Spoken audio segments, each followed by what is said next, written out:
For over 130 years, our culture of innovation has shaped the lives of millions.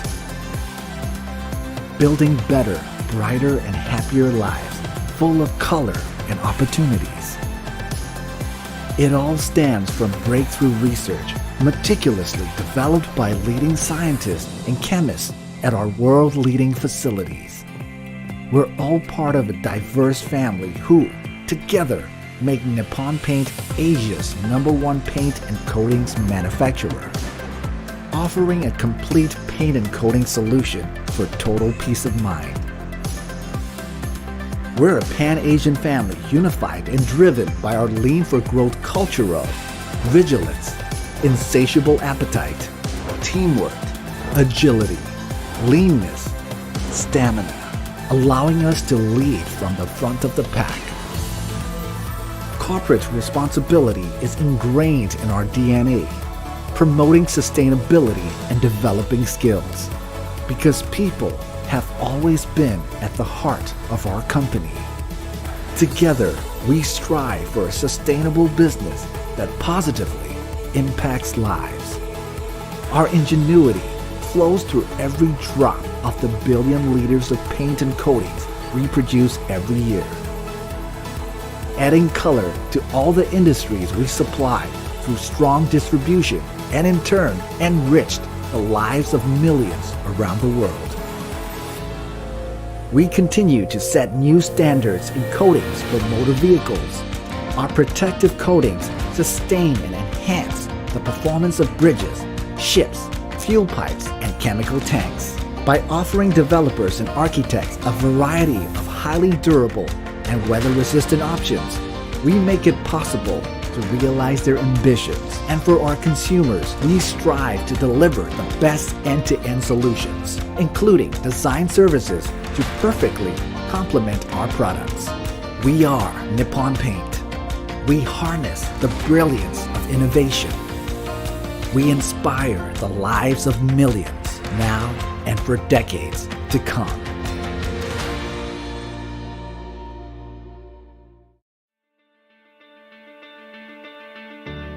The world is truly extraordinary, filled with amazing wonders of nature and breathtaking sceneries in which every human being is unique in their own special way. We are all different in genders, ages, and identities, from diverse family backgrounds, regions, ethnicities, and cultures. We do have one thing in common: ideas. From the things we have seen, the experiences we have gained, and our exposure to the world, we generate infinite ideas to contribute to our society's social, economic, and cultural values, to help build and enhance the world we live in. The world needs change now more than ever, and a push for revolutionary innovation which will thrust us towards improving the quality of our lives. AYDA is determined to positively build a community of enthusiastic, outstanding, and compassionate spatial designers. We believe we can provide more to the world through our efforts. Founded in 2008, AYDA aims to help nurture the talents of tomorrow, together with leading architects and interior designers of our generation. Over the years, AYDA has evolved to become an international community. We have grown beyond just being an awards competition, but a holistic growth accelerator and community for design enthusiasts, both students and practicing professionals. By working closely with our network of passionate mentors and judges, the AYDA journey offers hands-on and out-of-classroom experience for our student participants.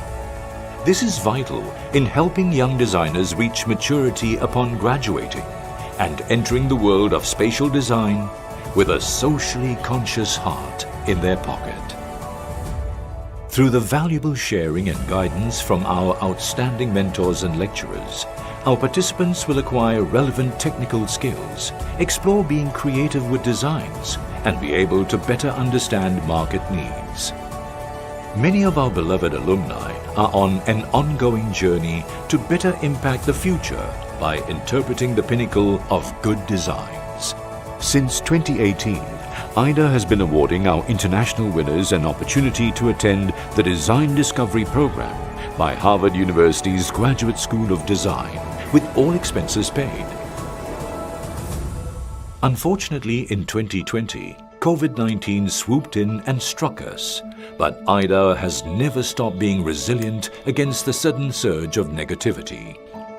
We believe in preserving hardship and embracing innovation until the day we can harvest the fruit of our success. Despite the pandemic, partnering educational institutions globally share our sentiment. The number of entries did not dwindle, and participating students' morale alongside their mentors has never been stronger. With AYDA going beyond Asia, we are persistently amplifying creativity and unearthing hidden talents within every young designer. We will continue to encourage our future young leaders to be bold, innovative, and committed to changing the world with significant impact. Be part of the AYDA family and join us in cultivating passionate design communities.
For over 130 years, our culture of innovation has shaped the lives of millions.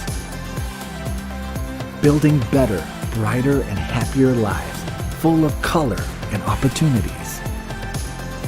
It all stems from breakthrough research meticulously developed by leading scientists and chemists at our world-leading facilities.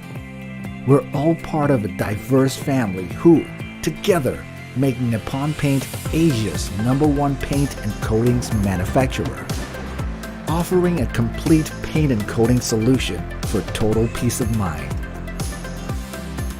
We're a Pan-Asian family unified and driven by our lean for growth culture of vigilance, insatiable appetite, teamwork, agility, leanness, stamina, allowing us to lead from the front of the pack. Corporate responsibility is ingrained in our DNA, promoting sustainability and developing skills, because people have always been at the heart of our company. Together, we strive for a sustainable business that positively impacts lives. Our ingenuity flows through every drop of the billion liters of paint and coatings we produce every year, adding color to all the industries we supply through strong distribution, and in turn enriched the lives of millions around the world. We continue to set new standards in coatings for motor vehicles. Our protective coatings sustain and enhance the performance of bridges, ships, fuel pipes, and chemical tanks. By offering developers and architects a variety of highly durable and weather-resistant options, we make it possible to realize their ambitions. And for our consumers, we strive to deliver the best end-to-end solutions, including design services to perfectly complement our products. We are Nippon Paint. We harness the brilliance of innovation. we inspire the lives of millions now and for decades to come.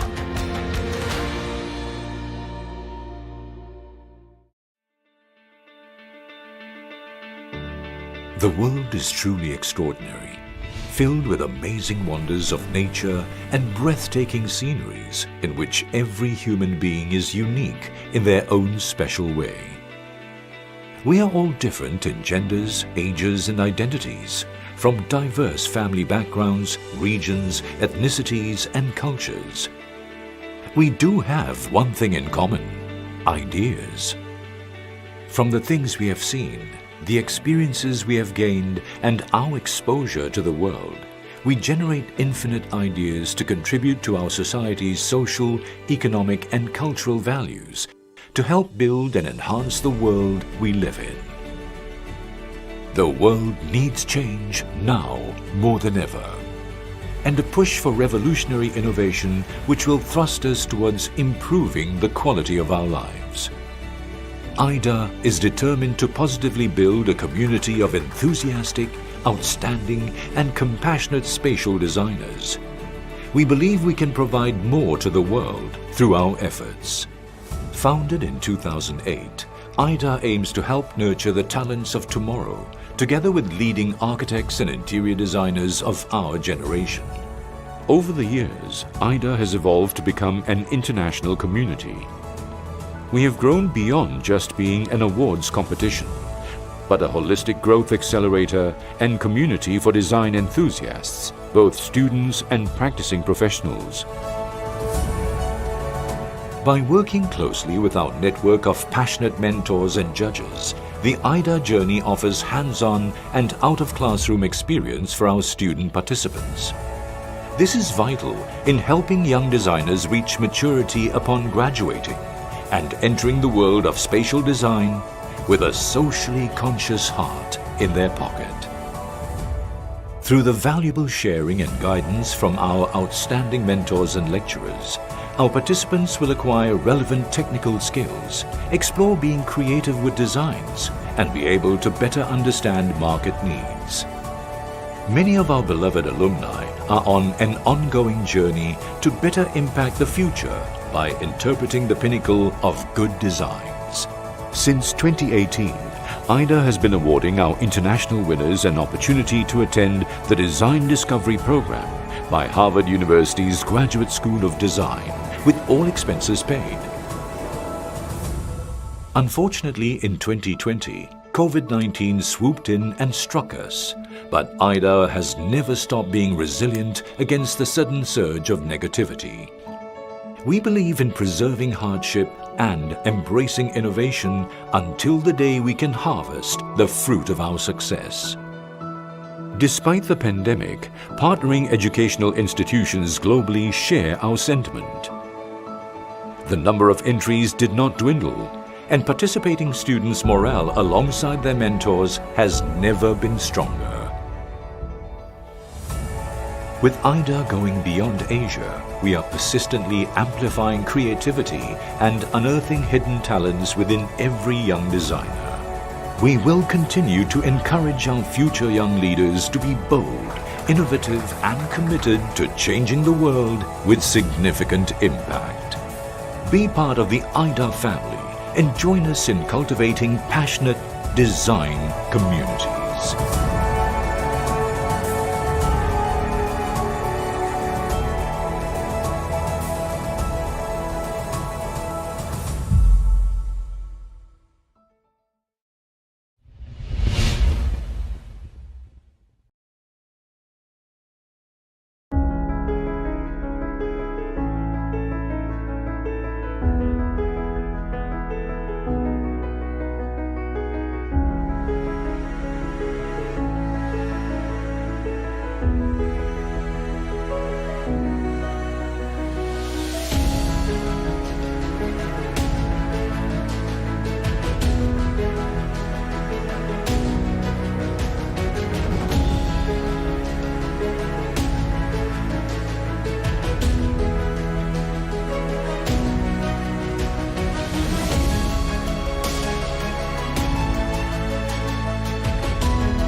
For over 130 years, our culture of innovation has shaped the lives of millions. Building better, brighter, and happier lives full of color and opportunities.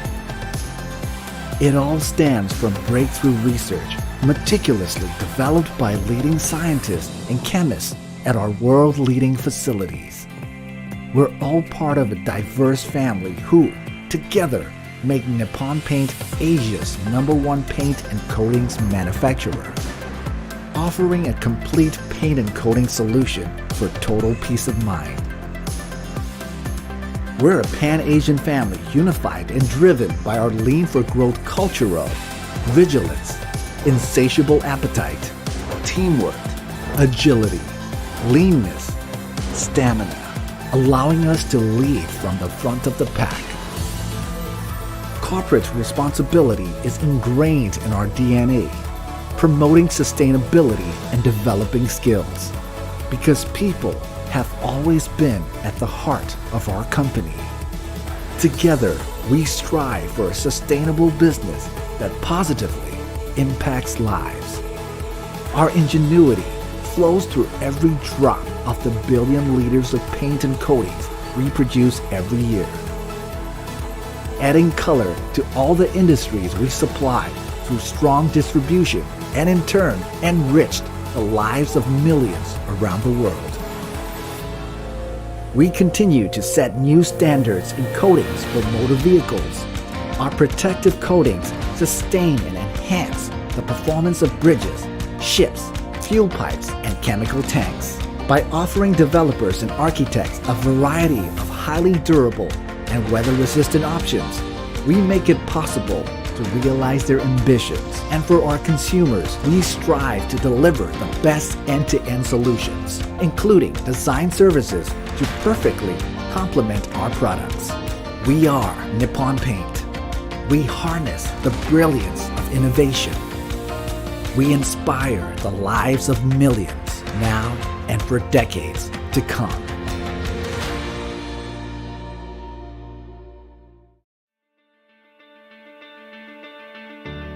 The world is truly extraordinary, filled with amazing wonders of nature and breathtaking sceneries in which every human being is unique in their own special way. We are all different in genders, ages, and identities, from diverse family backgrounds, regions, ethnicities, and cultures. We do have one thing in common: ideas. From the things we have seen, the experiences we have gained, and our exposure to the world, we generate infinite ideas to contribute to our society's social, economic, and cultural values, to help build and enhance the world we live in. The world needs change now more than ever, and a push for revolutionary innovation which will thrust us towards improving the quality of our lives. AYDA is determined to positively build a community of enthusiastic, outstanding, and compassionate spatial designers. We believe we can provide more to the world through our efforts. Founded in 2008, AYDA aims to help nurture the talents of tomorrow, together with leading architects and interior designers of our generation. Over the years, AYDA has evolved to become an international community. We have grown beyond just being an awards competition, but a holistic growth accelerator and community for design enthusiasts, both students and practicing professionals. By working closely with our network of passionate mentors and judges, the AYDA journey offers hands-on and out-of-classroom experience for our student participants.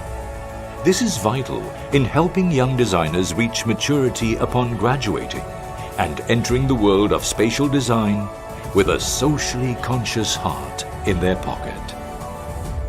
Through the valuable sharing and guidance from our outstanding mentors and lecturers, our participants will acquire relevant technical skills, explore being creative with designs, and be able to better understand market needs. Many of our beloved alumni are on an ongoing journey to better impact the future by interpreting the pinnacle of good designs. Since 2018, AYDA has been awarding our international winners an opportunity to attend the Design Discovery Program by Harvard University's Graduate School of Design, with all expenses paid. Unfortunately, in 2020, COVID-19 swooped in and struck us, but AYDA has never stopped being resilient against the sudden surge of negativity. We believe in preserving hardship and embracing innovation until the day we can harvest the fruit of our success. Despite the pandemic, partnering educational institutions globally share our sentiment. The number of entries did not dwindle, and participating students' morale alongside their mentors has never been stronger. With AYDA going beyond Asia, we are persistently amplifying creativity and unearthing hidden talents within every young designer. We will continue to encourage our future young leaders to be bold, innovative, and committed to changing the world with significant impact. Be part of the AYDA family and join us in cultivating passionate design communities.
For over 130 years, our culture of innovation has shaped the lives of millions.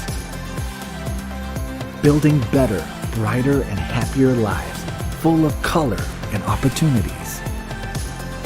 It all stems from breakthrough research meticulously developed by leading scientists and chemists at our world-leading facilities. We're all part of a diverse family who, together, make Nippon Paint Asia's #1 paint and coatings manufacturer, offering a complete paint and coating solution for total peace of mind. We're a Pan-Asian family unified and driven by our lean for growth culture of vigilance, insatiable appetite, teamwork, agility, leanness, stamina, allowing us to lead from the front of the pack. Corporate responsibility is ingrained in our DNA, promoting sustainability and developing skills, because people have always been at the heart of our company. Together, we strive for a sustainable business that positively impacts lives. Our ingenuity flows through every drop of the billion liters of paint and coatings we produce every year, adding color to all the industries we supply through strong distribution, and in turn enriched the lives of millions around the world. We continue to set new standards in coatings for motor vehicles. Our protective coatings sustain and enhance the performance of bridges, ships, fuel pipes, and chemical tanks by offering developers and architects a variety of highly durable and weather-resistant options. We make it possible to realize their ambitions, and for our consumers, we strive to deliver the best end-to-end solutions, including design services to perfectly complement our products. We are Nippon Paint. We harness the brilliance of innovation. we inspire the lives of millions now and for decades to come.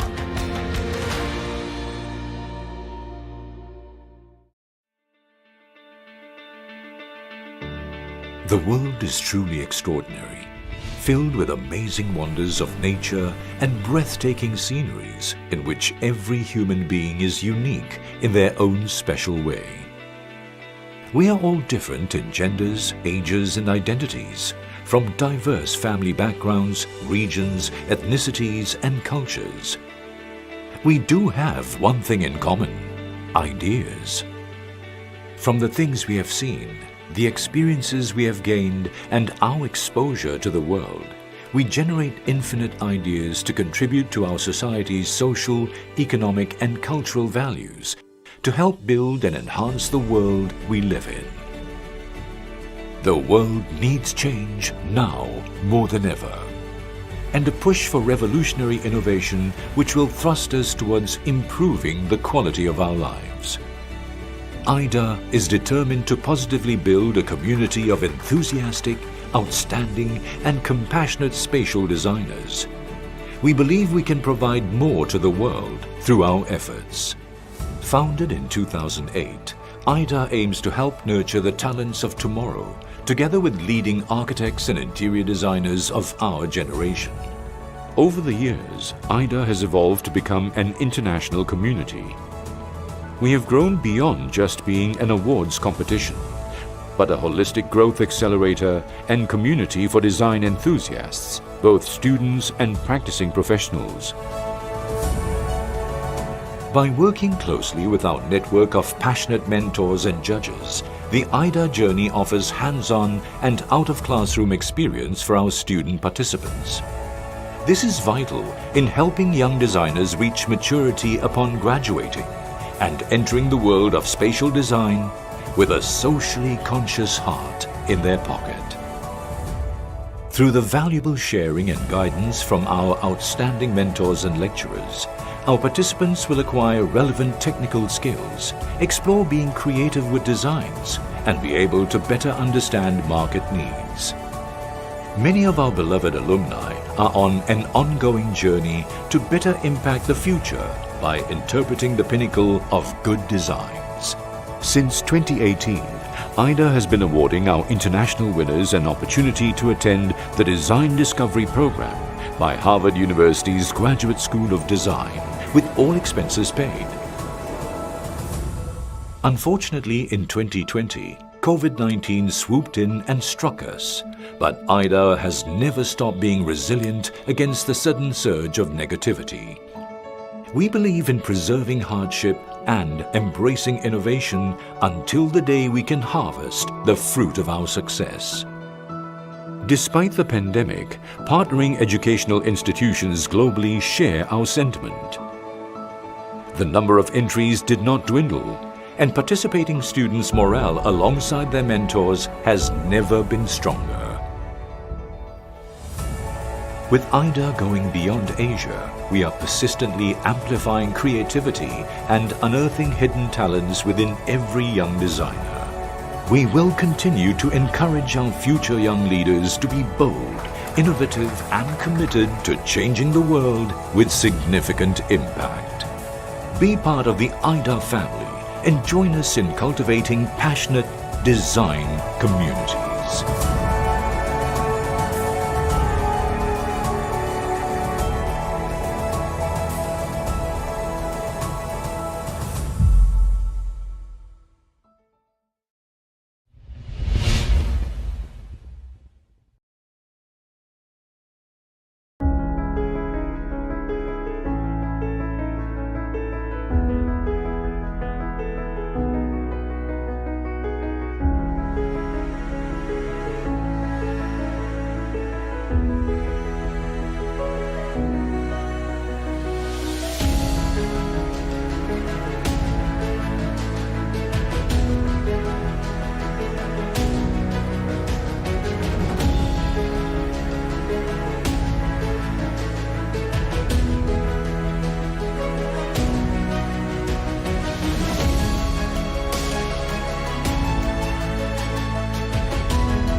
For over 130 years, our culture of innovation has shaped the lives of millions.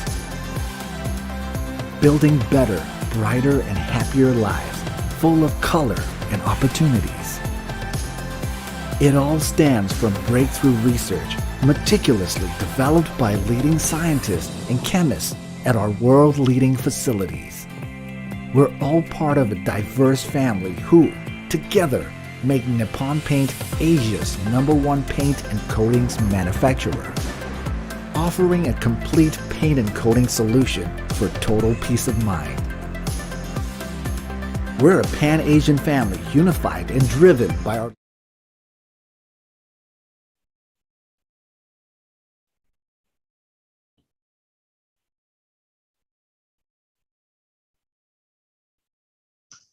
Ladies and gentlemen, good morning and welcome to the AYDA Awards International Finale 2021-2022. I'm Brandon. I'm part of the organizing committee and your moderator for today.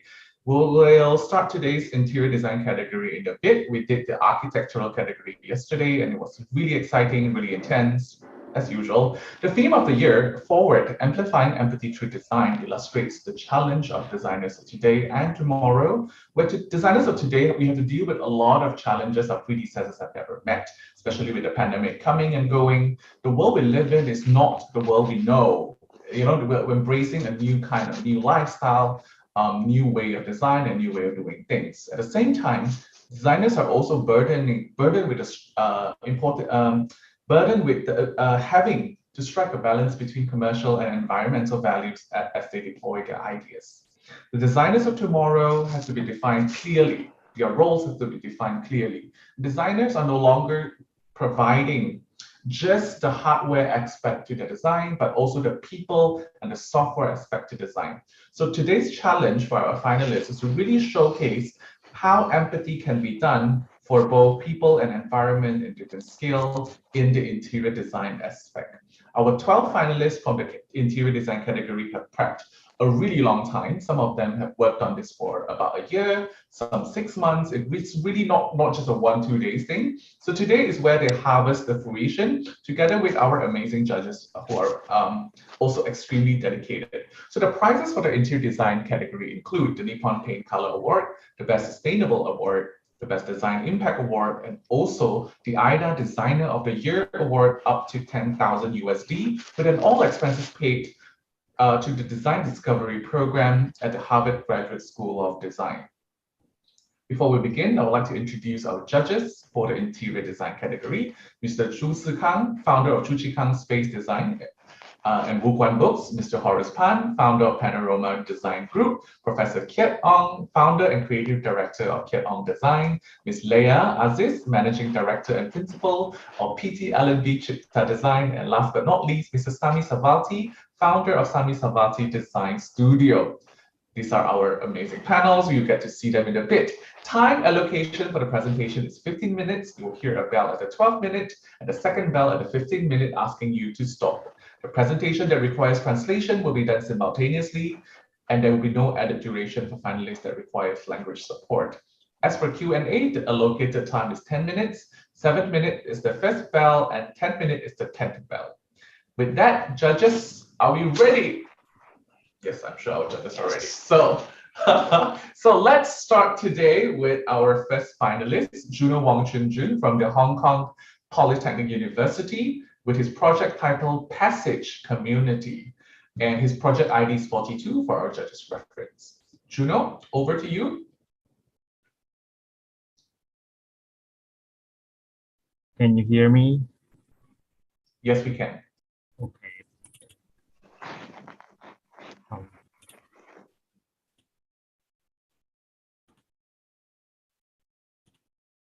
And can you see my screen now? Yes, we can. Okay. So shall I start now? Yes. Okay. So good morning, everyone. My name is Juno from the Hong Kong Polytechnic University, and it's my pleasure to be here today for the presentation. So before I start my presentation, I would like to ask all of you a question. maybe a little bit private, but you don't need to answer me exactly. So how big is your home in your city? Because everyone knowing Hong Kong is an international city, and population is very high, and we are #1 household income ratio in the world, and we are #1 in working hour per week in the world, and we also #1 in the smallest living area per capita in the world.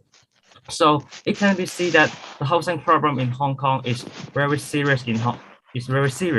So for the background, my project is about through the design to amplifying empathy to solving the problem in our city. And we know that there are a large number of people living in inappropriate housing in Hong Kong, and the living environment is really bad and constrained by the housing expenses and high cost of living. The poor households are often in an extremely isolated social situation, and many of them do not leave their house anyways. And the community support and service and the relationship between the community and the neighbor is also weak, and that's why they can not only get rid of poverty, but the social isolate often worsen than the poverty. And for me, I'm designed to provide a suitable and affordable housing. The isolated poor households are introduced into a community support network, and so that they can use their resources and support of the community to improve their quality of life and bring a long-term popularity to the land we zone that is community that which is transitional house. And for the target user, according to the government statistic in 2020 and 2021, the rate of 2 to 3 family members applying the public housing is much higher than the other families. There are total 8,090 families, and this proves that the demand for public housing is the greatest for the family which have 2 to 3 persons, and they face a serious problem and higher living expenses, so they may need more assistance by the community. And in view of this situation, I set the target of the project as a smallest family with 2 to 3 people, and I believe that the single parent families and the young families have a more pressing demand for the public housing. And for the single parent families, and the parents should act as a father and mother, and the burden is really high, and it's bring about the lack of patience, sympathy, understanding, and support to their children, and which affect their psychological development. And for the children grow up in a single parent group, and the environment may change their temperament, and some of they become lonely and depressed emotion, and even will develop a mental illness under a strong influence of negative emotion. And for the young families, a research has found that bring up a children is increasingly expensive, but their wage are stagnant for the year, and there are more young families struggle to make ends meet, and as they need to take care of the children, it is resulting some of them cannot go out to work and then cannot gain more money. And for the children growing up in the resources poor environment and have a great psychological and physical impact, and they may have been humbled by everything about themselves and stereotype their identity since childhood. And in terms of this, a nutritional and also has a great impact for the growth of the children. So for my concept, for the concept of the community, and I will provide a stay this community will not more than 3 years, and I would like to provide a feeling of vacation, and I hope that can feel warm of the community and neighbors, and through a mutual help and mutual benefit to build up their own utopia and to pass through all the difficulties and connect with each other and create their own story in these 3 years. And that's why my project is called Passage, when they pass through all the difficulties and keep the passage to the next group of family. And for site selection, I will place it in the Tin Shui Wai in New Territory, around 3,000 square feet. And the Tin Shui Wai is surrounded by the rural areas, and there are lots of V-zone land are developing. And so what is the V-zone land? A rezone land is means some of the land owned by the private, but the government can acquire and or lease from them to further a community development process. And there are different community nearby, like some public house, a village. So the community facility is relatively completed and surrounded by the convenience store and 4 types of transport. And there are strong connect by each area and through the process of mutual assistance and mutual benefit, and they can be integrated into the community as soon as possible. And for the development concept, I will divide it into 4 parts: warm community, share, green life, and the MIC house, and I will explain it in detail. So for the first part, community, and from the basic arrangement of the community, it mainly separates into 4 parts and 1 community center, 1 greenhouse, 6 block of MIC housing, and the other opening facility. A total 4 exits provided, and it's easy to access to neighboring community. And the overall design is based on the concept of arrows, and it means they can live better in this community. And the passage community provide lots of public area for the user. And the biggest one in the bottom is our community center. And basically it can solve most of the needs of the resident. And the shape like W1 is the MIC housing for people to live. And other basic facility like the sharing bike, playground, greenhouse, garbage area, and the car park will provide to the resident and the people in surrounding area. And as there are limited space and there are lots of space inside in the community is a sharing space. And a new form of rest space will sharing, and there is no need to sacrifice their life needs due to the lack of space in their container house, such as watching TV, eating, and storage large item. And they will provide them a space to know and understand each other and enhance the harmonious relationship between the neighbor. And beside the space, we can also share the father and mother. Children who grow in the single parent family is lack of care, and the concept of godmother and godfather and is to achieve a mutually benefit result. And in the sharing space, the family can gathering and hope regularly, and so that the children can have the opportunity to communicate with other mothers and fathers who are not there, and so is to solve the negative impact on their growth. So for the sharing part,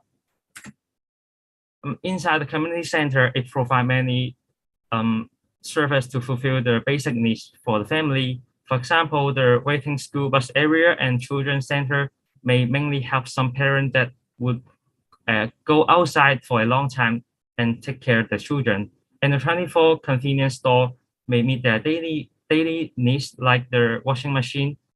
And I would like to mainly talk about these 3 services.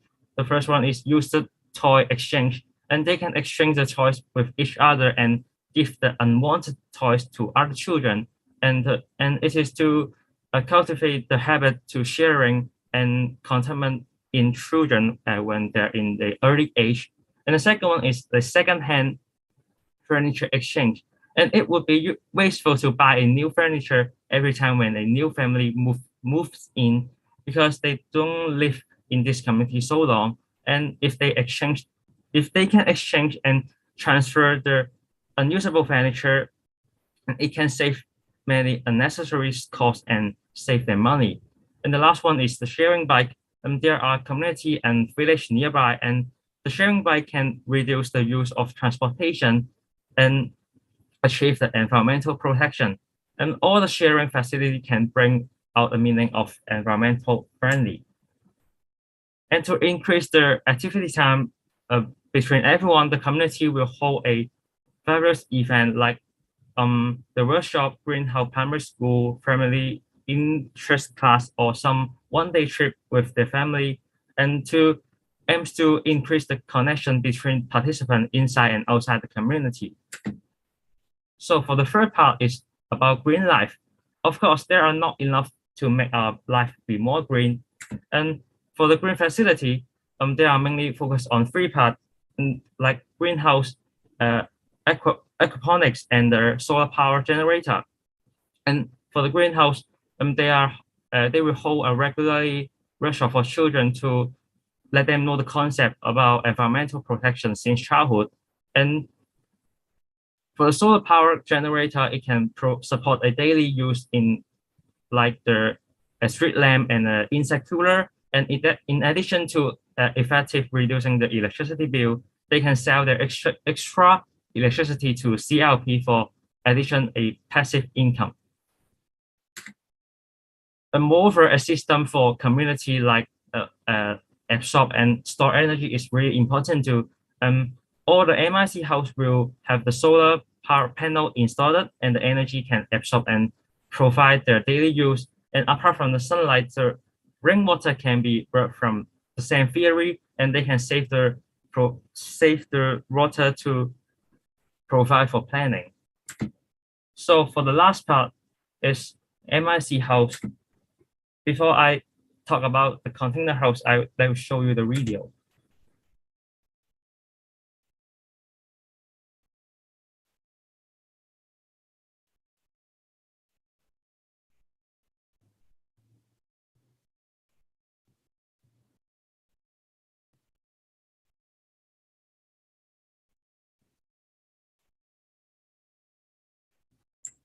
So MIC means modular integrated construction. Actually, they are divided into several processes, and it will finish the basic installation in the workplace, like install the board, basic furniture, and combine with the container.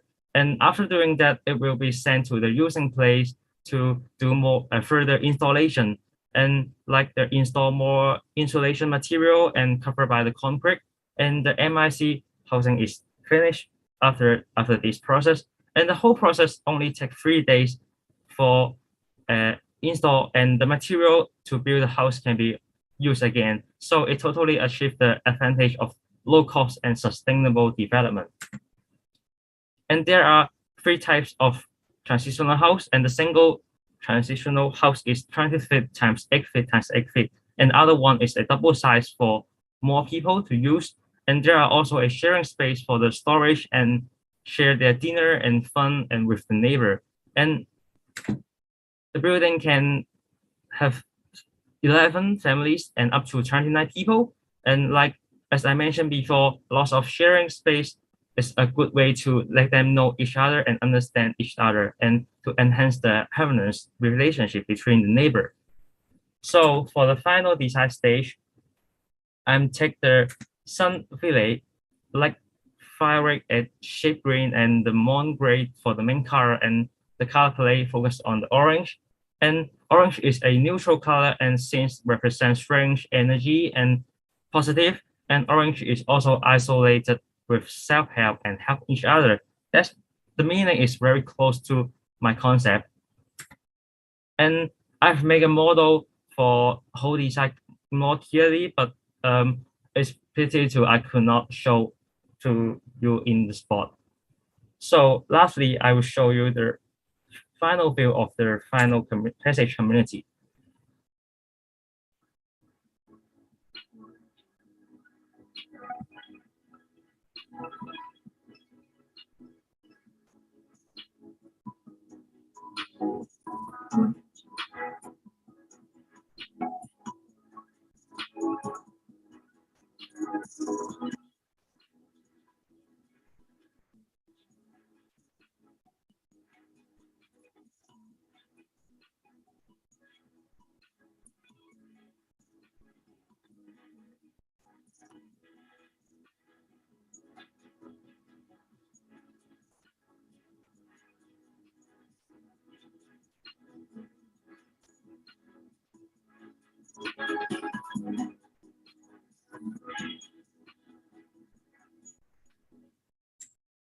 The overall design is focused on the neutral lighting of the house, the window, hygiene, safety, and the rent according to the economic ability of the resident.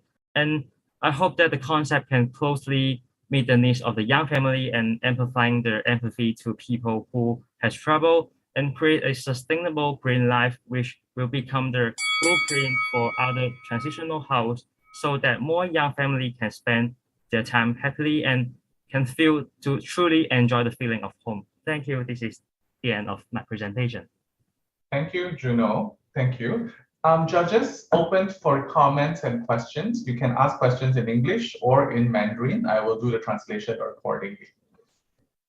Anyone would like to go first? Okay. Yes, Yeah. please. Juno, Yes. I think it's quite a great presentation, but some question pertaining to your layout.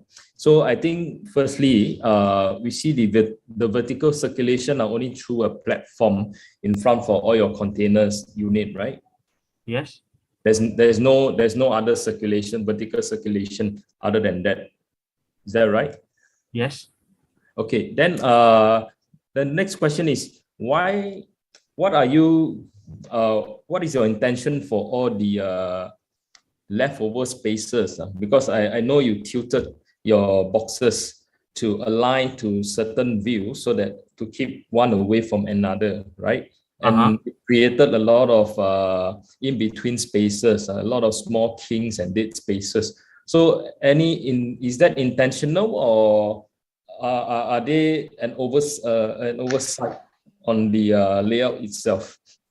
For the layout, because for the concept is like I developed the community by the arrows, like because I want them to live in this community, have the feeling of vacation, like they will pass the difficulties very quickly, just like an arrow that have a positive direction. So the mainly layout is follow the arrows structure and shape, like something like that. So I will have this layout for the design. Yes.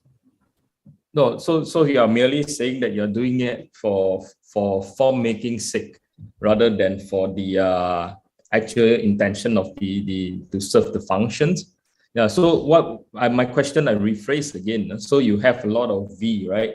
Yes. When you created, those are the leftover spaces. So are they intentionally left as it is, or is there a missed opportunity there that we can actually use these spaces for some small balcony or even gardens or even communal spaces? Yeah. So is that intentional from your design intent? Yes. It is. Yes. Okay. I got no further question. Thank you, Kiat. Anyone would like to jump on for comments and questions? Okay. Let me check. Sammy, Mr. Chu, Horace, Leah, any questions or comments? All good? All right. All right. If that's the case, I will wrap up. Juno, thank you for your presentation. Juno, thank you. Thank you, judges. Yeah, that concludes our first finalist for today. Okay, let me just check. Zohua 在线吗? Yeah, I'm here. Yeah. Okay, Zohua. All right, 可以. Okay. So Zohua is ready from China. Next, our finalist is Geng Zhuohua from Jianghan University of China with his project T, and I will be interpreting. Zhuohua, 等一下. Tech team, can you switch on the interpretation button?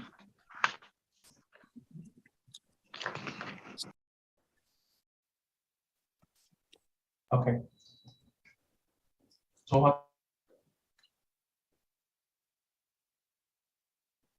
Available.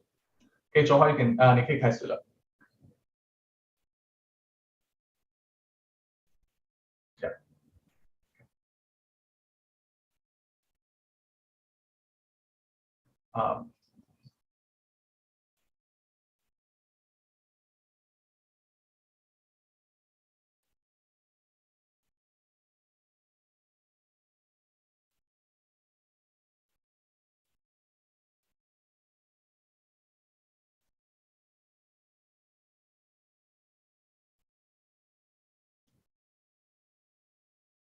Okay, judges.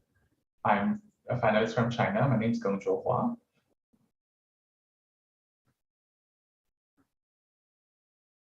My project is a retail space for tea, and the whole idea is to rejuvenate an old brand in a post-endemic era to design a space where young people can gather that matches the young preference of young people to bring culture and young blood together.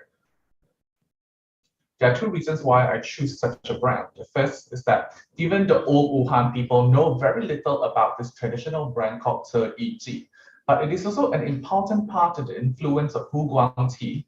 So there's no reason for us to forget the roots of Wuhan, which is tea. At the same time, during the pandemic situation, many big brands and other brands around the world has been hit really hard, impacted really hard, causing a sense of crisis in their heritage. So I want to use this as an entry point for brand and space design. First of all, let's introduce the history of this brand. It is a ongoing, a very historical brand in Wuhan. And from the beginning of the history, Yiji is also the largest high-quality tea house in Wuhan. It collects and curates high-quality categories from around the cities. Then they sell it in Wuhan, making Wuhan a representative city of the tea category, and also making Hanzheng Street the first export tea port in China. The domestic Yiji tea house and Wuhan tea shop dwindled, so Yiji disappeared in the history of Hubei. So more than 10 years ago, the Yellow Crane Tower Company re-registered and reintroduced Yiji Tea House and carried out a brand integration. However, the corporate composition of Huanghelou Tea has not performed particularly well, and nor has developed the advantage of being a local brand. In this regard, we have searched for breakthroughs and found that there have been many types of leisure drinks in China in many years. They have achieved good influence, and we want to introduce these models to integrate with this space to bring tea back to Wuhan. Most of the consumers of these type of drinks and tea are the younger community, and they are also people with the most consumption power and potential in China. So we make use of this persona, and the function includes tea drinking spaces, experience spaces, punching spaces, punching as in like Instagram spaces, and product retail spaces. In this regard, we talked about the source of inspiration. Where did we get this inspiration from? The first inspiration element, which is Cheyiki, which is the mechanical construction and industrial design at the port. It's very futuristic and it's very rustic, followed by the leaves of the second of the tea leaves, which help us in the graphic design and the rebranding of the project. We think deeply about getting inspiration from the location, and the location of Cheyiki will be at the dock, which is designed to be futuristic. This is the detailed geographical location of the entire site in Wuhan at the Zhenghan district, surrounded by very relatively smooth traffic and also relatively engaging area. The Wuhan Arts and Craft Building, which is the location, has 12,000 square meters, and this is the floor plan. And it looks like the 300 square meters, which is the green area of this floor plan. We did a preliminary analysis and mainly the escape passage above the fire passage below, so that we have a reasonably planned some of it. How do we streamline the spatial result between these two passages?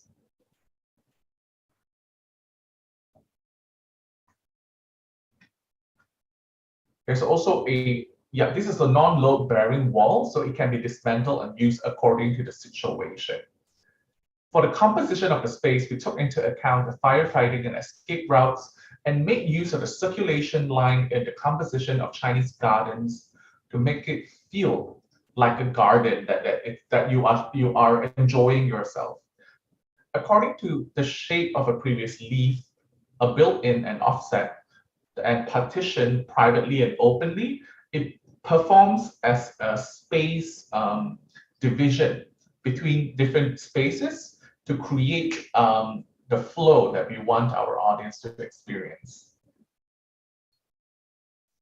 Yeah, this is the view of the overall design view guideline.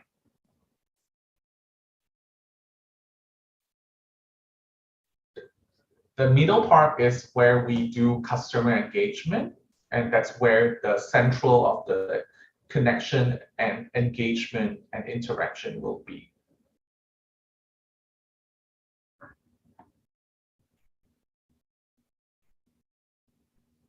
then we designed the customer's streamline where they will be moving from one part of the building to another. It will be very free but not scattered. So there's a migratory route that will form how consumers will navigate themselves within the space.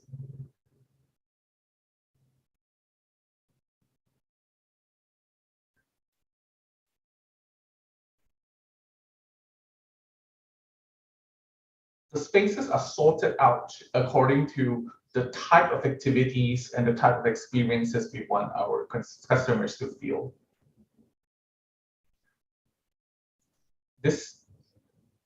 Our color selection is from Nippon Paint, and it's the materials above mentioned, frosted metal, plaster, glass, and leather. So it creates a contemporary look and feel, and brings a different life to the tea laboratory feel. Yeah, this is the axonal and model diagram of the space.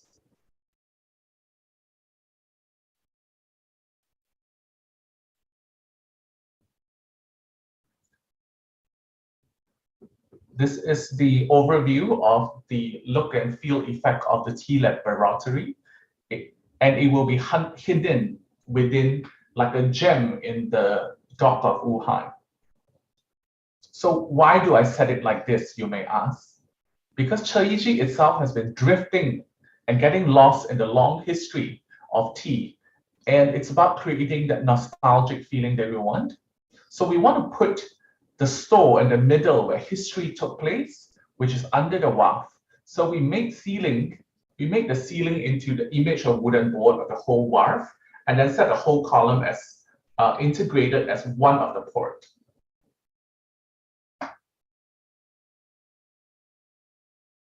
So it's really bringing that sense of technology and nostalgia all put into one at the terminal.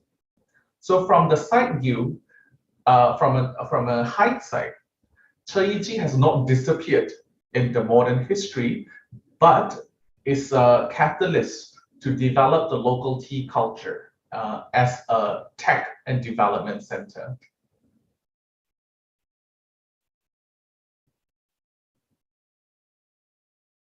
Here are some elements inspired by the river element. You can see the decorative construction of this spherical shape. The construction looks like bubbles under the river, and everyone knows that the underwater bubble will float out from the water and burst. So we freeze it and we stop the bubble in this space. I want historical precipitation that has passed under the rich history to not dissipate like the real water bubble, but to freeze in the long history of time, so that people in the future can also experience what we experience today. This is an example of how the tea room and the retail space.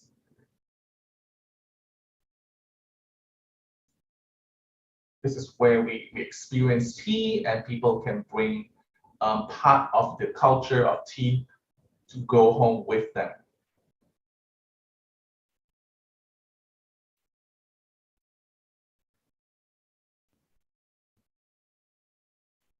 This is the leisure area, dining area, and also service area. Yeah, this is more of an open air space where people can feel more comfortable spending time here and interact with each other. So this is basically, yeah. Thank you, judges, for your time, and that's the end of my presentation. Thank you.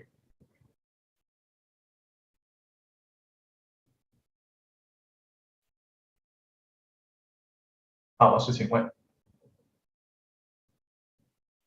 等一下。Okay, sorry guys, I was in the interpretation mode. 朱老师跟 Horace, 朱老师先吧。好吧。这样讲听得到吗？可以。OK， 你好，同学，我有几个问题想问。第一个是你一直在讲跟历史有关，那这个品牌的历史这么悠久，你从设计上哪一点有可以告诉我们，跟看的直接从肉眼可以看得到这个品牌的历史厚度跟江边的关系，这第一个。第二个是我们这家看起来很像咖啡店，但是事实上喝茶的方式跟喝咖啡是不一样的。那你中国喝茶的方式很多种，那你现在在呈现的是哪一种喝茶方式？跟泡茶的关系在桌椅上，或是说在动线上有没有体现出来？就是你的功能上的问题，跟你的整个设计造型上跟历史到底有没有从哪里可以直接看到它的连接性？这样，能不能再说？好，谢谢老师。周浩 wait now. Let me translate for the judges. There are two questions from Mr. Chu. Number one is you talked a lot about the history of tea and the history of Wuhan. In your design, inspiration, and interpretation, is there anything that we can see that has a direct correlation with the history and the river and the livelihood and the culture of tea? That's the first question. The second question is, your design looks very much like a modern coffee house. So the art of brewing tea and drinking tea is very different. And even in China, there are many styles of how people can enjoy tea. Which particular style are you bringing out in this design to go with the tea house? Okay, 周华 you can answer. 周华你可以回答，用中文回答吧。你要先麦克风给我开一下。OK， 就是第一个问题的话，就是原本我们所了解的关于这个品牌的历史其实是非常的少的，我们也是花了大量时间去深挖的。其实它能给出的一些历史信息，其实也就是不算特别多。然后我们所想呈现的一种关系，就是把这个品牌放到当代来去讲解这些就是茶叶和当代年轻的一些关系。因为在当代的一些整体社会上来说的话，大部分的中国年轻人都是处于比较浮躁，比较很难去静下自己的心，去完全是去做一个喝茶品茶的这种内容的一个就是行为。所以呢，我们就将其整个空间分布成两个部分，一个部分就像是当今的一些奶茶的一些新茶饮的一些模式，就是以传统的茶叶和现在的一些快捷类的一些茶饮方式进行一个结合，然后去做出一个针对于年轻人的一种符合年轻人的一些喜好的一种模式。然后第二点就是茶室的部分，就是将年轻人的一些饮茶习惯呢，慢慢的向传统的可以静下来去品茶的这方面去做引导。然后呢，整个空间看起来其实际上跟传统的视觉方式没有太大的一个关系，但是呢，最终我们想呈现的是以一个现代化的角度去完成以前传统茶叶的制茶步骤和它的一些这种就是这种销售模式，或者是应该是说制茶模式吧。所以我们就在中间是以一个传统的方式去构建了很多类似于这种机械构造设施。实际上它那种都是以一个传统的制茶构件进行一个重构去组成的这个中心的一个视觉装置。所以就体现出了看起来整体的视觉是非常的现代化，更加偏有机械感和构造感的这种感觉。但是实际上细看的话，它的一些有意思的小细节，还是以一个传统的构造元素去给它组成的一个现代构件。对，就是我想回答的两个问题。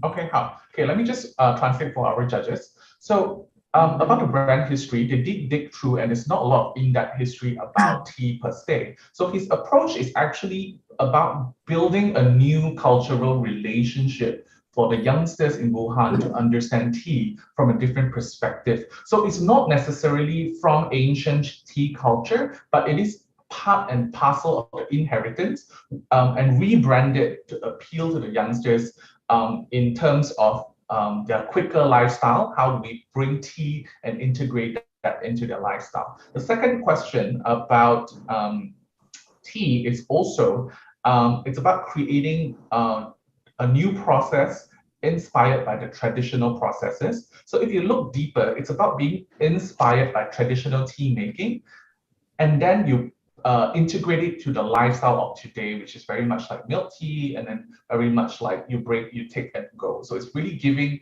tea a new definition and a new life. I hope that answered the question. 谢谢朱老师. Horace, you have a question? 谢谢。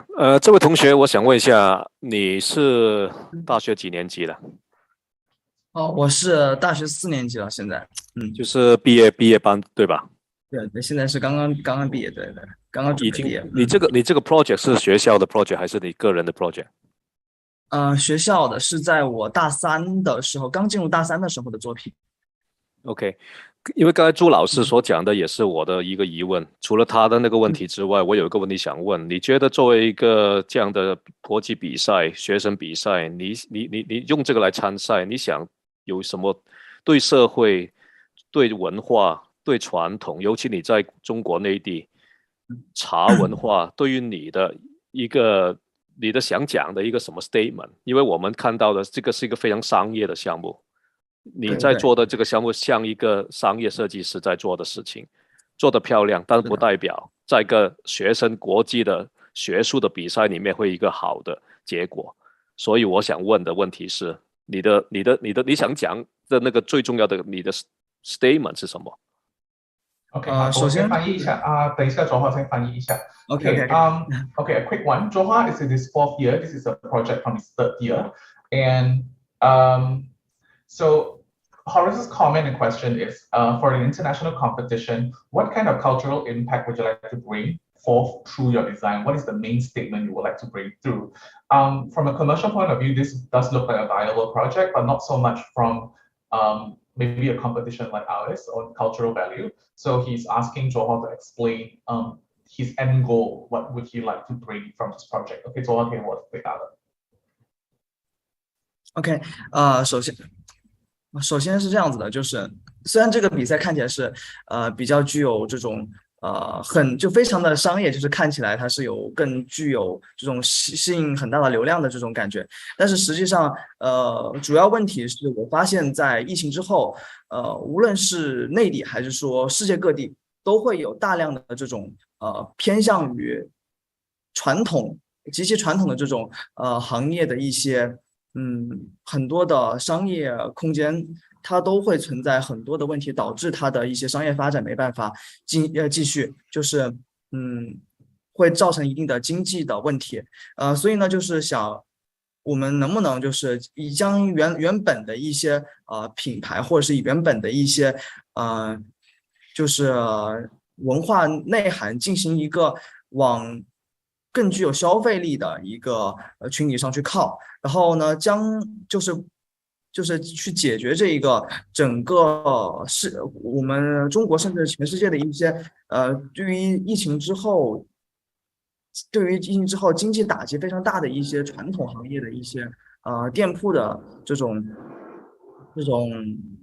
情况，然后来去让这些店铺，然后去给它赋予一些新的，也不能说是完全改变它的一些商业模式，但是至少能够让它在整个大环境下变得更加的就是更加的好，然后能让它在无论是在视觉方面，还是说是在它的整个的商业行为上面，都能够取得更好的一些成绩，能够帮助这一些受到疫情冲击的一些店铺，主要是这个目的，对。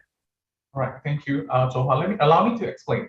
Yes, you might on first glance you might see there's a lot of commercial value and a lot of eyeball attraction by doing something like this. But his approach is really about the integration of modern and culture, especially with the pandemic coming in. The survivability for a lot of distance of inheritance and culture in China is very hard to survive in his opinion. So it's about creating these new approaches and bring in consumers that has that consumer ability to ensure the sustainability of this culture. So this culture may take different form, but it is what it is in order for them to survive in today's world. Okay, that would be all. Thank you, Johua, for your time.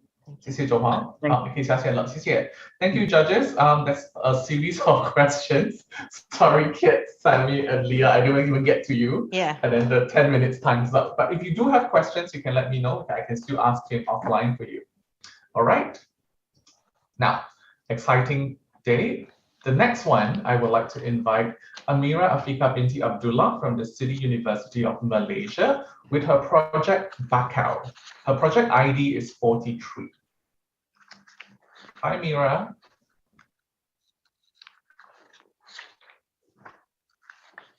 Hi.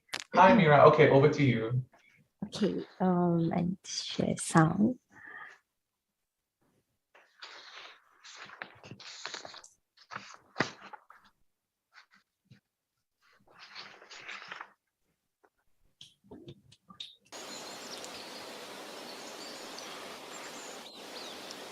Looking at this beautiful paradise, there's a dark tragedy happened behind this tranquil place.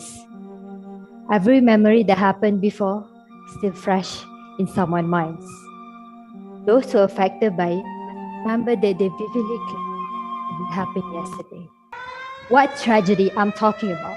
I'm talking about the tragedy that took more than 220,000 lives, destroying cities and settlements, wiping all structure within a minute. I'm talking about the 2004 Indian Ocean earthquake tsunami tragedy. It is one of the biggest and deadliest natural disaster that ever been recorded. The US Geological Survey estimated that this particular tsunami released the energy equivalent to 23,000 atomic bombs that hit Hiroshima City. It started first with an earthquake, which later triggered the tsunami travel at the speed of jetliner. And it reached the coast of 11 countries, including Malaysia. In a blink of an eye, yes, people die.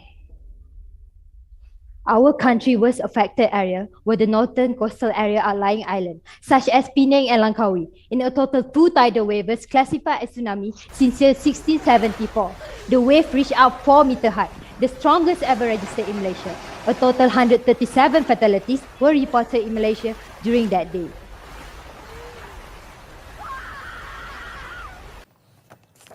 Walaupun telah 10 tahun lalu, tsunami 2004 masih sedang dalam ingatan penduduk Philippines.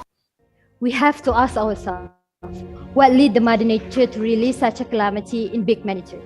It all eventually reverts to us. Yes, us. We are the reason of climate changes, Earth in rapid decline, and yet we turn a blind eye. Animal on the verge of extinction, Antarctic glacier is melting, and when that happens, it is too late for redemption. We need to act now.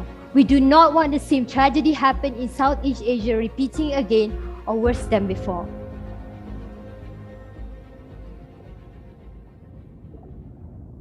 Is there any hope and solution? Yes, we can't stop tsunami from happening, but we can reduce the impact and save more lives. In the case of coastal protection, we could make use of natural organisms that scattered along our coastline. The answer right before our eyes all along. Why not make use of it? What kind of natural organism I'm talking about? Of course, I'm talking about my sole inspiration of my project, and I introduce you Bakau, Mangrove Ecosystem Culture and Research Center. What set the mangrove apart from other plants found along the coastline? Why is it important to us? The answer lies on the structure of tree itself. As you know, mangrove tree is a type of tree that grew along the shoreline and estuaries tropic and subtropic region. It is high tolerant type of tree that can live even in harsh conditions, has the ability to adapt low oxygen condition amidst murky, muddy water, and most likely to thrive in the intertidal zone. Mangrove play a role in protecting the coastline erosion and the environment from extreme weather changes, help dampening the tsunami, wind or cyclone effect, making less damaging. Apart from that, function as habitat for other living organisms, creating biodiversified ecosystem within surrounding environment. Sadly, roles and function are underappreciated. We, human, did massive deforestation of mangrove forests, name of development and littering, which resulted to ocean pollution that affect the growth of ecosystem and mangrove tree. What does this effect got to do with us? Everything. As I mentioned before, if mangrove forests and ecosystem are affected, it will affect us too. We exposed to rainstorm, flood, land erosion, and also lost source of earth. Some of us may not be aware of the damage we've done. Thus, it is important to raise such awareness and also educate people about the importance of mangrove tree, or we Malaysian fondly known as bakau. That is why bakau project are created. Bakau Center not only serve as mangrove preservation, also aim to be the first urban agriculture hub, consists various activities such as education, social and commercial spaces. The purpose of Bakau Center is to educate people on importance and benefit to our ecosystem and future survival. Site for this project is at the state of Penang, located on the northwest coast peninsula Malaysia along the Malacca Strait capital Georgetown City, Seberang Perai.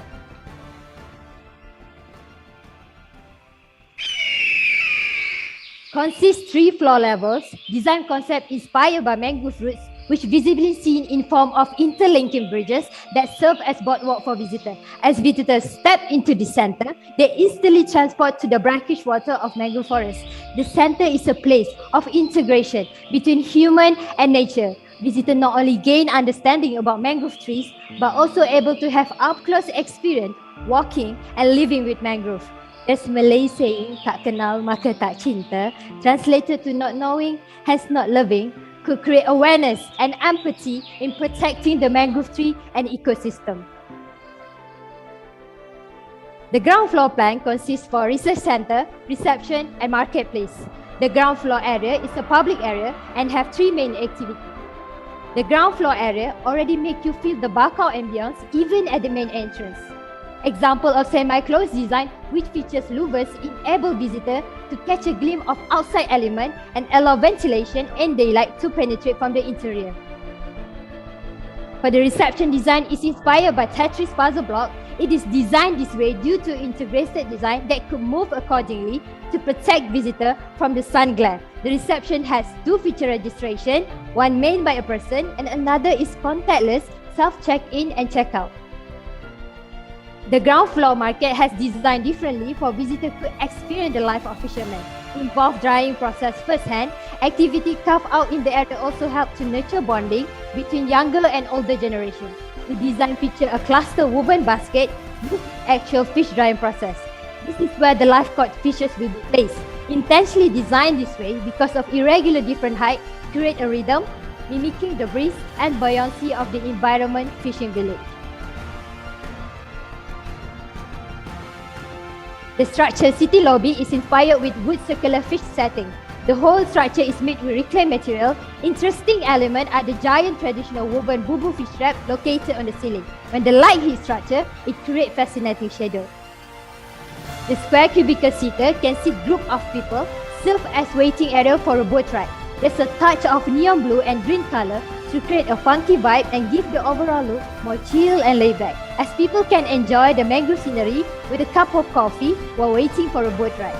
This space also has unique ceiling design so light can penetrate from the roof and create shadow design.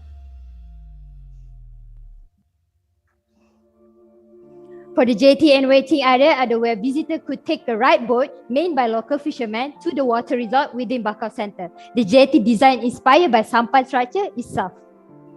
For the first floor is divided according to space and area usage. For this level consists research center, painting area and exhibition area. First floor area, the fish market serves as commercial center area, selling local product and items that related to the mangrove. The fish market is designed with multifunction feature where some of the interior can be doubled up as chair and table can be turned into partition when needed. The design shape is inspired from honeycomb, which is hexagonal shape. Plantings serve as mangrove offspring plant while also lending a helping hand in regeneration of mangrove in Malaysia. Also using technology and information to connect younger generation. The office and casual study area for the workers situated in this level, dedicated to the researchers and staff of Bakau Center. Like the bridge, the office workstation was designed to resemble the roots of mangrove trees. The furniture for the office is sourced locally, made by local people and made use of recycled materials such as wood, plastic and metal.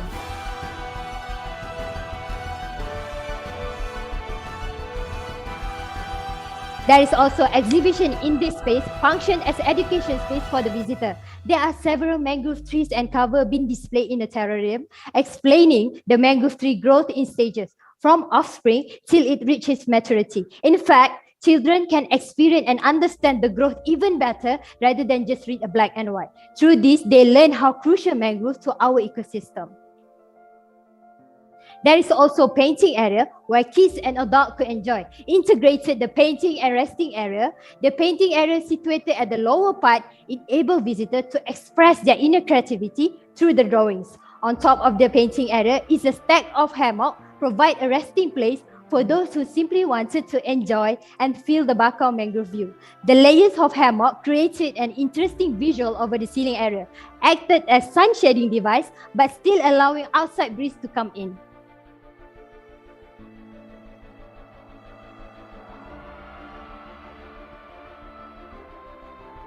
The rooftop plant contains hydroponic farm, chilling area, and tree machine entrance. Rooftop is the hydroponic farm dedicated to the cylindrical hydroponic terrace. The area served where hydroponic vegetables are cultivated before being sold to hydroponic market. Visitors could also buy hydroponic starting kits and fertilize in the center. Act as indirect education center, giving the visitor an idea how to start hydroponic farm at home. There is also circular tree machine contain a growing tree that can be rotated using solar power energy. For the entrance and chilling area at the rooftop are more peaceful because visitors get to enjoy the beautiful view of mangrove, and during the night they get to see the fireflies.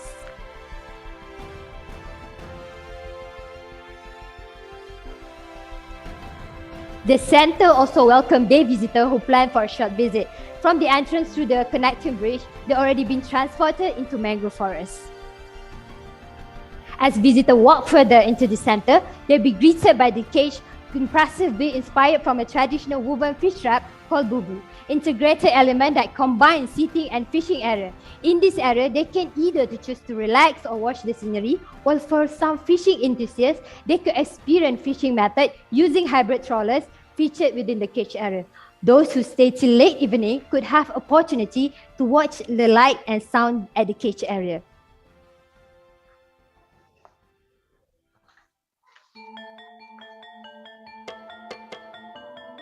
These cages provided an attraction by rotating and emanating light and music for night entertainment. The light and sound is an interesting performance that featured colorful light show combined with traditional music from various ethnic, be it Malay, Chinese, Indian, Kadazan, Iban, Dusun, and more.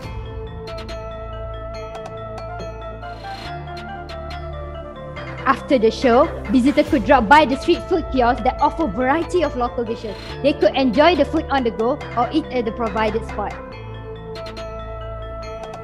The bridge symbolized as the invasive of Bakau roots to connect the nutrient to the trees. Like their roots, mangrove forests form an intricate network that bridge life between the land and the sea.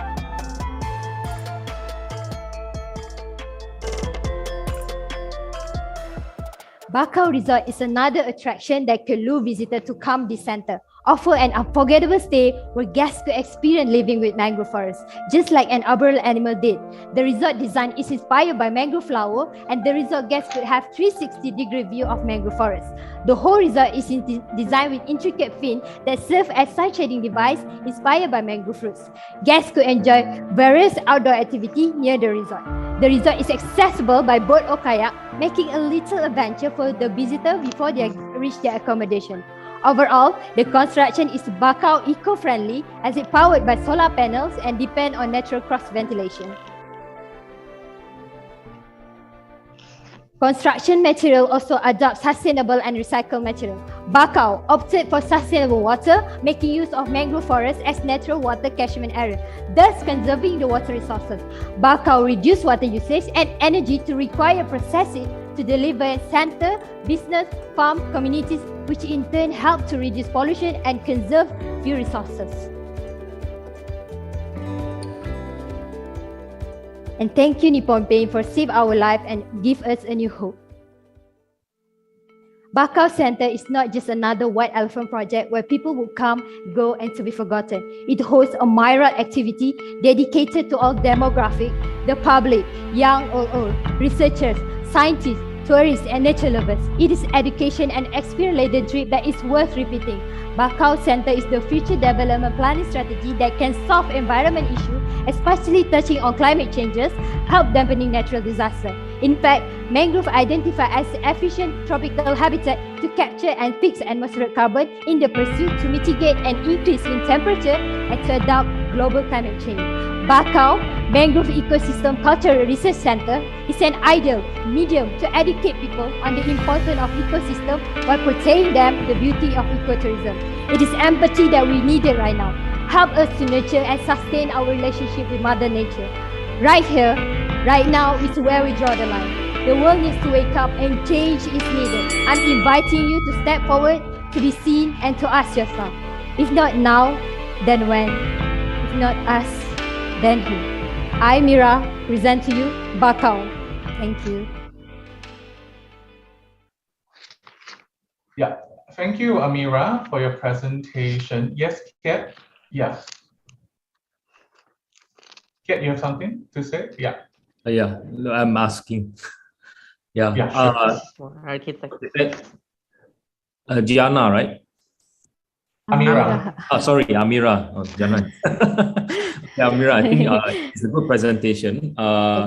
It's a good topic as well, but I think your for mangrove's sake, your tsunami story was a little bit overkill, dramatic, but I think I can accept. And I think for the project wise, right? I think there are some different languages that are injected into your project itself. And I see that you have used some vernacular references, right? But Yes. I think what I need to ask is in terms of your aesthetic representation, because your project is complex for your age, I would say. So I think well done. So in terms of aesthetic, what are your references? And in fact, are they, like, for example, your hexagonal design, your honeycomb, what are they referencing to? You know, so what is in your mind when you are using elements like these and shapes like these in your project itself? Oh, okay. Some of the elements like hexagonal shape actually is really practical, because if you can see there's a lot of sided. So I'm deciding to use it like as multifunction, because we can actually put it as partition, and some of it, as you can see, the ceiling is also hexagonal. So whenever we do the seating area, that hexagonal can be turned into down and then put it down so people can sit down. Yeah, okay, sorry, I have to stop you because of the time issue. So what I'm asking is not so much of what a hexagon can do, but why are you using shapes and volumes like this in your project? Like, for example, if mangrove is a very organic entity, right? So they don't grow in a regular way. And your projects are almost that I can see a lot of axes that are present within the complexity. So there are certain order that you are trying to create, but why those shapes, why those elements in your projects? Because of the outside of the mangrove parts is really, as you can see, the shape is different. But when you go to the inside, I play with the shape more, rather than just, I'm also experience it, like what you call that, try different shape actually. By that, different space I use a different shape, by different, and also different space also I'm using multifunction technology. That's why everything is different with outside and inside. Okay, leave the time for other judges. Yeah, thank you, Kiet. Leah and Sammy, you guys have any questions? Yes, Leah. Yeah, this is a very interesting presentation actually, but this is, for me, is more to architect. I just need to know, Amira, about your the presentation for the interior. For example, like I see the floor and everything, it's using is a metal and everything. I want to see more story about the interior, and then all the using the materials for the rooftop and then the floor. I think I need your explanation. Thank you. Okay, so I don't really understand the question. Yeah, actually.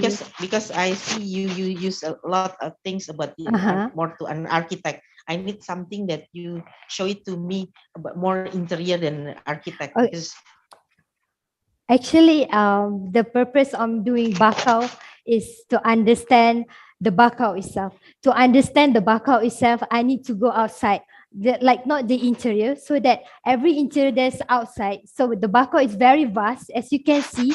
Even the site that I go is very vast that I cannot even explain it through the interior. I need to make it people not the center where they just used to be mangrove center actually at that site, but then it become like what we call that waste like waste place.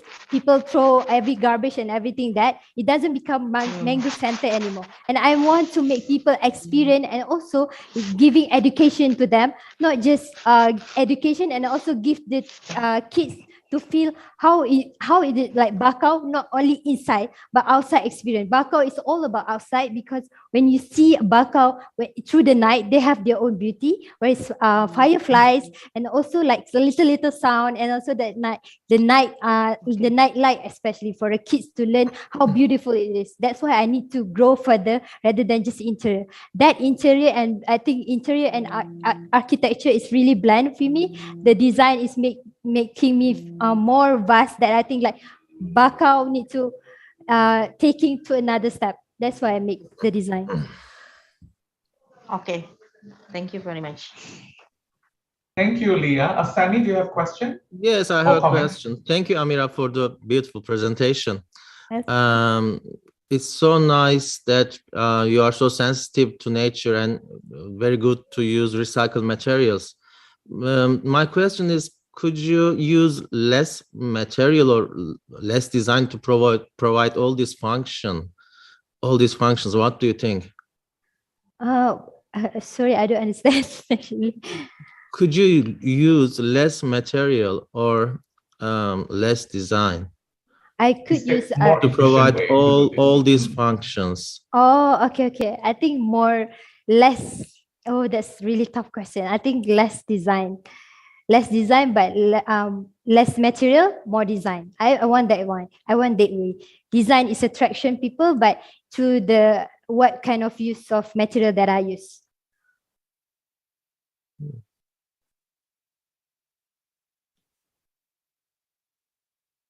Yeah, sorry. Okay. Does that answer you, Sammy, or you want her to elaborate more? Actually, I need a bit more. Yeah. Okay, Amira, think about this. Is there a more efficient way, or is there an inspiration for you to use so many materials? Because I think Sammy's perspective is, we want to be closer to nature, but at the same time, there's also a lot of man-made structure. So in that sense, how would you want to elaborate this further? Yeah, thank you. Oh, from the material I use, people's thinking that I use the recycled material a lot, but actually I use bamboo, recycled bamboo. And also from that is from local waste. They use it like disposable waste. From their waste, we use that as our what we call that furniture, as everything. And also as partition, as you can see, every design I use it like disposable waste from that can be recycled, either wood, metal, or plastic. Okay.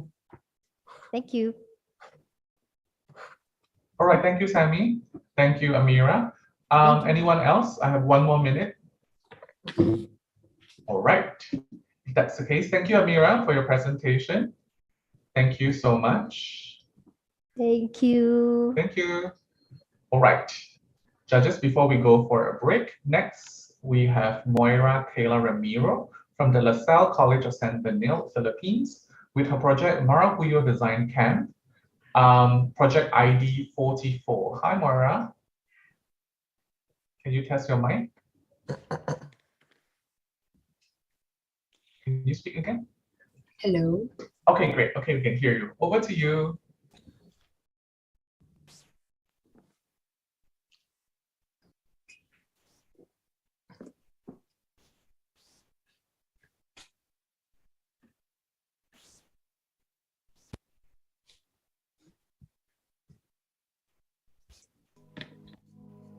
Good morning.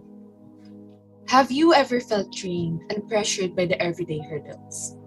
We might feel that time is endlessly ticking, like we are running out of it. And there are days that are being hard for us, carrying the burden of hours, struggling and surviving to live. Just like us, others experience it as well. Introducing to you the people from the towns of Laguna, Philippines. It has always been known for its natural resources and recognized for its art and crafts industry. Are you familiar with this intricate wood carving? Or this delicate hand embroidery? Or have you purchased these kinds of colorful slippers? Or do you wonder how these bird shavings are made? All of these came from the skillful hands from my beloved home province, known for their passion in the art and crafts industry. And just like you, the artisans in these communities are undergoing hurdles too, mentally and financially. Stimulating their minds to create pieces is hindered by the pressure of putting food on their table because their primary source of living is threatened to be obsolete. But how are they now? Allow me to show you. Ako si Monica de Ramos, 87 years old, isang bordadera dito sa bayan ng Lumban. Alam mo na, kinagisnan ko na yung pagbuburda. Halos karamihan talaga dito sa Lumban, ganito talaga ang hanap buhay. Ang mensahe ko sa mga kabataan, maganda ding matutunan nila kung paano ang pagbuburda, palanani. Sa panahon ngayon, talagang nag-wood carving pa rin. Yun ang kinabubuhay dito sa bayan ng Petia eh. Kung walang dumadating na buyer, paano? Kaya nangyayari sa amin, kahit walang buyer, tuloy lang ang aming gawa, mga unique item. Kaya lang, puro palabas ang pera.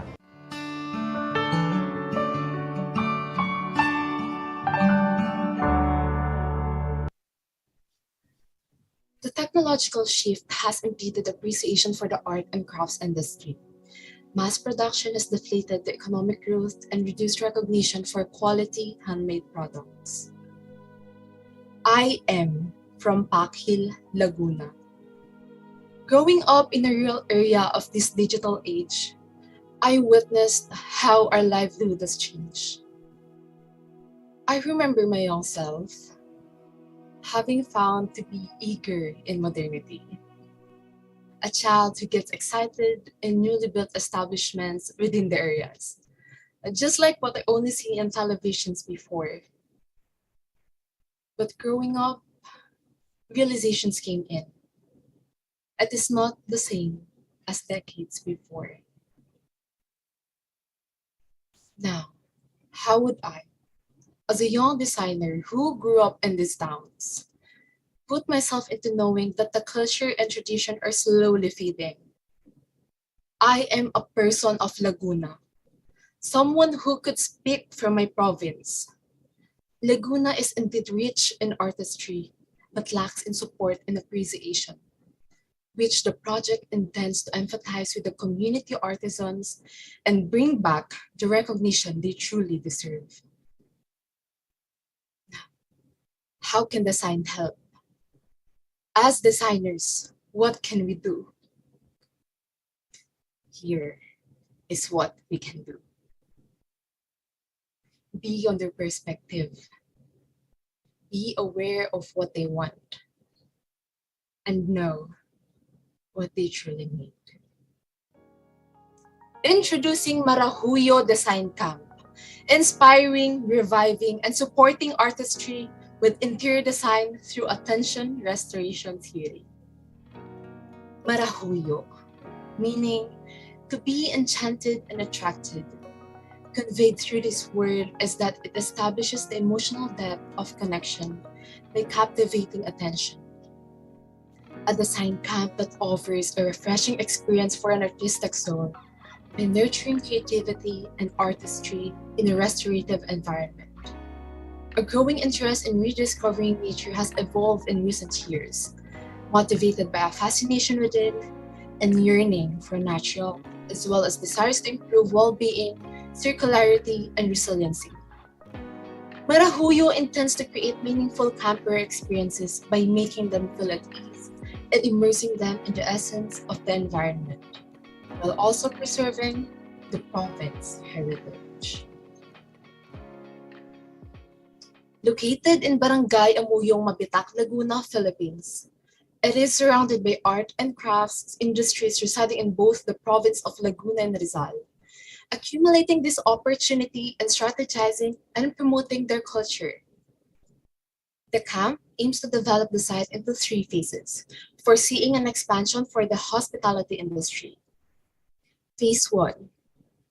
We have the lobby, the farm-to-table dining, craft and design studio, and the villas. For Phase 2, we have the expansion of the multi-functional spaces and further expansion of the private villas and suites for the Phase 3. Now, let me show you my thought process. By being aware, by knowing, and by understanding all of these issues, I have to start somewhere. And where else should I start? It is to start for those who also understand the value of the works made by these artisans and therefore influence the artist to the artists. With this in mind, Kaplan's attention restoration theory helps replenish mental state, attentional ability, and attain cognitive restoration in the environment, with biophilia being the foundation of ART. Having this theory as an anchor of Marahuyo benefits the artists and is a way to enrich the artistry in the province. What can the camp do? Apart from the potential to revive and empower the province goods, it provides the opportunity to amplify cultural appreciation, artisanal works, and relearning the part of our art and culture that once flourished, but is now slowly fading amid heavy commercialism. The experientiality of the space will provide personal introspection and retention through engagement, while being in a secluded environment. Every detail of the camp is designed to reach common goals. We have artistic inspiration, mental restoration, and cultural preservation. Sustainability comes at the top when it comes to materiality. With this matter, materials like banana fiber, bamboo, cross-laminated timbers, reclaimed wood, and concrete are used. Nippon paints used are in neutrals as they symbolizes empath, reliable, and tranquil. Other colors are to fulfill a sense of vitality, combining these elements to engage balance within, by mind being at ease and heart being captivated. Now, the restoration begins as we are greeted by the sounds of the waters falling, the clouds moving across the sky, and leaves rustling in the wind. The reception welcomes its campers. One element that is widely featured is this wall panel. Inspired from a distinctive feature called calado technique embroidery found mostly in our national costume. The fibers are manually counted and stitched together by hands into a variety of open threadwork patterns. The identity which their strenuous work reflects an exquisite pattern. The town of Lumban is recognized as the embroidery capital of the Philippines, whereas Paite is known as the carving capital of the Philippines. This wall panel element represents the local artisans in these communities, being the core of Marahuyo. The restaurant for an opportunity to recognize the province culinary pride to its campers. The space sustains a farm-to-table setup where they are allowed to harvest their own meals. fascination. Whereas the camps and mixed-use spaces offer cultural design workshops and exhibit spaces to promote the enrichment of the province legacy for art and craft making. Having our attention helped us to reflect and introspect. This will bring both local artisans and artists together with the needs of a restorative environment and a space of appreciation. By being away, private villa induces healthy restoration for an artist mindfulness, getting ourselves out of a rut and giving our brains a break by taking a deep dive into a new environment. A safe space to reflect and create. A craft studio where they can discover their mindfulness through arts, surrounded by waters and plants dancing with the breeze. The extension that encourages us to be immersed and engaged with the patterns we are comfortable living in. The villa suite entails the use of natural daylight and ventilation. It is like unplugging from everything, switching to explore new natural terrain, providing campers a space to healthily refresh and interact with it. The compatibility that induces our stay with enjoyment and congruence in the environment, resolving mental tensions created by the fast-paced lives with design and nature working together. These four key components of the attention restoration theory will fill the emptiness that the artist would need to explore by being away, fascination, extension, and compatibility. The camp is not just limited to environmental, but also to socio-economic sustainability, which aims to build cultural interaction between artists and also prosper appreciation for the artisans. It is their hands that create. We must recognize them for their worth and begin to give them what they deserve. Creativity and ingenuity are part of our core identity as humans. And as interior designers, we have the power to create spaces that amplifies awareness. We have the power to create spaces that would safeguard and protect these identities. We have the power to give a positive impact and change lives. Again, this is Marahuyo Design Camp, inspiring, reviving, and supporting artistry with interior design through attention, restoration theory. This is Maura Amira from the Philippines. Thank you. Thank you, Maura, for your presentation. Judges, I'd like to open the floor to comments and questions. Anyone would like to go first? Yes, Horace. Very, very good presentation. Congratulations on all the efforts that you've put. And you're actually a very good presenter. Very, very professional. And I have a key question for you. Because when I follow your story, it seems to me it's like a cultural sustainability issue that you're addressing on your own hometown. But the outcome that I spot, it seems to me is like another beautiful resort or property development showroom. And the percentage of the so-called displaying all this cultural or artisanal heritage part is very limited to some features only.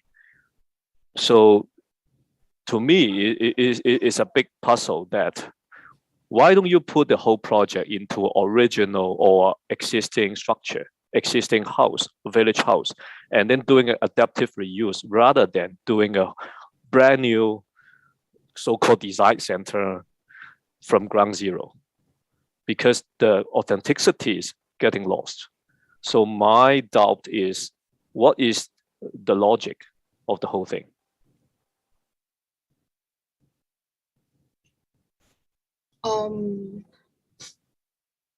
For me, there are already community guilds and organizations available in our towns, and they are very inactive nowadays. And also the main problems of the space is that the younger generations are not that interested in continuing the tradition. So the space will serve to empower and to give the industry back. And this Marahuyo Design Camp will tap on these local organizations and these communities as that this design camp would able them to unite, would able them to keep them organized and well maintained in terms of fellowship. So this design camp will serve as a space where they will organize and unite these fellow communities within the province.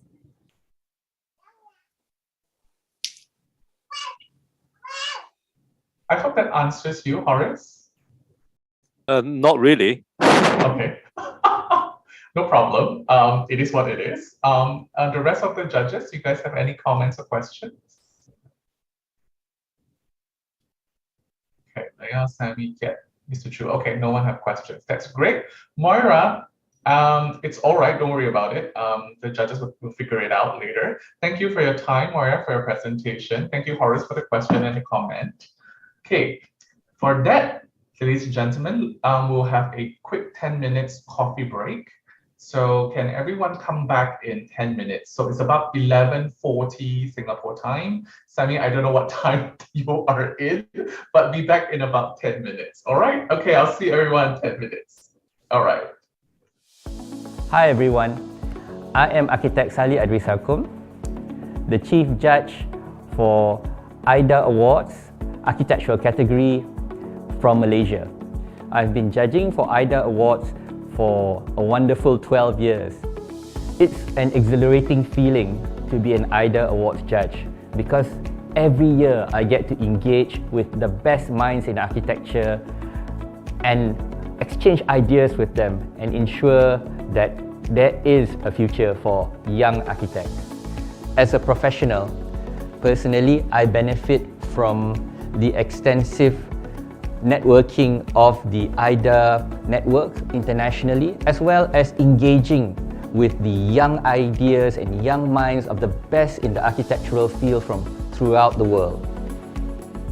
The AYDA Awards is different from other awards in a way that it's curated by professionals for many, many years, and it has an overarching international presence in so many countries. And if you look at quality, that is the best way to benchmark yourself as an architectural designer. Students should enter AYDA Awards because, as in any game, if you play with people of your same ability, you will never improve. You need to play with the best. And in terms of architectural design, AYDA has among the best people in the field. So you need to elevate yourselves. To become better, you need to join AYDA Awards. And it also trains your thinking process so that you will overcome normal problems and be a better thinker and a better solution provider. You don't just rethink the problems, but you also think out of the box. Even rethink the box. The expectation of the judges is always to find something that is surprising, unexpected, and pleasant. And usually we talk about rethinking the norms, rethinking normal approaches, novel approaches, and having solutions that have a meaningful impact in society and in architecture. So please surprise us and make us wow. Don't be afraid to enter AYDA Awards. You never know if your entry might be the winner. Just address the team. Look for solutions that nobody has thought about. Look at the past year's entries on how they actually communicate their ideas and try to make sure that it brings out an emotional response. Because if something moves you, it will move the judges. And most probably, you are a winner. Join AYDA Awards. You might be the next winner.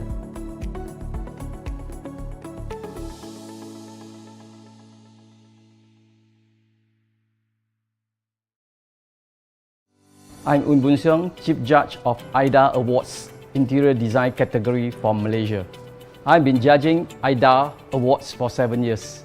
I feel excited and feel good to see the improvement of design from year to year. I benefit a lot as a judges for AYDA Awards. I have a good chance to meet a lot of designers from all over the world. We have a good networking, good time, and of course, we have first time to see all the good design from the students. AYDA Awards are different from others competition. It beyond competition. It's a platform to bring all the designer professionals come together to share the design passion. The students have the opportunity to break through and always we have a good time. I think students should join AYDA Awards. It's a very great platform for you to come together there, share your ideas, meet a lot of designer professionals together and enjoy a good time. I hope to see a good design ideas and concept. The design that can bring impact and improve people's life and the communities. And I want to see their creativity to push to the boundary. Hi student, just be yourself, be passionate at what you do, and don't be afraid to take the challenges. Join AYDA Awards.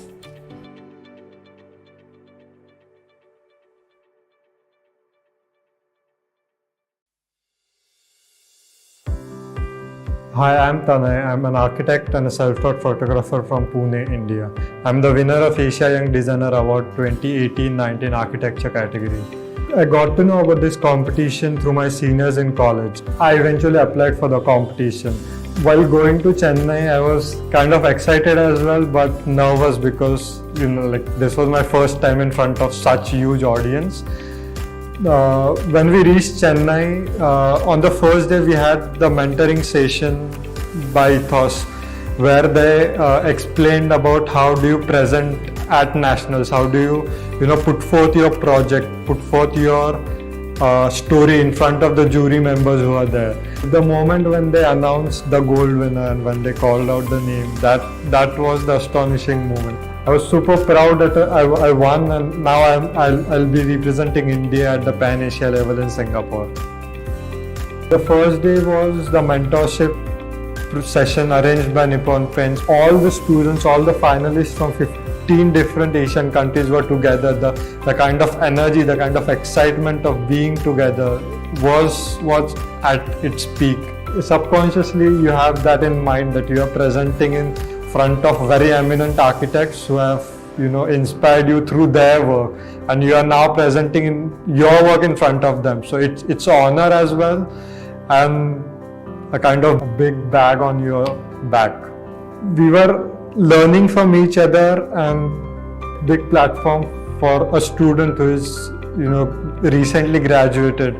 So after the presentations, Nippon team took all the contestants and the jury members to a kind of short Singapore tour, and we did the boat ride around the river, and they explained about the architecture in Singapore and what stuff is coming, the technology, the architecture, the landscape.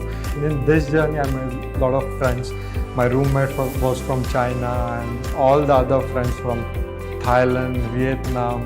So it was a kind of quick form family with us, all the young budding students, everyone so talented was just coming together and having fun. So before the award ceremony, we had the presentations by eminent architects from Japan, from Singapore, of how the urban designing came and changed the Singapore completely, as now we look at as the successful model of urban planning. And all the lectures were very inspiring, but somewhere down the mind everyone was waiting for that moment of the award, the announcement of the award. And finally that moment came, and I won the title award for the architecture category. It was the first time India won this award in the 11 years of AYDA. Now to announce the winner of the Asia Young Designer Award for the architecture category, I would like to invite Mr. Wee back on stage. And the winner, Mr. Tani Narendra Botara from India.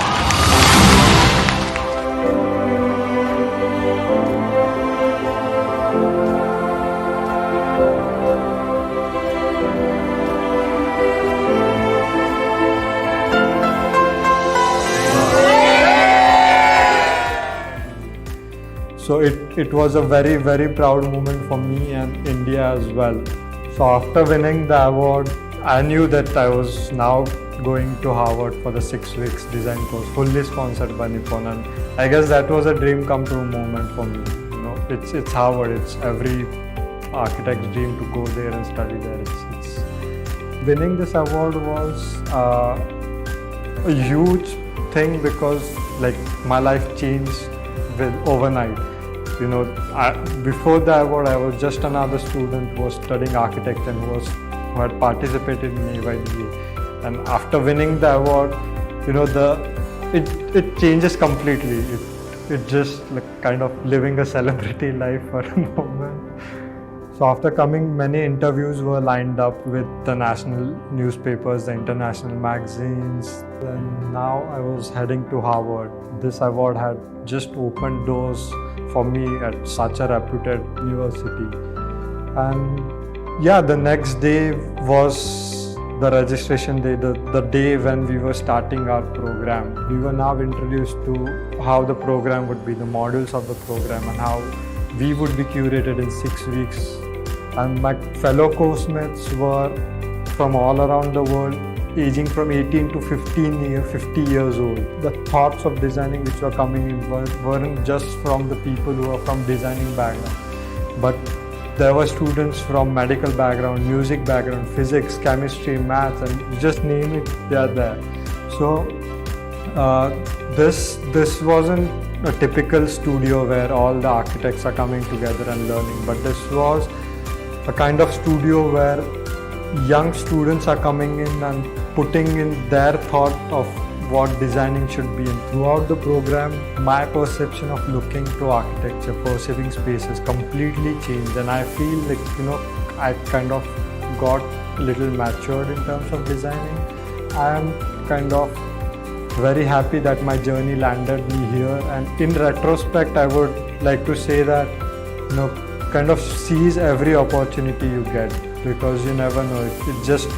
It was just one task for me to apply for the competition. It completely changed my life. Participate in this competition. It's rather than competition, this is a very interesting journey of learning from others, learning from your colleagues, all the talents from all around the Asian countries, from the jury members, from the mentor sessions which happen. So I guess it's a wholesome design experience which Nippon has created through AYDA Award, and I'm super proud that I was the part of this.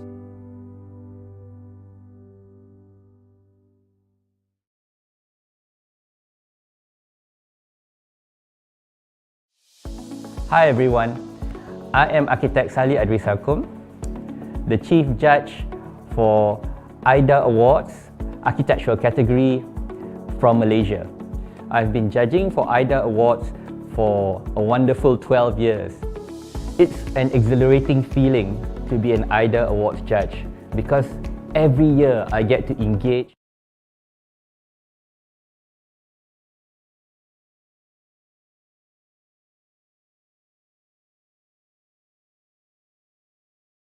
Welcome back to our second segment, where we will proceed with the AYDA Awards International Finale for the Interior Design category.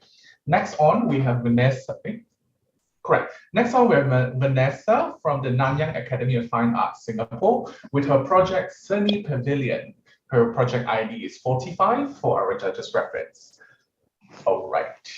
Vanessa, hi. Can you hear me, Vanessa? Yes, hello.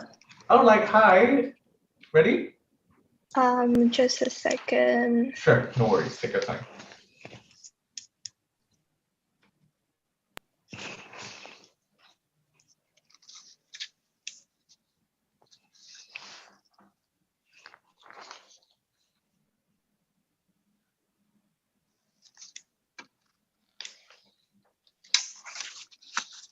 Whenever you're ready, Vanessa.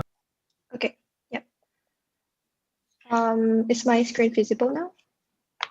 Yes, it's visible. Yeah. All right. Good afternoon, everyone, and welcome to my presentation. First, let me introduce myself. I'm Vanessa Wijaya, representing Singapore for the Interior Design category. My project is entitled Sunny Pavilion, a village enrichment center located in Muntigunung, Bali, Indonesia.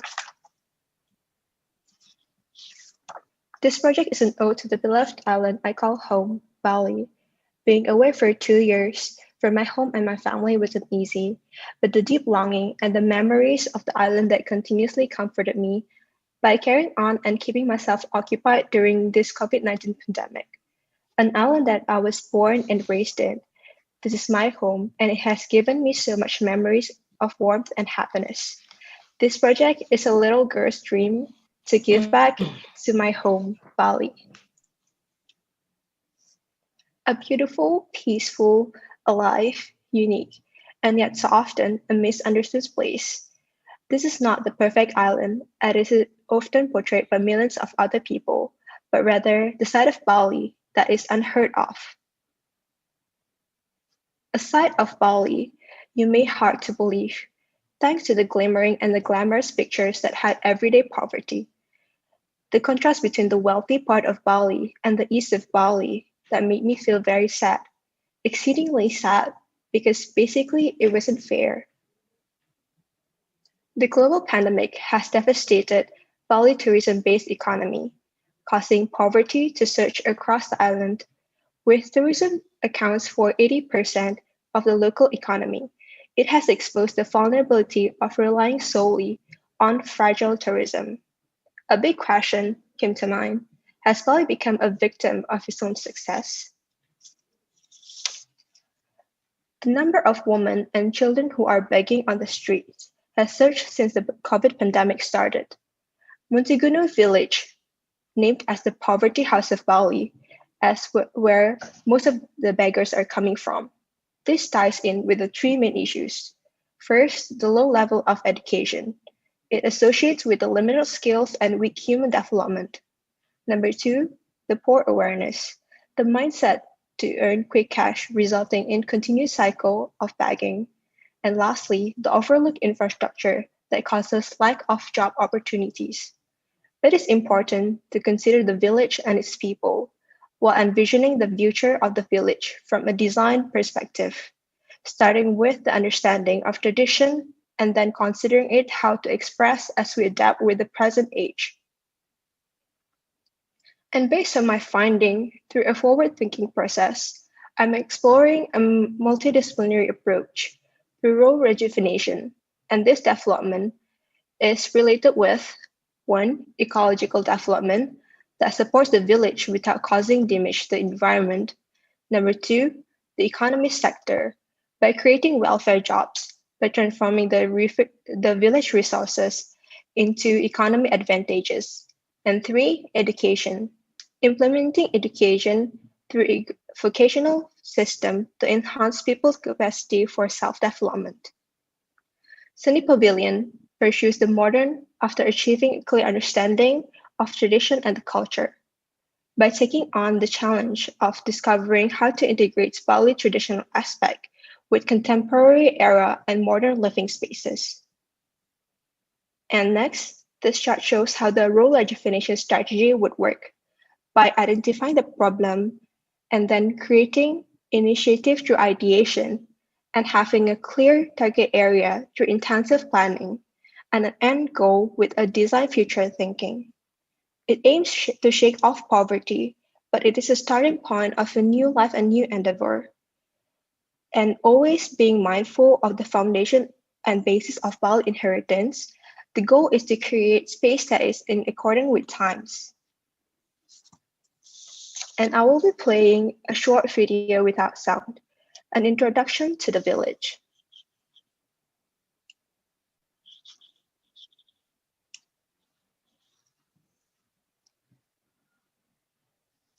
Muntigunu village is one of the island poorest, most neglected communities.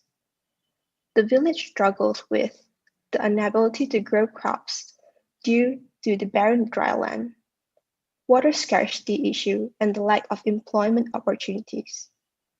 And this forced many women and children to resort begging in the tourist-packed area of South Bali.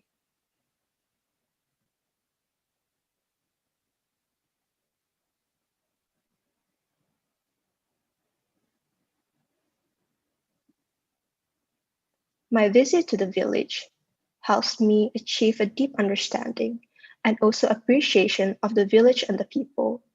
I discover a village with so much potential. The chosen site is a 20-minute walk from the Monteguno village. The project follows tradition and upholds the foundation and basis of the inheritance of Bali. It creates space for the modern era.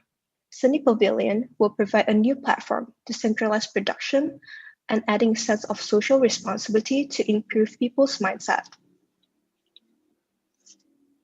The rural rejuvenation strategy, through economic development that encourages the locals to make the most out of the local resources. There are the palm trees and the rosehill flower that are commonly found throughout the village. The villagers are also known to have a great crafting skills and hoping to create more jobs so they can support themselves. And now let's move on to the concept. Taking the traditional Balinese philosophy of life, the Tri Hita Karana as the concept. It means the three well-being of philosophy of life.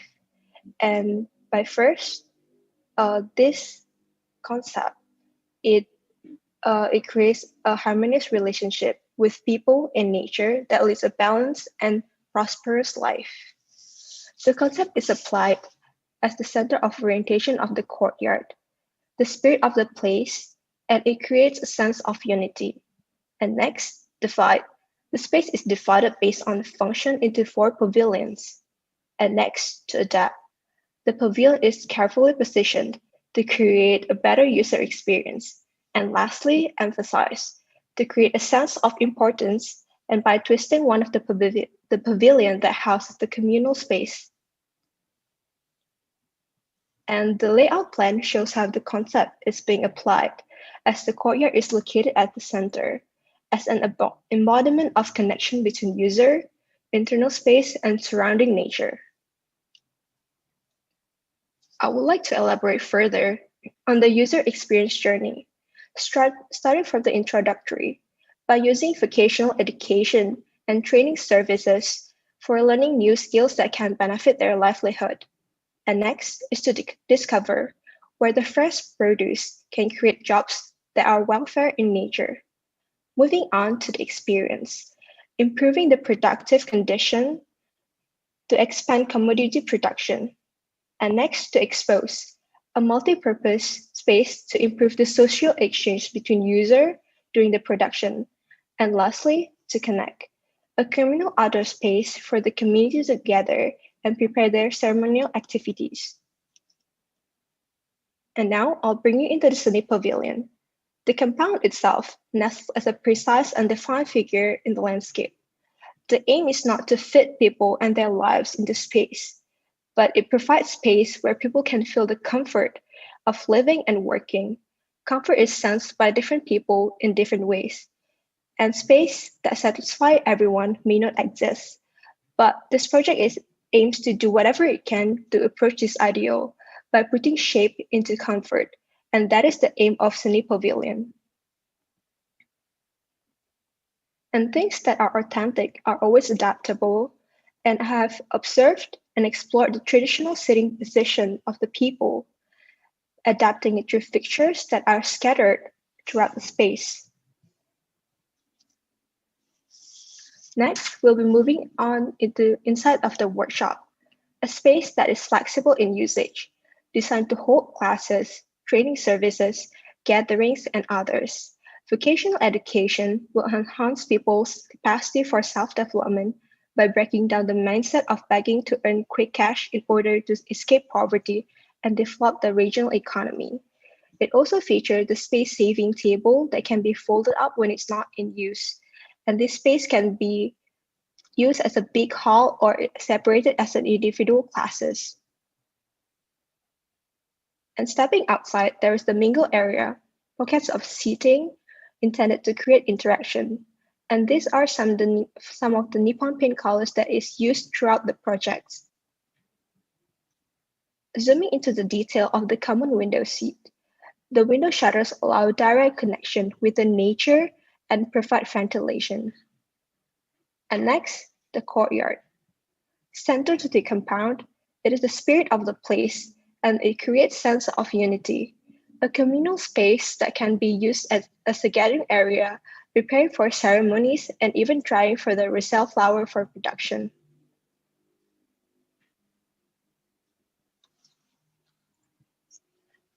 Stepping inside of the drink pantry, where they sort out the dried resale flower, unpacking, and even making the over drink. This perspective section shows where there are sustainable strategies that have been applied, such as the rainwater collection and the cross-ventilation system. And let me elaborate further on the rainwater collection system. The map here shows the roof plan and the location of the gutter, and there are some details of the gutter itself.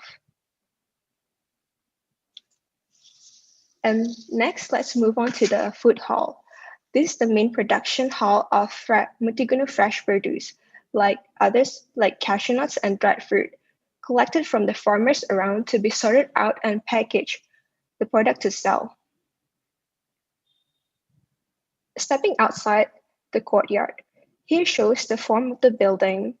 The diagram here shows the transformation from the traditional Balinese house by inverting the roof lines to enhance the connection between user and the surrounding nature, incorporating sustainable strategies such as the rainwater collection gutter. Next, another view of the courtyard. It promotes harmony among fellow human beings through communal cooperation by promoting unity and spiritual harmony manifested in numerous rituals and offerings to appease the spirits. And lastly, the pavilion, where the production of crafts takes place and the processing of the palm sugar. And this slide shows the maturity diagram, how the use of concrete and bamboo, and the new material like concrete with a traditional twist with the bamboo texture left on the concrete surface. In conclusion, hoping that Seni Pavilion can be a model of infrastructure for other villages, it embraces the idea of rural rejuvenation to create symbiotic relationship between urban and rural environment. It does not only provide a new avenue for development, but also making valuable contribution in improving rural infrastructure by breaking down the cycle of poverty through transforming people's mindset, focusing future of the island. And this map here shows the potential future development for other villages. Here shows some organization to work with, and I believe each village represents significant history and heritage, and these are valuable resources for socio-economic development through ecotourism. And this approach is not a one-size-fits-all.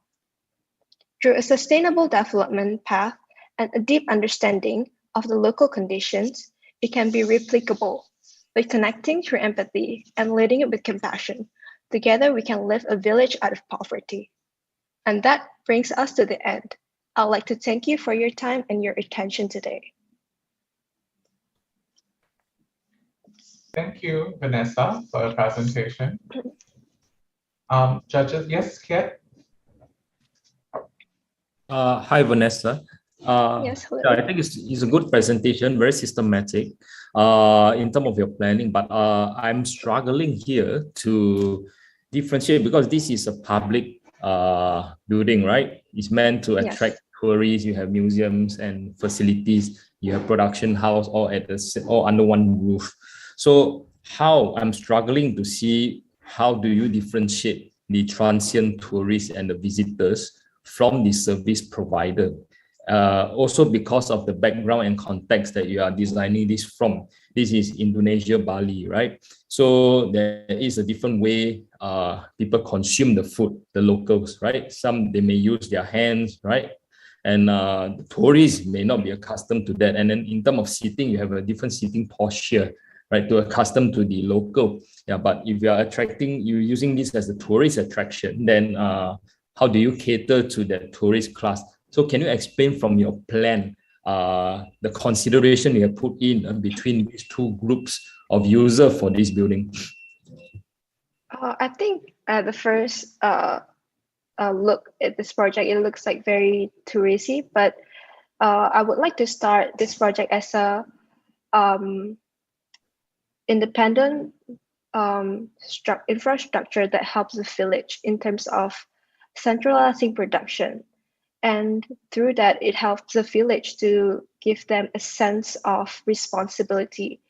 And tourism is still the next step as the world is still recovering from the pandemic. Okay, And sorry, I would have to stop you there. That's beside the point. The point is to have that ambition in your master plan, you have to be able to cater to it. So which part of your plan caters to any outsiders that are visiting this place? Yeah, so how do you do that in terms of your planning, or is there no consideration for that at all? Of course, there is still consideration, especially in terms of, let's say, a weekday. For the weekday, the local can use this space for their production center. And especially during the weekend, there will be catered for the tourist group to come in to this place and take a look. Okay, correct. So from an interior design point of view, how do you do that transition from a designer point of view? I would like to embrace the idea of the idyllic Balinese village feel through the vernacular interior space and the feel and the look and touch of the space. I would like to embrace that rather than putting just solid benches and chairs. So there are structures that are adapted from the people, the locals' sitting position, and I would like to embrace that rather than putting just chairs and tables everywhere. Have you done that in your plan already? In which area? Yep. Can I go back to my slide? There are the mingle area that are catered at outside of the workshop, and also there is this window shutters area that can be open where people can sit on it when it's the windows are open. Okay, I leave the time for other judges. Thank you, Vanessa. You have answered 70% of my question, but it's okay. We leave it for the other judges. Thank you, Kian. Sammy, Leah, Sammy first? Yeah. Sammy, do you have a question? Okay, thank you. All right, Leah? Hi, Vanessa. I'm in Bali now, actually. So in Bali right now. Kid has I think I have actually the same question, but you know, Bali is have a regulation for budaya, you know, for the seni in Bali. I didn't see that hita karana in your design, and you know, if you build a building or interior in Bali, you should have a fit body and head. I didn't see that because will be a good presentation for tourism if come to your place. But I see this is I can see the divided between the people, Balinese and tourism in this case. Same with kids told you before. And I just want to know, where is the Tirta Karana in your interior design? Because I didn't see it, the connection between Hita Karana and interior. Thank you. So the concept is actually applied as the courtyard itself. This is as an embodiment of the sense of place and the spirit of the place. So it may not directly translate it as physical shapes, but rather the idea of how these three causes of well-being, like the people, the nature, and the spirit.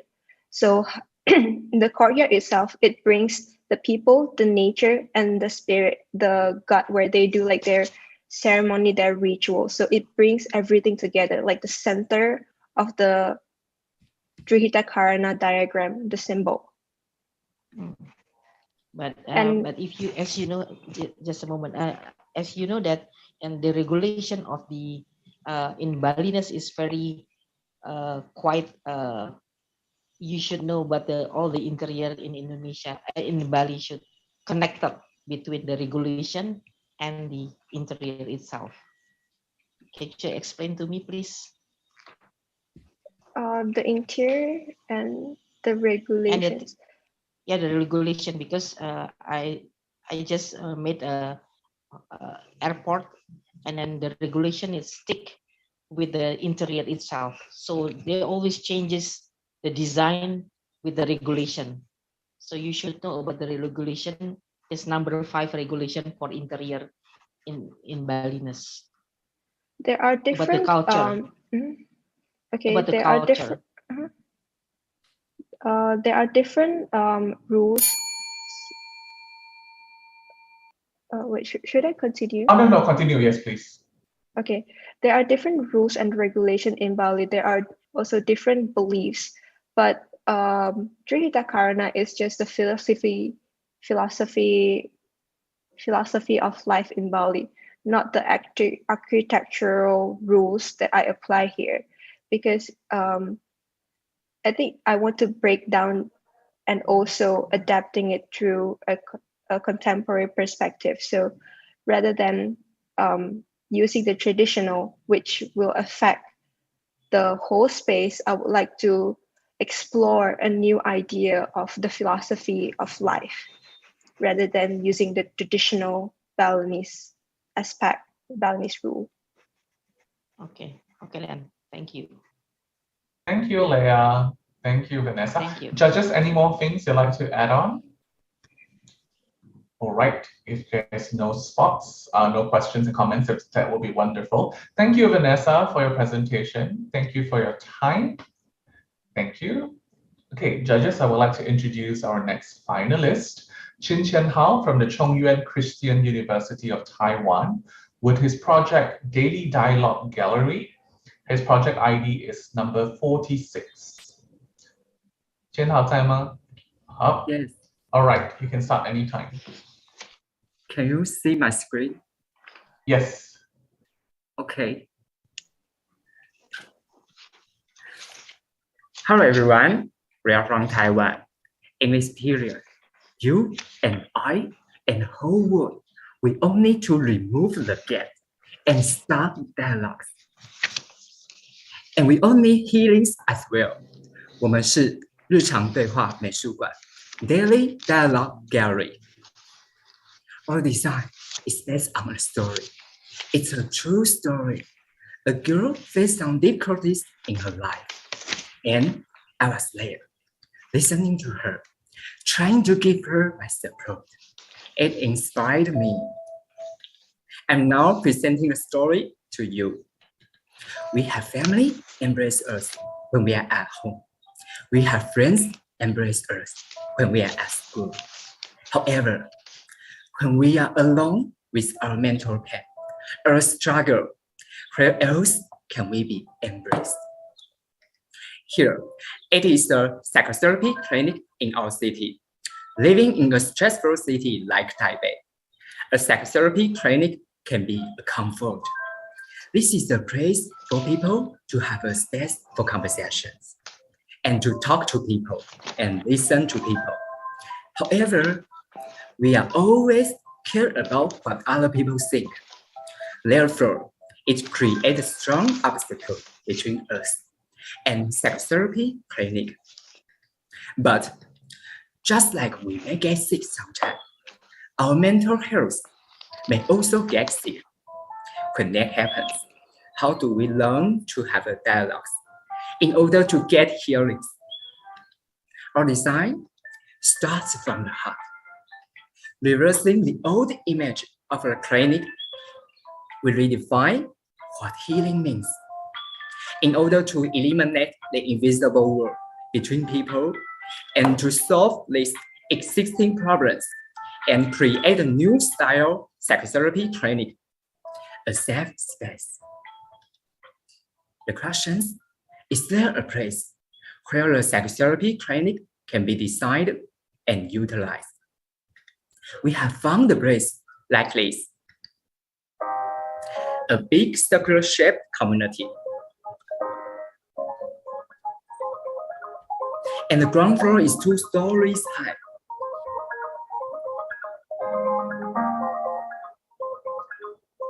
with the large-scale stair greeting us. As we go up the stair, we see a series of corridors linked by bridges. Look down from the bridge is the hustle and bustle city. Among the residential housing, there are smaller stairs leading us into a sky garden behind the community.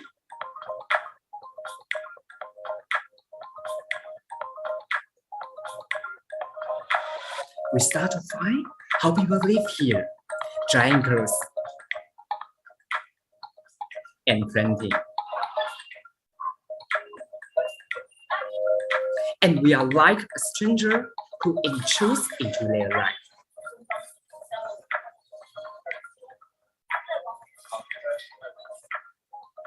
However, the residents are so used to it. Through our multiple exploration of the place, we started off as an outsider. As we explore and make friends with these passionate communities, we became a part of their life. Let us unpack our heart. And we are touched. We are the insiders there. They need, we care. Then our design takes place. This is the Huazhang residential apartment in the Wanhua district of Taipei. It was built in the 1916 years. Because people had moved up, it became an old circular community. The 4 blocks were divided by 2 roads. It has a distinctive circular bridge, a community corridor, and a sky garden behind the community. Based on the uniqueness of the site and the lifestyle of the residents, bring psychotherapy clinic into the heart of the community as our main approach. By renewing the impression, bring the design into the embrace of the community. We have 3 approaches we want to achieve. Resonate the spirit of the place by the community. First, the design of the clinic becomes a gallery, providing art prescription, inviting people to start their psychotherapy journey, turning sessions with starter into artistic creation. With multiple mediums, use art creation to start a journey of a therapy. Second, especially, we incorporated psychotherapists download application into this community. Inside is psychotherapy. Outside is daily life. Within this series of Sky Garden, the small to large gaps as a starting point of two-way integration of therapy and daily life. And third, we take semi-artist perspective to find the potential nodes, dismantling and reconstructing the clinic within the community, using the image of the heart to create special layers for each node, scattered throughout the community. The clinic expands in the community and creates special linkage. Based on the thoughts above, we retain 62% of the residential space here, while keeping the openness of the community. The remaining 38% of space is used for psychotherapy, 50% within 38% area of private treatment room, and the remaining 23% becomes the gallery space open to public, in addition to serve as a space for display of patients' art creation, and partially became the stage for display of residents' daily life. And through the extrapolation and research of the space and the dialogue between the anotherized building, it starts to overlay with the community and create undefined and ambiguous transitional space. And the 6th psychotherapy centers are: from the circular bridge, you can find the first hard entrance, wide open, backyard, connecting, 2-side exit, and skywalk linking the gallery and the community at the existing anotherized building. For special developments, by opening up a gate from residential to the community, we introduce the diverse scale stair into the entrance of the space. And the gallery's white box pushes outward, resonate the residence extension of the riding floor as the living room and the growth of many illegal structures from inside out. So that each open gap becomes the starting point of therapy and create a dialogue between the gallery and the community.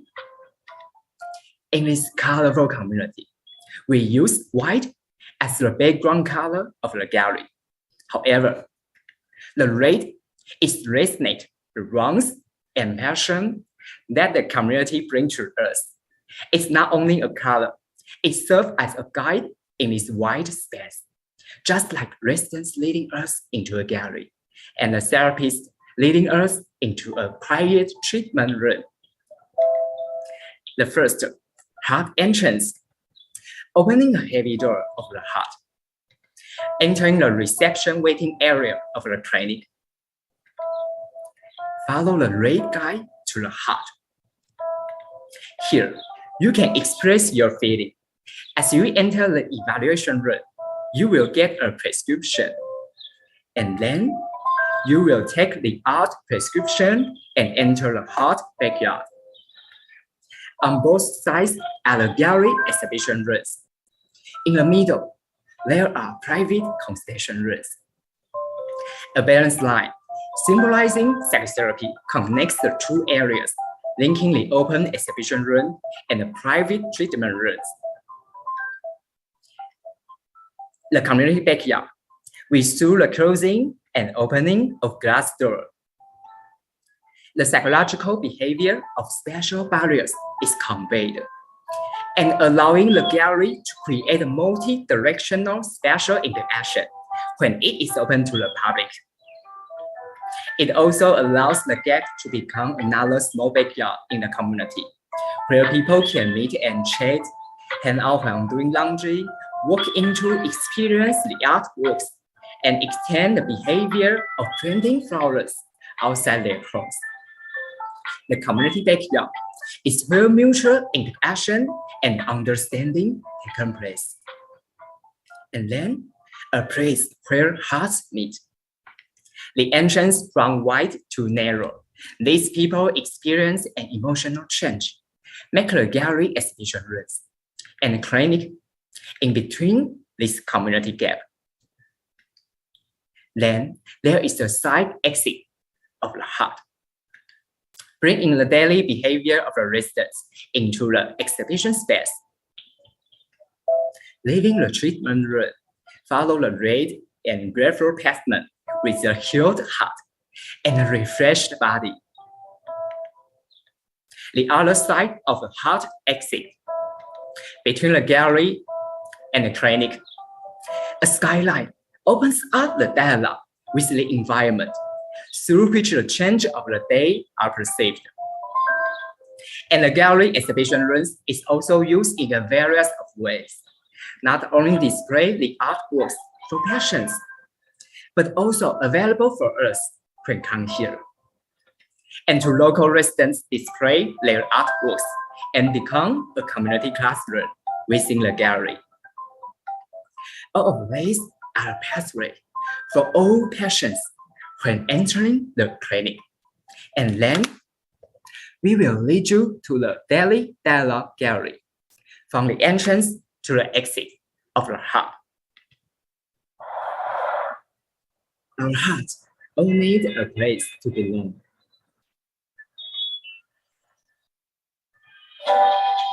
Can be a home or psychotherapy.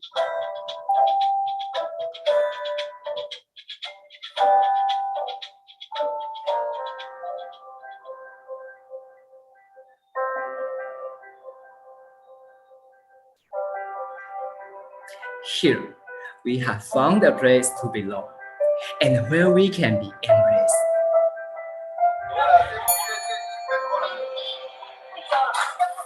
We have transformed the traditional psychotherapy clinic into a gallery, providing art prescription, inviting people to start their psychotherapy journey. The first point of hard entrance. Open a heavy door. Get into the creative corner. Each window view is the beginning of a daily integration. Every gap is an extension of community behavior. After leaving the hard entrance, turning around, looking into the hard backyard.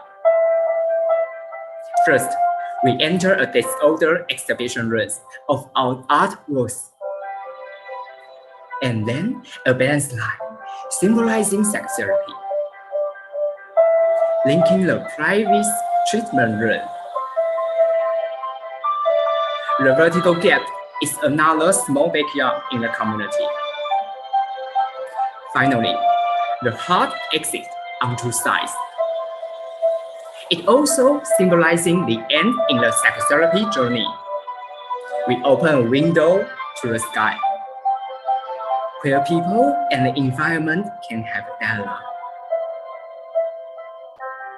Before you leave, shading the colors of your creation, and start a journey with the heart. The community has embraced us, and we also feel the void of this community. When we have dialogue here, it opens up each other, make a psychotherapy clinic become daily presence. And all this is based on empathy. And this is a gift from the residents gave to us. Let's plant a seed in this community, and we hope this dialogue will sprout here. And the gallery is to represent our observation on this social and environmental issue about psychotherapy and community. And then, from a story listening person, we are able to become storytelling person. 日常对话美术馆 Daily Dialogue Gallery. We start with a community, making psychotherapy as a daily dialogue. This is my presentation. I'm Qin Hao from Taiwan. Thank you, everyone. All right. Thank you, Qin Hao. Mr. Chu also raised his hand. Chu first, and then Kiet, and then Horace. Yeah, everyone has questions. Chu 老师，你先来吧。麦克风先开一下。麦克风，对。不好意思，我手举得很酸了，我已经举了很久了。哇，那个好，我觉得那个同学做得很用心，然后呢，也实地去实现了这件事情，看起来挺感动的。但我有几个问题想要问。第一个是，到底这个日常对话为什么要到老人区域这件事情跟老人有什么关系？然后你有提第一个跟老人到底有什么关系？而且你提到的是那个心理状况有问题才去那个老人区域这件事情，为什么要把那个看心理医生的诊所放在老人区域里面？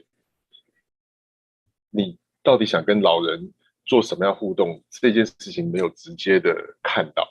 那不能在户外吗？不能在海边吗？不能在山上吗？不能在其他地方？为什么指定要在老人或是一个很老的区域里面？它的特点在哪里？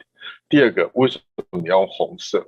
因为心理学上来讲，红色是暴力跟性的象征，但你那个区域在一个很平静的老人，而且即将被淘汰的一个城市里面的一个区域里面用红色，你的企图心是什么？我比较好奇这两个，这样子好吗？请回答我，谢谢。你回答之前，我先翻译一下。Mr. Chu has 3 questions. First is why do you select an older community? Like it's an outdated community in a suburb in the city of Taipei. So why that location? And you're talking about bringing in people with potential psychological issues and integrate them to a heritage community full of older members of the society.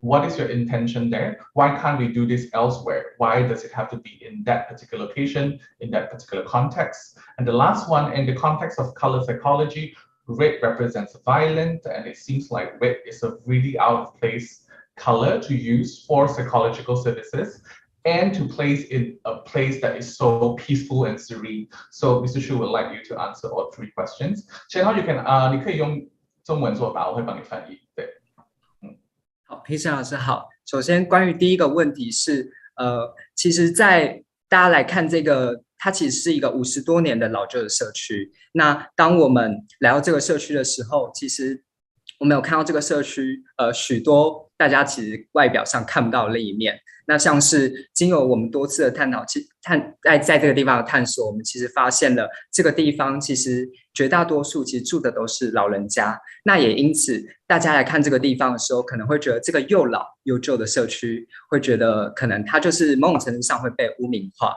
那也因为这样子，但是它就像是一个生病的社区一样。那而除此之外，我们经过我们多次在这个地方的探索，我们也会看到说，这个社区还有许多是我们外表上所看不到的。那像其实是除了这个社区本身，它的建筑形式具有某种程度上的独特性，从一个环形的天桥联系起各个住宅们，然后联系起各个人与人之间的关系。然后，而我们心理治疗的这个介入，我们是希望可以去打开这条界限。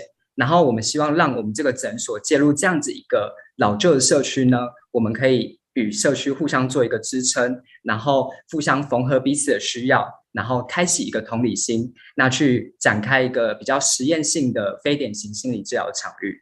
是，那在关于为什么用红色呢？红色这个色彩其实是我们这个社区居民们带给我们的一个感觉。当我们其实第一次来到这个地方的时候，我们其实非常的陌生。那直到我们第2次、第3次、很多次来到这个地方的时候，我们开始跟这里的居民们开始建立起了关系，然后开始认识了他们。那他们与我们之间的互动，就是让我们觉得是非常温暖的，非常的热情。所以我们以一个红色这样的色彩，在我们这样一个白色的美术馆里面去让它作为是一个指引，让它不只是一个红色，让它可以也是一条指引线，就像是居民们陪伴着我们走入这个美术馆一样，就像是来去呼应说我们从一个陌生人，然后进到这个社区，被这个居民们给包容、被涵容、被拥抱的一个样子。All right, thank you, Qin Hao. I'll just translate loosely to everyone. So it's a 50-year-old suburb in Taiwan, and most of the people living there are disconnected older generations. And the whole community lacks vibrancy and connectivity with the rest of the world. It feels like it's frozen in time. So by blurring the lines and bringing in a psychological center with support services like this, they're hoping to build a co-support system to build a non-conventional and experiential approach to psychological matters and mental health matters in Taiwan, because it's not a very common issue. So they're trying to create some kind of attention and anchor that people are not afraid to talk about it.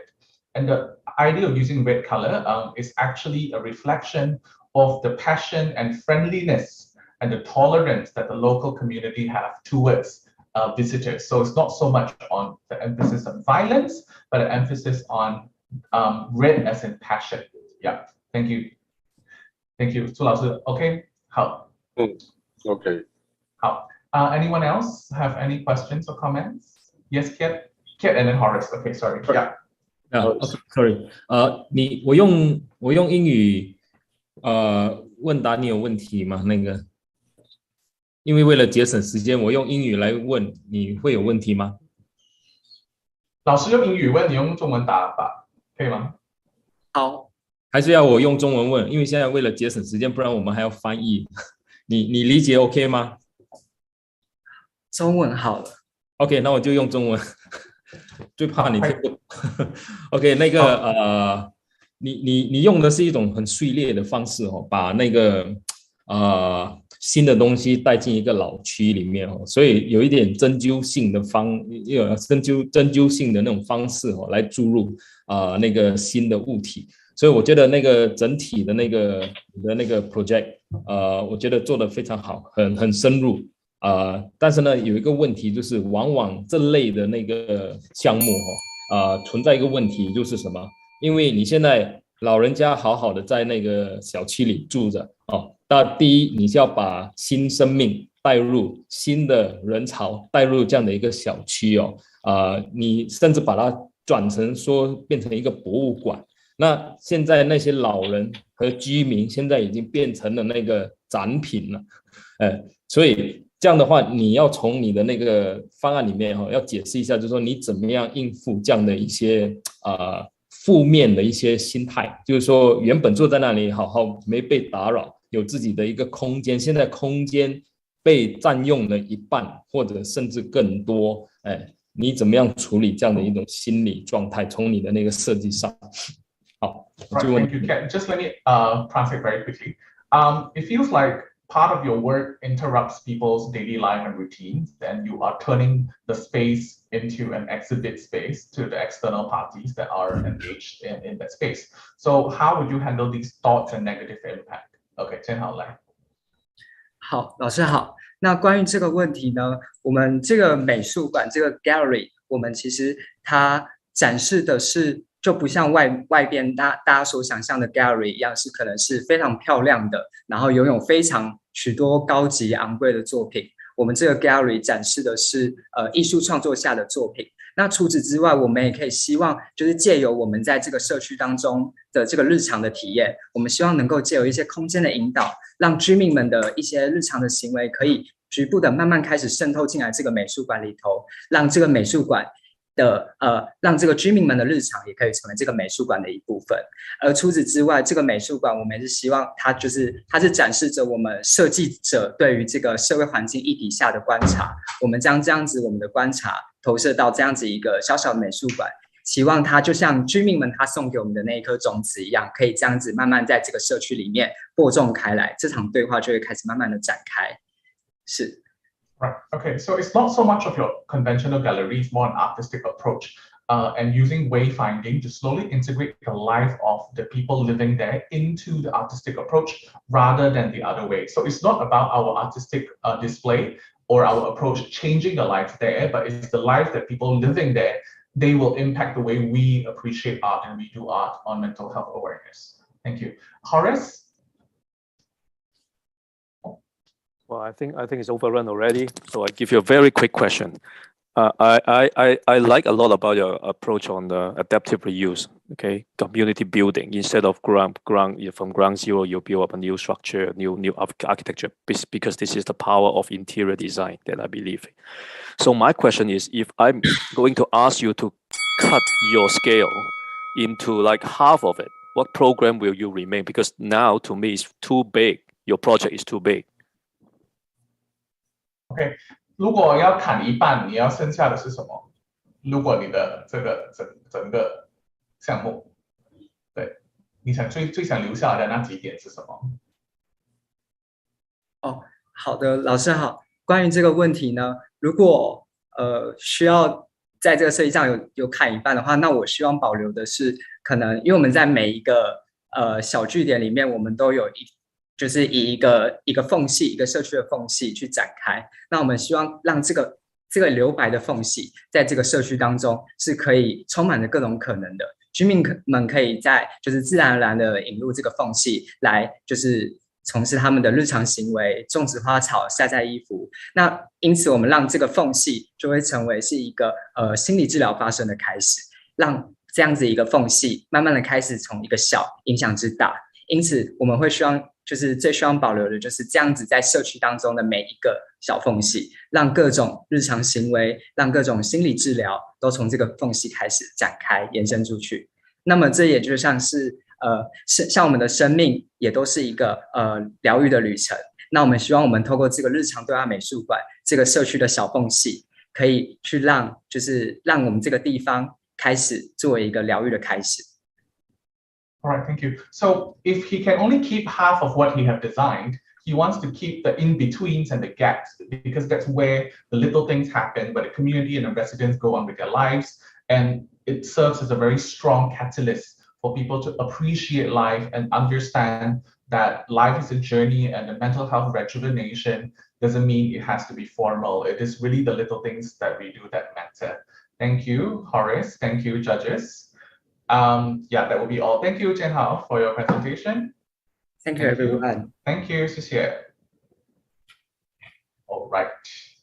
Next, ladies and gentlemen, I would like to invite Angelica Ayularas-Kinanti from the Institute of Technology, Bandung, with her project Ramu, Traditional Medicine Center. Her ID is 47. Hi, Angelica. Hi, Brandon. Hi. Okay, anytime when you're ready.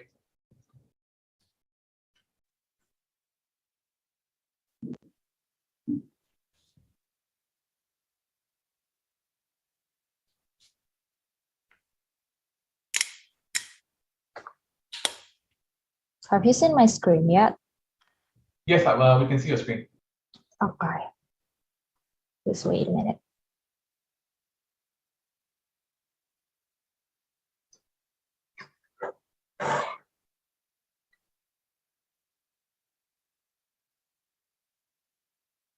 Okay, I'm gonna start now. Yes, please. In a world full of cultures, spice and herbs are essential things in our daily life. And spice has been affecting the way we consume something, because this exotic edibles has been used not only for its flavors, but also for its medicinal benefits. I'm Angelica Ayularas-Kinanti, and I'm from Indonesia, the tropical country who's been long known for its richness in the culture and in the soil. And in Indonesia, especially in Java, these medicinal products are called jamu, the centuries-old homemade wellness drink. And the knowledge to produce jamu is always inherited from generation to generation, making it an indigenous knowledge. So let me give you the bigger picture. After the herbs are harvested, women gather in the kitchen to process the herbs. It is a very Indonesian tradition for women to cook together while catching up with the local gossips, maybe talking about what's going on around, or maybe just exchanging recipes. There's so much things we can talk about in a single chit-chat. As well as the others drinking jamu with their social group over light conversations, light snacks, football games, chess, and other kinds of board games. And to keep it hassle-free, jamu can also be bought through legendary street hawkers, namely Mbok Jamu. She would come daily, knocking on your front door, carrying a heavy basket of jamu just to ensure you take your daily boost. And these are the small, mundane activities we never imagined how a glass of herbal drink could take part in shaping the richness of social bonds in Indonesia. So I visited a national research facility of Indonesian herbal medicine. I was escorted through the facility to see the jamu plantation, the very, very old artifacts of traditional jamu utensils, and I was told how jamu took a big part in the daily life of the former Indonesian society. And that was when I realized the Indonesians were currently losing a big part of our identity. Because right now, jamu sellers are losing their job to the decreasing demand. There are many fraud and stigma of herbal healing. The preferences of Indonesian youngsters are shifting to modern beverages and modern medications. And less people inherit jamu to their children. And if this continues, we'll meet the extinction of jamu. So we need a facility that will support the environment of modern jamu for both the local community and also the broader target.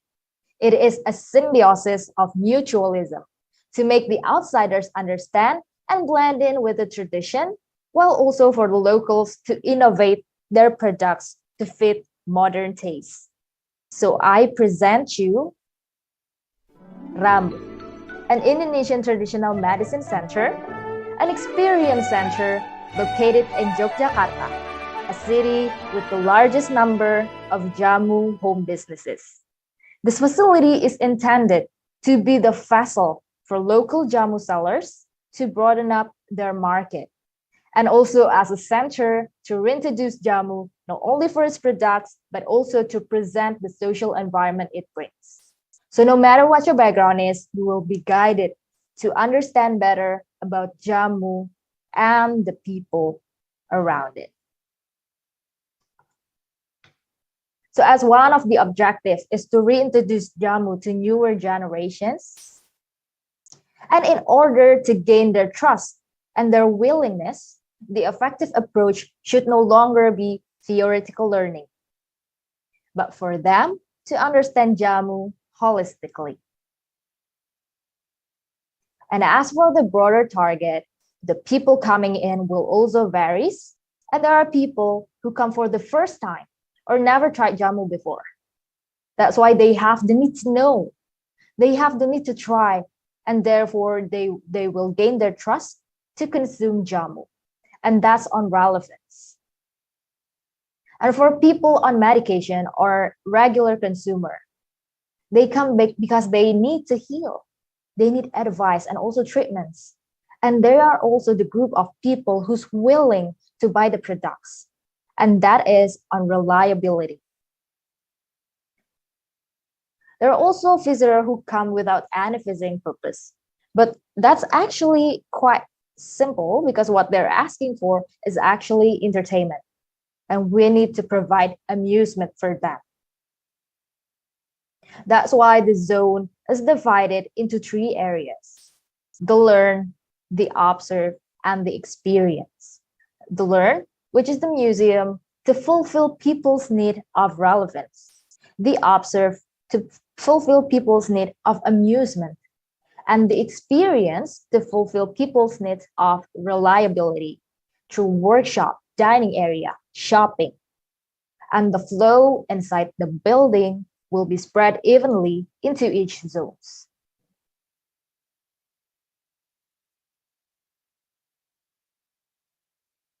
The materials used are adapting from the utensils made of stone, wood, and bamboo, which then translated into stone tiles, wood veneers, and bamboo weaving from Desa Brajan, an art village in the west of Yogyakarta, whose weaving craft has become their main economic pillar. And the colors used in this facility are dominated with the raw colors from the materials applied. Yet the final color seems kind of dull without the application of stains. So we use Nippon Stone Shield for the stone, Timber Shade for the timber, and Nippon Paint for general paint. And moreover, the use of stains prevent the material from external factors that will cause damage. Now we're going into the studies. We study the habit of Indonesian people cooking. We don't only cook in a standing position, but also in a seated position, cross-legged, kneeling, squatting. And we do that in groups while having chit-chat with each other. So it is then translated into a kitchen counter that accommodates both cooking positions. And for the dining area, rather than making it a formal dining area, I would like to bring the culture of Indonesian informal eating and drinking. Inspired by Sau, which is a gazebo commonly used for gathering point, we took the main 3 elements, which are the roof, the table, and the floor. And when we eat, the sitting position is not always in a 45 centimeters height because we sit on the floor sometimes or use a stool. And sitting on the floor means we can maximize the capacity of the table. And what's very fascinating about our eating culture is that we don't mind to eat in the same table with strangers. And the little gestures of asking to pass the tissue, to pass the sambal, or the spoon and forks are the silence breaker that starts an organic conversation with each other. And this is the final result of the dining set. Not to forget the jamu stall, rather than making a conventional jamu shop, this facility adapts from the legendary jamu cellars, where the glass bottles of pre-made jamu are displayed. So here it is. Ramu, the traditional medicine center. As visitors walk in, they will be welcomed and served at the front desk. The first area, the learn. Get yourself unravel the story of Jamu through a museum visit. The exhibit maximizes the usage of human senses to deepen the exploration and learning. For example, we have the hands-on exhibit of stone mortar right here, where the visitors can do a simulation of pounding, for pounding the herbs before other process of jamu making. We also have trivia to stimulate interaction with the tour guide, interaction with other visitors, or even interaction with the exhibit itself. And also we have the jamu tasting booth to stimulate taste buds, where visitors can try a sample of jamu. The second area, the observe, an integrated greenhouse providing the facility a place for observation, for plantation, as well as an open green space for common use. The third one is the experience, as the main area where the social activities are set. The first one is the workshop area. This is the place where people can get their hands on to jamu. We taste it, we drink it, we learn to differentiate the spices and how it is processed. Because it's more than knowing jamu. It is understanding what you consume and how it benefits yourself. The next one is the dining area, the area where people gather to have a feast, to enjoy Indonesian cuisine, and to build social interaction with each other. And in the long run, this facility targets the increasing demand of jamu, as well as the tourism growth. So supporting the government's program to reintroduce jamu to broader market, Ramu will be a big impact for the society. It can be a vital commodity for jamu itself, broader job opportunity, and the possibility for the surrounding villagers of Yogyakarta to bring back jamu as one of the economic pillar. A forward thinking that all started from a humble glass of homemade herbal medicine. A priceless cultural heritage delivered in a simple message of homemade medicine. Jamu will not only heal, but also serve you the warm hospitality of Indonesian people. Through Ramu, the Indonesian Traditional Medicine Center. I'm Laras Kinanti, and thank you for listening.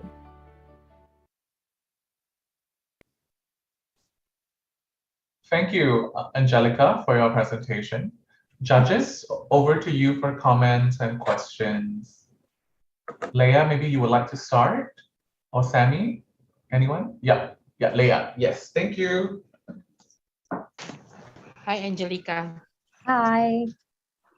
This is a very good presentation. I just want to know for the tourism, of course, because tourism is most important things nowadays after the COVID-19. I just want to know the divide between the people who come to the Ramu for the tourism, because I didn't see that you have the store or souvenirs to buy it in your layout. Can you explain to me for tourism coming to Ramu? Okay, thank you for the question. I'm gonna explain. Because they also have a souvenir after if you see the storytelling and everything, and then people wants to buy something for buying a jamu. Thank you. Okay, so the target market itself is very broad. for Indonesians and also for international tourists. And for the age, actually, we can divide them into two groups, where for the youngsters or for them who never tried jamu before, we can group them into the educational tourism, while for the elders, we can group them into health tourism. So as the market is grouped into two, the youngsters, the target programs for the youngsters are to learn, are for educational things. Like that's why we have the museums, because they need to learn. They need the basic information of jamu first, and they will try jamu for the first time, like in museum. But for the elders, for them who have tried jamu before, they come because they have the need to heal, especially for Indonesians elders. For internationals, I think it will be into also to the educational tourism. They have the need. Can you explain it in your layout? Oh, okay. Let me share screen. Sorry, because I need to see it in the layout. Please wait a minute. No worries, take your time.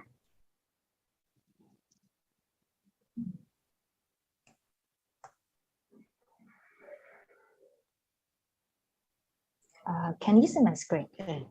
Okay. Okay. So we have the workshop right here. The workshop right here is for everybody. Everybody can try. But for the museum right here, as for the educational tourism, it's for the youngsters. And also we actually also have clinics, like an informal clinic. It's not like the one you see in a hospital, but it's more like treatments, like a consultation with the doctors, the doctors from Kementerian Kesehatan who are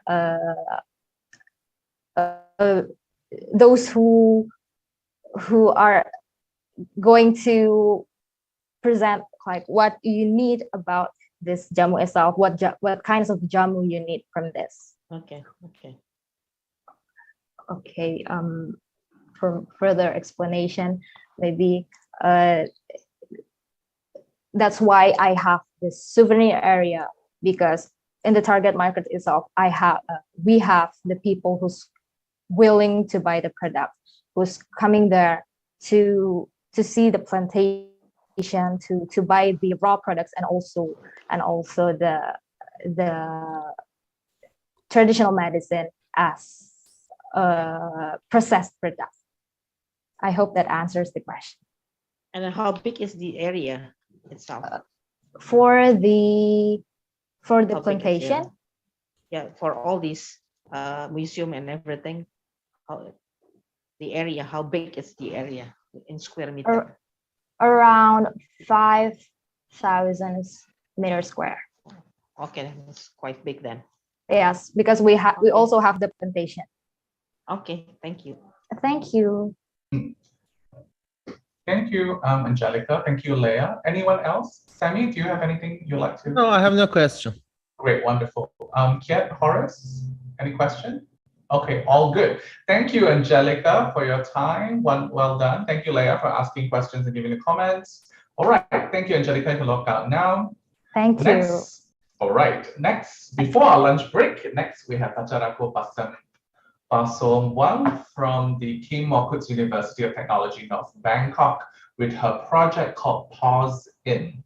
So she will be presenting in English, and the Q&A will be assisted with a translator in Thai. Hi, Pacharakul.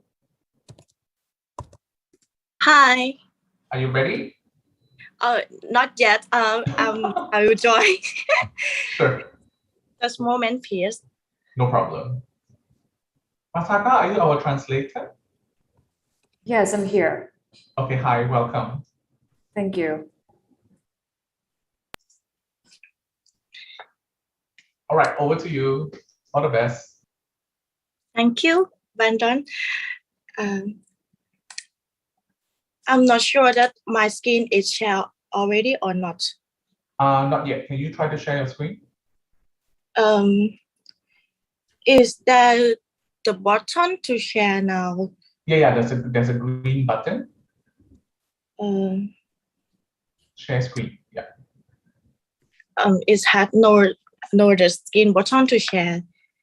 No share button. Yeah. Tech team, can you guys assist?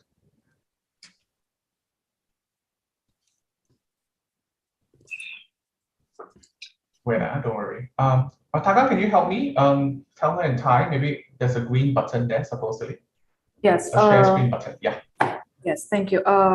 เห็นปุ่มสีเขียวที่คิดขึ้นว่า share screen ไหมคะ ขึ้นแล้วค่ะ โอเคค่ะ ลองกดดูได้เลยค่ะ Okay, so I think she saw the button now. All right, thank you. Okay, thank you everyone. Let's start. Judges, what the ID is 48. Thank you everyone. Okay, Pacharakul, you can go. Thank you. Okay. Good afternoon, everyone. My name is Pacharakul Wong.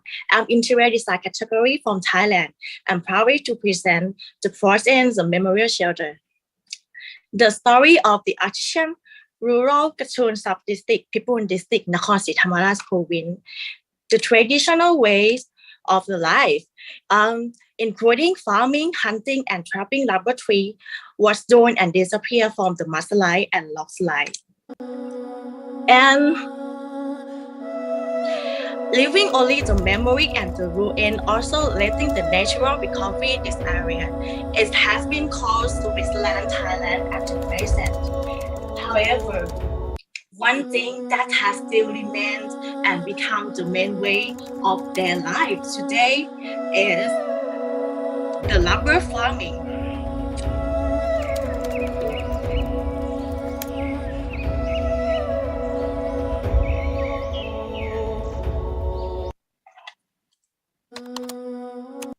In my context, I have strong connection with my deep bond with this area. My whole family have a rubber plantation, and my friends are also the dialect rubber tree men. The day without rain, they will go to trapping the rubber tree, but no one know how hard to do it. The farmer owner just think about how much the money that they get today, what is the price of the latex today, but they never saw the person who do the work for them. They value the worker who only generates money to collect the rubber waste for them. And the question is, how is his quality life is good enough like the other rubber? Is he trying today to doing the work in the night and eating in the mid-morning? Is his sleeping place is okay? Is the shelter be able to dot the rain or the sunlight? And they also to face another problem, that is the value of the rubber that is not enough to live with. They have to find other options to do the extra work in order to survive. And from having conversation with the rubber farmer about their way of life and their katam or the cottage, and it was found that the main problem is the accommodation, which is hot, stuffy, and not very good for land protection. Doing the various routines that are not convenient to do, they should, including eating, living, bathing. That is all the problem of the dying rubber sheet that need to be collected quickly when rains come. And they have to save the rubber sheet during the low rubber price that needs to be sold on a daily basis. The Pala tree farm is planted in a grid which is a scale in 8 times 3 meters. And one kanam is provided for 700, which is used for take a nap, break time, belonging place, and the scale of the kanam is just only 2.4 times 2.4 meters, which can be lived with only 2 to 4 persons only. So it's too tight. And they have the place to dye the rubber sheet, but the problem is it can't stock by itself. It's hard to collect when the sun then rain or is less capacity. But imagine what if it would be capacity more and getting the more stocking space, not only from their farm, but also from the other farm. So it can make more money, right? And today, the Port and the Memorial Shelter Project want to create space to solve the problem of the quality of life of the lumber farmer and the problem of intermittent low price as one the way to deal with the problem of the lumber price at this time. So we started to show the location project, which is close to the present historical tourist area and having the regular lumber tree plantation.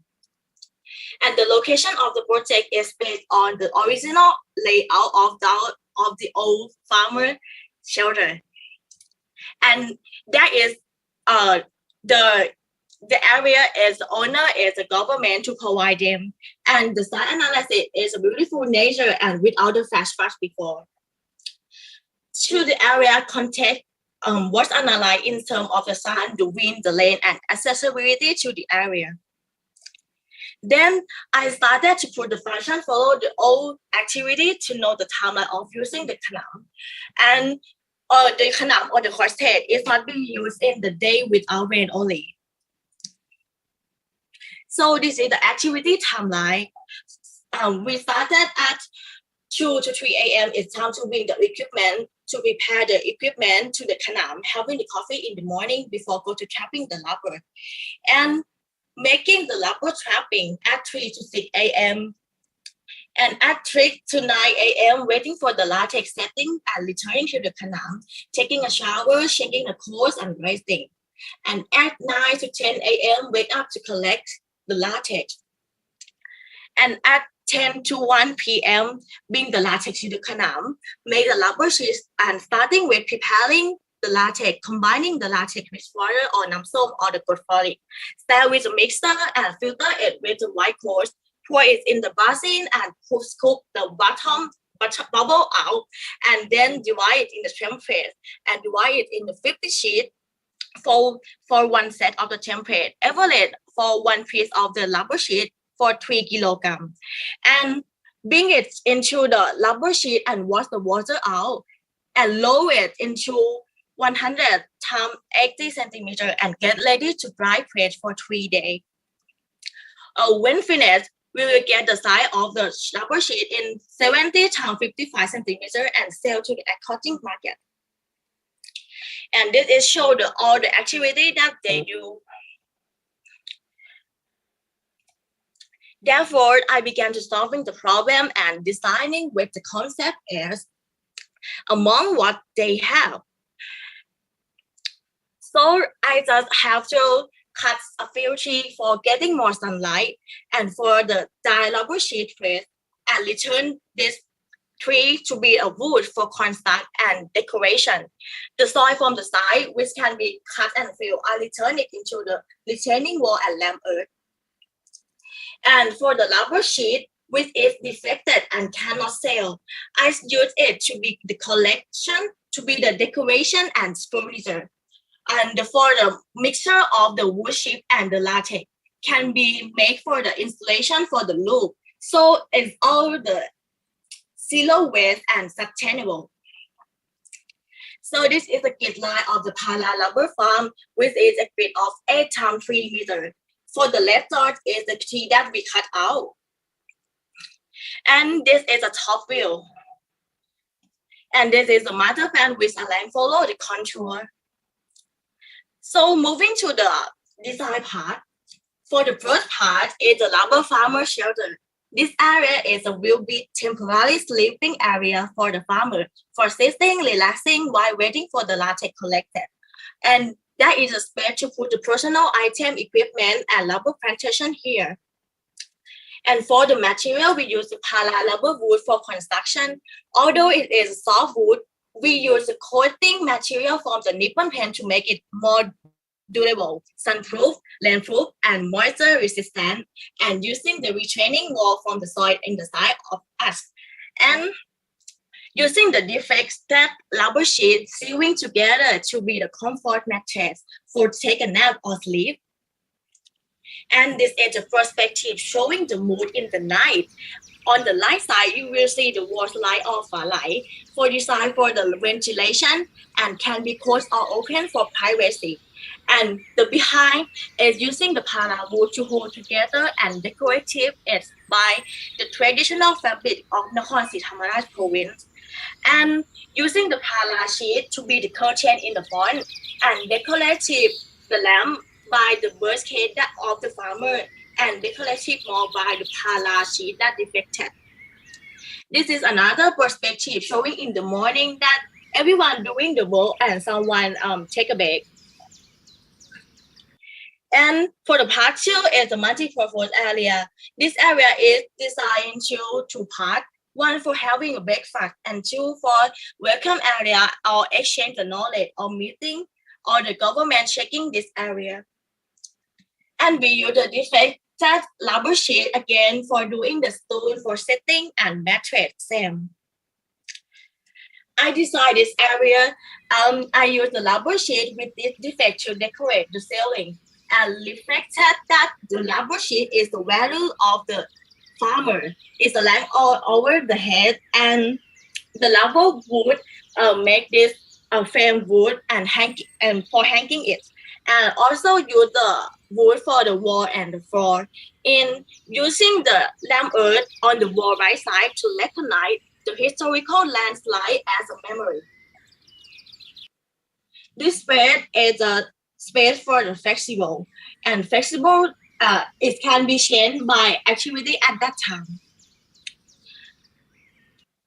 In the third part, it's a part of the bathing, which is designed based on the lifestyle of the original bathtub, using the roll as a shower and as they usually, but make it more privacy and have better ventilation with wall light or far light, improve their quality of life to be well-being and comfortability. Overall, I didn't change the old lifestyle, but I preserve local lifestyle. As you see, for the section 4 is the rubber sheet processing area. It is the area for the processing according to the various process. The equipment is depend on the villager, which they can supply themselves with the traditional method like I above mentioned. This is a perspective that's showing the processing in the front, and behind is the dry phase of the rubber.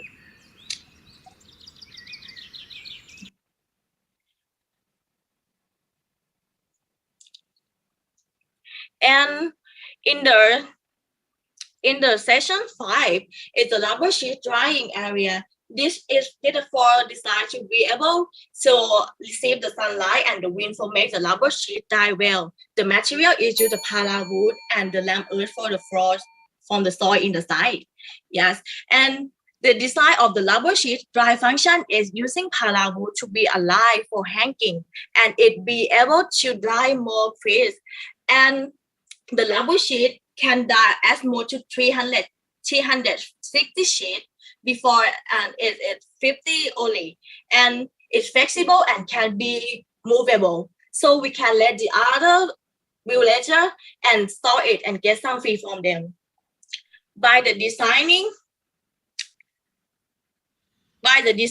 its compact space for the dyeing, easy to transport, to lift, to remove, and it's convenient for the rubber plantation to keep and align the rubber sheet is they also increase the sudden length.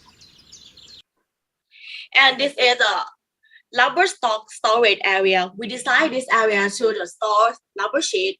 We can't deny that money is not important, right?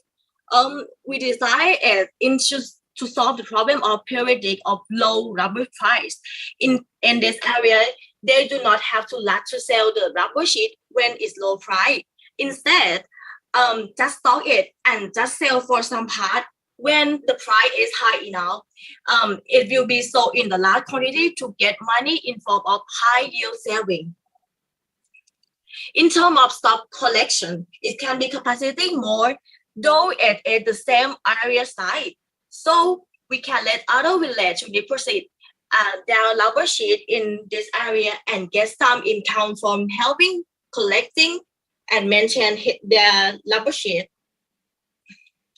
And using the pala wood or the labor sheet to make a shutter frame to ventilate, like this perspective, to showing that the labor sheet stock is hang over and some are ready to sell it on the floor.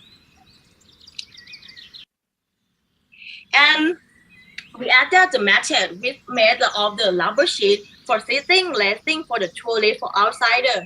The outsider can come here because this area is a historical area. They can come and learning like a local lifestyle of the farmer, and they will pay some money for give an income for the farmer. And this is show the final pala labor sheet when it within the transplantation. This perspective showing the time of the person in the night when starting work, and in the morning, and in the evening. This is a section showing the activity and length on the contour and showing on the each space. And next is the overview of the project, which can be seen that the process is a part of enhancing the life of the labor farmer without changing lifestyle way of living through the design from the material that they already have with zero waste and sustainable, and recollecting the past lifestyle with an understanding as a human, but making a quality life better and equal as a human being as a laborer who deserve a good quality of life like everyone else, as well as improving their income and increase and extra earning, and preserve the pala forest with sustainable and preserve the local lifestyle of historical area as a memorial shelter when you put in the project. And if person can actually happen, this project will improve the laboratory farmer life quality to be better by the things that they had and solve the problem of low labor price as well. Person project is a prototype project that is not only used in Thailand, but also can be used in other countries in Asia, such as Malaysia, Indonesia, Vietnam, or other countries who face with the same problem, to emphasize and making the quality of life of our fellow human live better as anyone. Thank you. Thank you, Pacharakul. Okay, Mataga, get ready, yeah? Judges, I would like to open the floor for comments and questions. Anyone would like to jump on? Yes, Horace and then Sammy, okay? Horace. This time I'm the first. Huh? All right. I only have a very simple question for you, given that you are overly professional. The project is like to me, it's like a startup pitching for around a panel investment, angel fund investment to roll out this social innovation oriented project around Asia. So my question is the user research part, because I do think that the whole design is like a shelter oriented environmental system design. I'm not sure whether you have adopted user participatory design methodology or not. Usually, the user will give you a lot of problems, needs, hopes, so that you develop the whole solution. And the user right now seems to me is like, from your rendering, it's like tourist. It is like very funky family, rather than the local, aged and elderly or farmers that locate in no matter which village that you are talking about. So I'm not sure whether this is your hypothesis or whether this is a real interview that you've conducted when you do this design.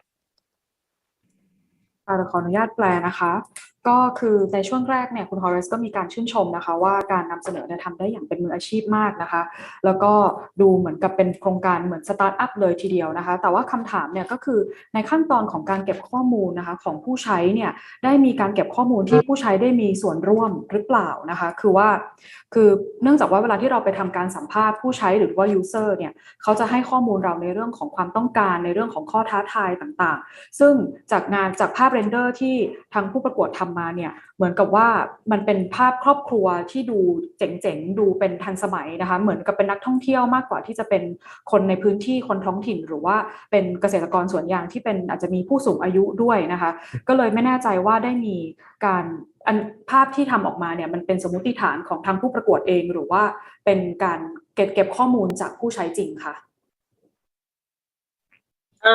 This is a real research. My friend in my university is a laboratory man, and last 2 months I talked with him, and he say like it's not convenient for stay there, and I just research. For this project, is a project. The farmer in the shelter is a family. They live like a family, have a many generation. For the mother, sister, or their daughter or brother is a very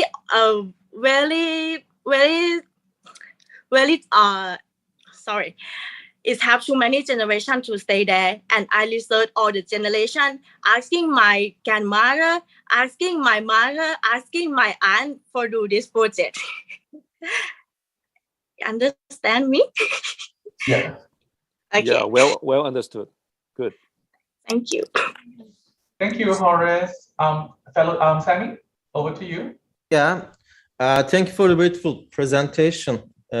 I actually love your renderings, material usage, design approach.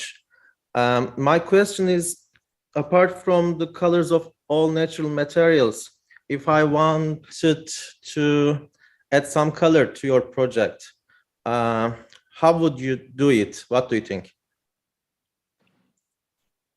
ขออนุญาตแปลนะคะก็ก่อนอื่นบอกว่านำเสนอได้ดีนะคะแล้วก็ชอบภาพเรนเดอริงของผู้ประกวดนะคะแต่ว่านอกจากสีตามธรรมชาติของวัสดุที่ผู้ประกวดจะนำมาใช้แล้วเนี่ยถ้ากรรมการถามว่าถ้าอยากจะเพิ่มสีเข้าไปในโครงการนี้เนี่ยจะทำยังไงได้บ้างคะ You have to add more.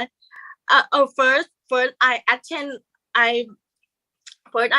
to do the original color like, but if we add more color, we can add the color of the traditional fabric of Nakhon Si Thammarat, because this area is a historical area. It have one fabric that's called Phayok Nakhon. It have 3 color like green, red, and black in the fabric.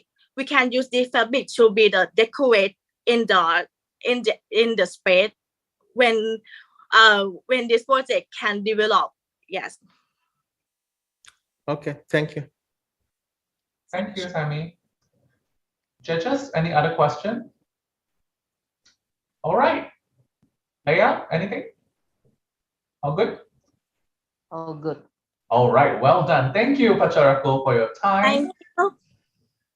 Sorry? Bye-bye. No, you did well. Don't worry about your English. Yeah, you're wonderful. You're amazing. Yeah. Don't worry about your language. Yeah, don't worry about it. Okay, have a great day. Thank you, Pacharakul. Judges, we'll now have a 30 minutes lunch break. Everyone can be back by 1:45 p.m. Singapore time. Okay. All right, Sammy, please have some coffee. I know it's a long day for you too. Okay, thank you. All right, I'll see you guys Okay, at thank you. 1:45 p.m. Thank you. Hi everyone, I am Architect Salih Adri Sarkum, the Chief Judge for AYDA Awards, Architectural category from Malaysia. I've been judging for AYDA Awards for a wonderful 12 years.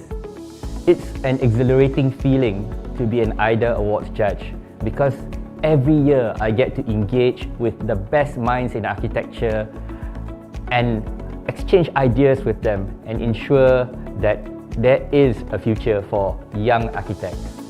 As a professional, Personally, I benefit from the extensive networking of the AYDA network internationally, as well as engaging with the young ideas and young minds of the best in the architectural field from throughout the world.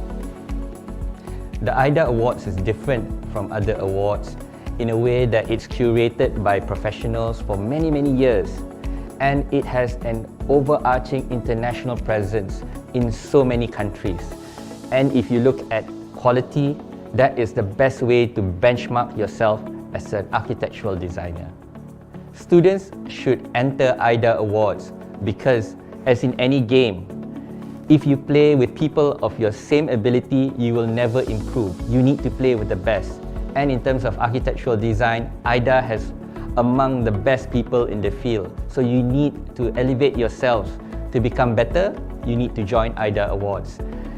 And it also trains your thinking process so that you will overcome normal problems and be a better thinker and a better solution provider. You don't just rethink the problems, but you also think out of the box. Even rethink the box. The expectation of the judges is always to find something that is surprising, unexpected, and pleasant. And usually we talk about rethinking the norms, rethinking normal approaches, novel approaches, and having solutions that have a meaningful impact in society and in architecture. So please surprise us and make us wow. Don't be afraid to enter AYDA Awards. You never know if your entry might be the winner. Just address the team, look for solutions that nobody has thought about, look at the past year's entries on how they actually communicate their ideas, and try to make sure that it brings out an emotional response. Because if something moves you, it will move the judges, and most probably, you are a winner. Join AYDA Awards. You might be the next winner.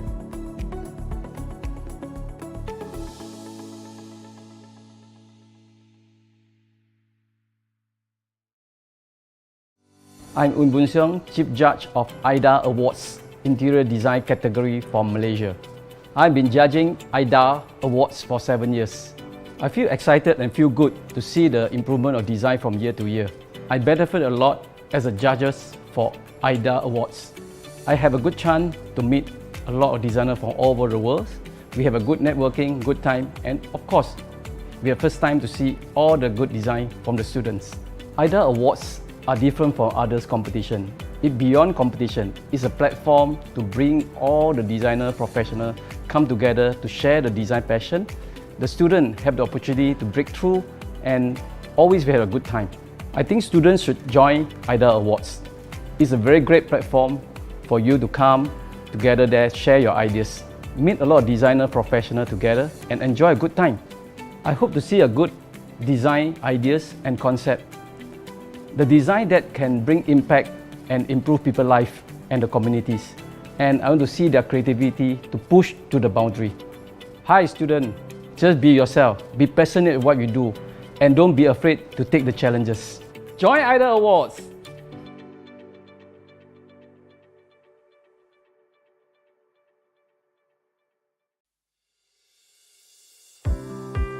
Hi, I'm Tanay. I'm an architect and a self-taught photographer from Pune, India.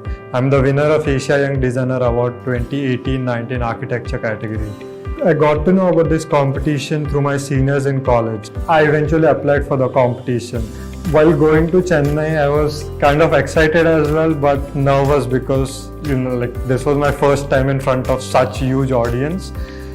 When we reached Chennai, on the first day we had the mentoring session by Ethos, where they explained about how do you present at nationals, how do you put forth your project, put forth your story in front of the jury members who are there. The moment when they announced the gold winner and when they called out the name, that was the astonishing moment. I was super proud that I won, and now I'll be representing India at the Pan Asia level in Singapore.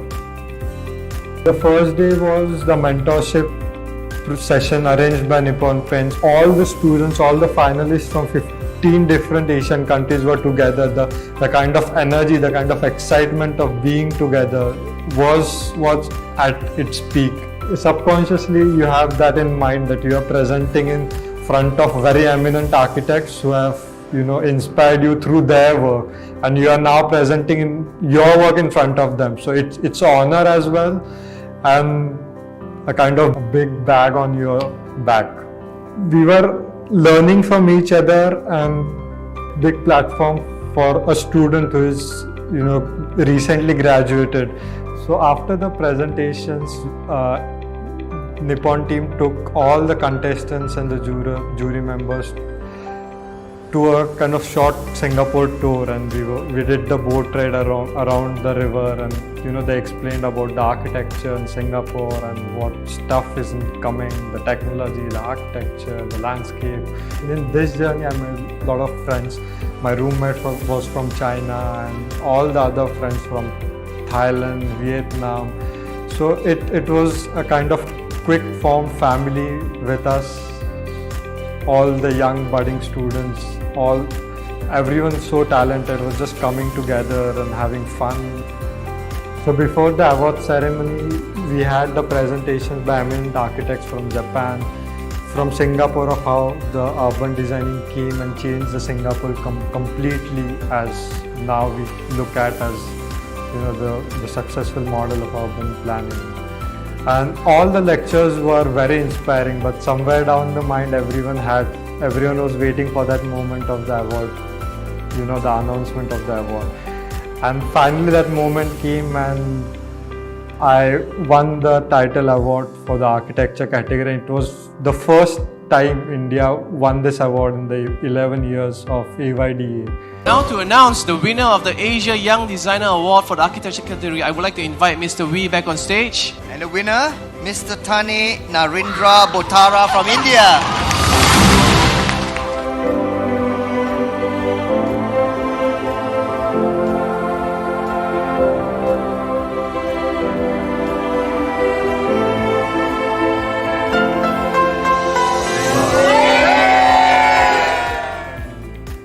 So it was a very, very proud moment for me and India as well. So after winning the award, I knew that I was now going to Harvard for the 6 weeks design course, fully sponsored by Nippon, and I guess that was a dream come true moment for me. It's Harvard, it's every architect's dream to go there and study there. Winning this award was a huge thing, because my life changed overnight. Before the award, I was just another student who was studying architecture and who had participated in AYDA. And after winning the award, it changes completely. It just kind of living a celebrity life for a moment. So after coming, many interviews were lined up with the national newspapers, the international magazines, and now I was heading to Harvard. This award had just opened doors for me at such a reputed university. And the next day was the registration day, the day when we were starting our program. We were now introduced to how the program would be, the modules of the program, and how we would be curated in 6 weeks. And my fellow course-mates were from all around the world, aging from 18 to 50 years old. The thoughts of designing which were coming in weren't just from the people who are from designing background, but there were students from medical background, music background, physics, chemistry, maths, and just name it, they are there. So this wasn't a typical studio where all the architects are coming together and learning, but this was a kind of studio where young students are coming in and putting in their thought of what designing should be. And throughout the program, my perception of looking to architecture, perceiving spaces completely changed, and I feel I kind of got a little matured in terms of designing. I am kind of very happy that my journey landed me here, and in retrospect, I would like to say that kind of seize every opportunity you get, because you never know. It was just one task for me to apply for the competition, it completely changed my life. Participate in this competition, it's rather than competition, this is a very interesting journey of learning from others, learning from your colleagues, all the talents from all around the Asian countries, from the jury members, from the mentor sessions which happen. So I guess it's a wholesome design experience which Nippon has created through AYDA Award, and I'm super proud that I was the part of this.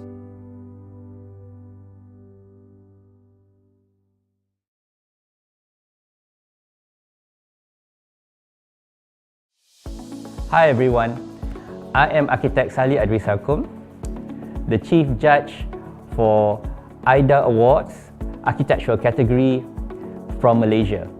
I've been judging for AYDA Awards for a wonderful 12 years.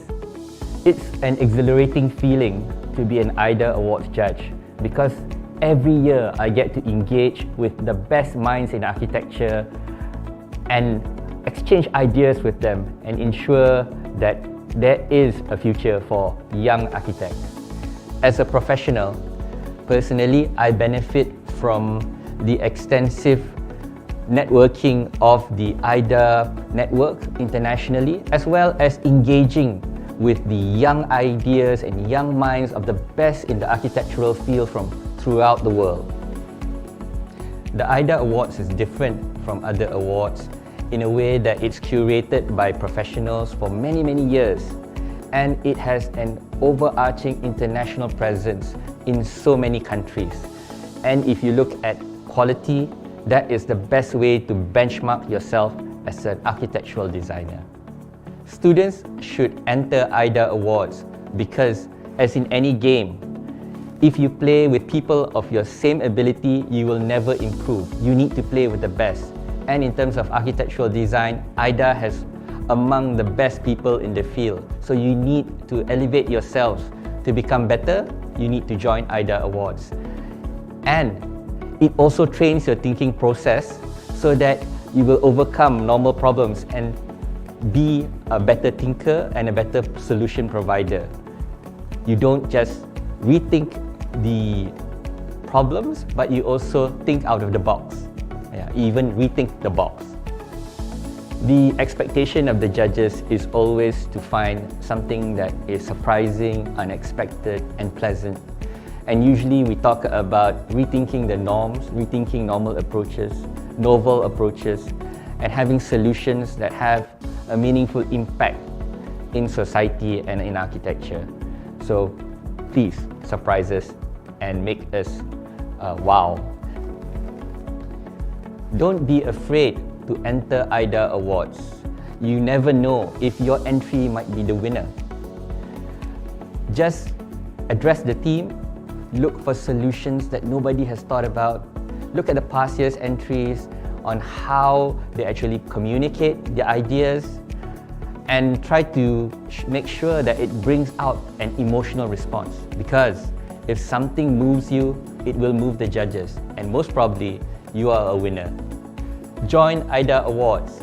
You might be the next winner.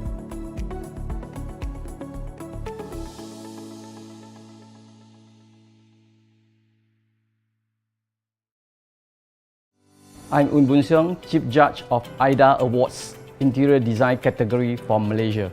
I've been judging AYDA Awards for 7 years.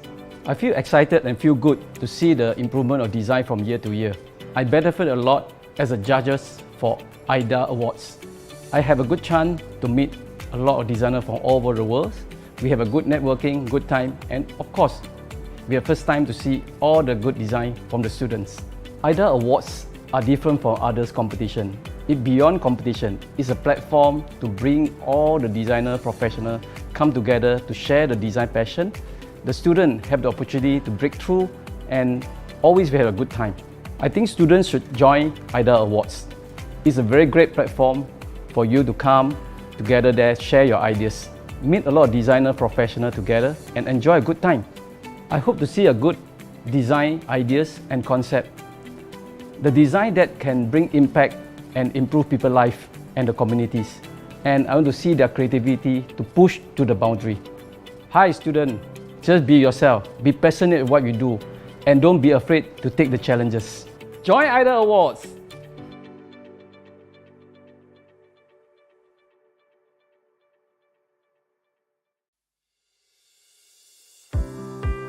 Hi, I'm Tanay. I'm an architect and a self-taught photographer from Pune, India.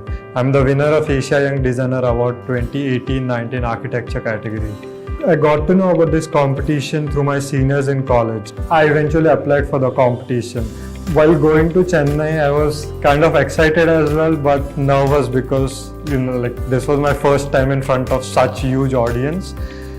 When we reached Chennai, on the first day we had the mentoring session by Ethos, where they explained about how do you present at nationals, how do you put forth your project, put forth your story in front of the jury members who are there.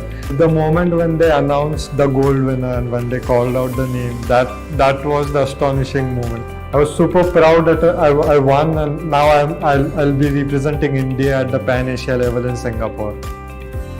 The first day was the mentorship session arranged by Nippon Paint. All the students, all the finalists from 15 different Asian countries were together. The kind of energy, the kind of excitement of being together was at its peak.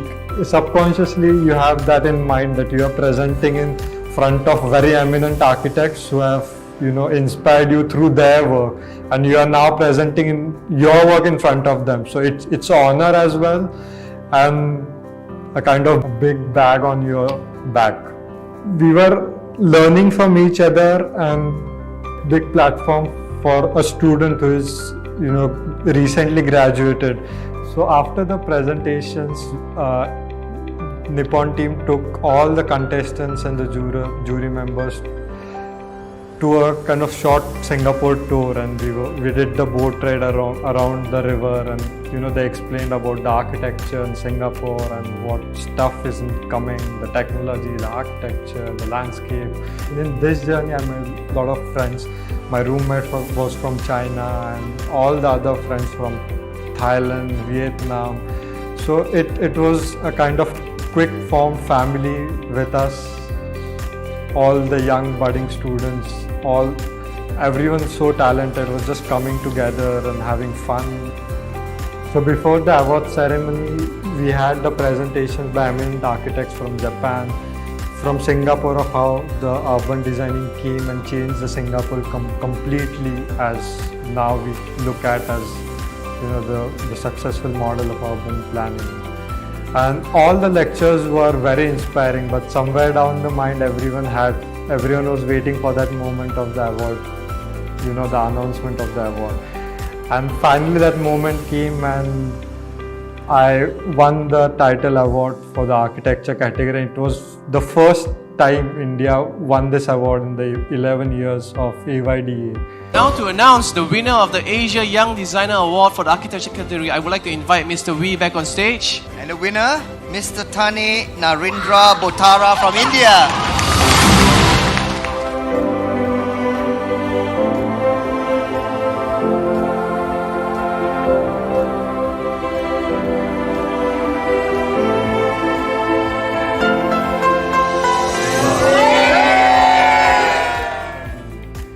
So it was a very, very proud moment for me and India as well. So after winning the award, I knew that I was now going to Harvard for the 6 weeks design course, fully sponsored by Nippon, and I guess that was a dream come true moment for me.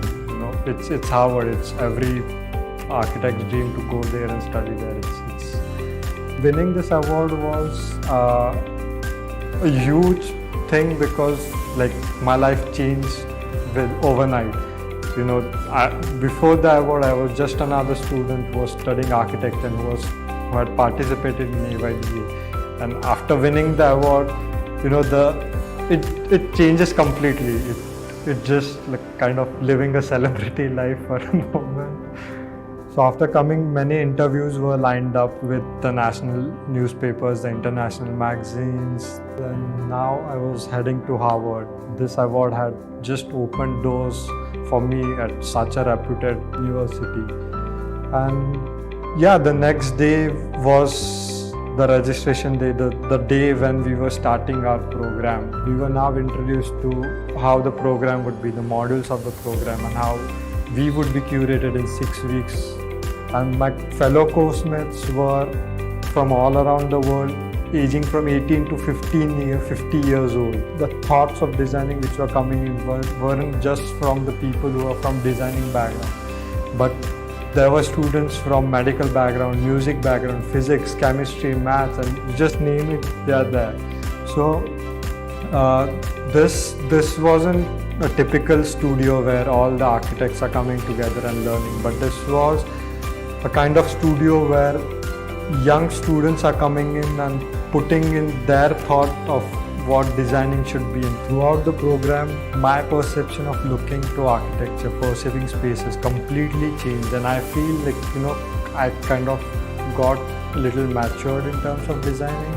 I am kind of very happy that my journey landed me here, and in retrospect, I would like to say that, kind of seize every opportunity you get, because you never know. It was just one task for me to apply for the competition. It completely changed my life. Participate in this competition. It's rather than competition, this is a very interesting journey of learning from others, learning from your colleagues, all the talents from all around the Asian countries, from the jury members, from the mentor sessions which happen.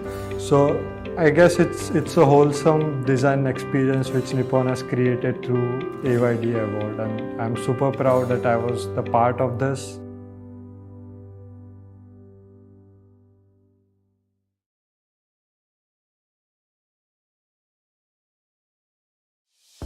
Hi everyone, I am Architect Salih Adrisakum, the Chief Judge for AYDA Awards, Architectural category from Malaysia.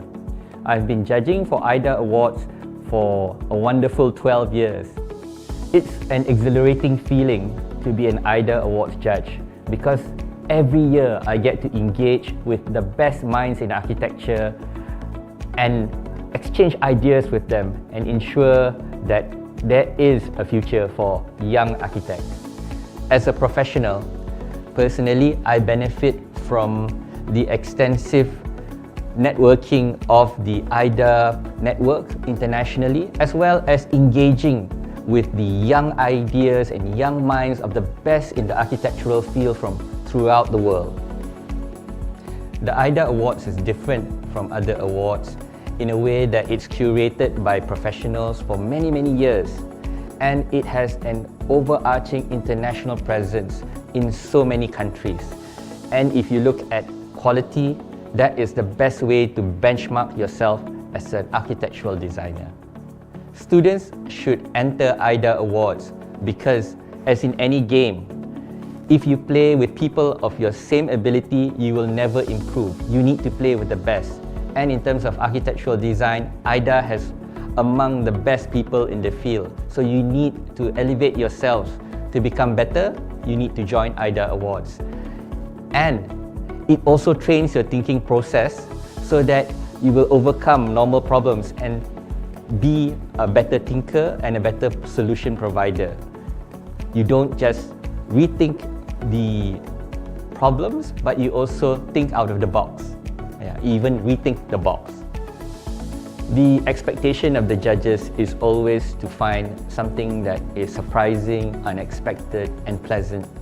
And usually we talk about rethinking the norms, rethinking normal approaches, novel approaches, and having solutions that have a meaningful impact in society and in architecture.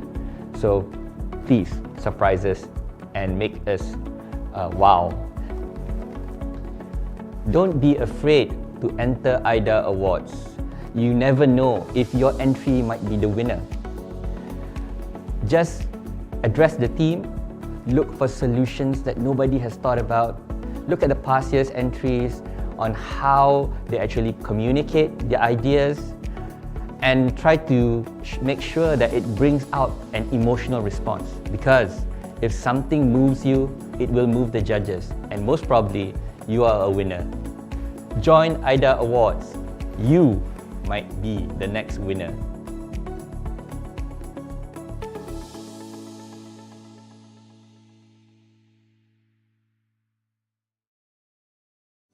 I'm Un Boon Seong, Chief Judge of AYDA Awards, Interior Design category from Malaysia.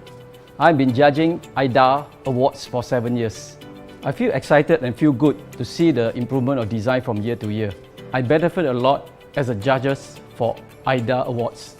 I have a good chance to meet a lot of designers from all over the world. We have a good networking, good time, and of course, we have first time to see all the good design from the students. AYDA Awards are different from others competition. It beyond competition. It's a platform to bring all the designer professionals come together to share the design passion. The students have the opportunity to break through and always have a good time. I think students should join AYDA Awards.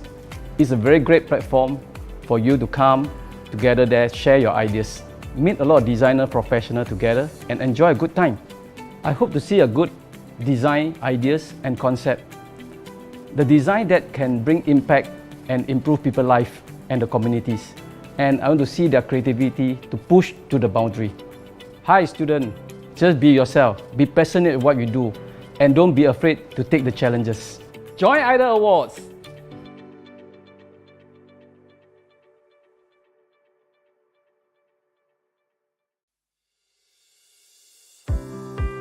Hi, I'm Tanay. I'm an architect and a self-taught photographer from Pune, India.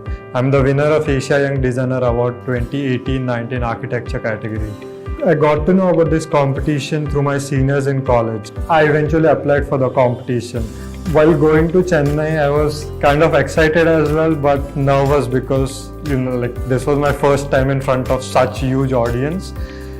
When we reached Chennai, on the first day we had the mentoring session by THOS, where they explained about how do you present at nationals, how do you put forth your project, put forth your story in front of the jury members who are there.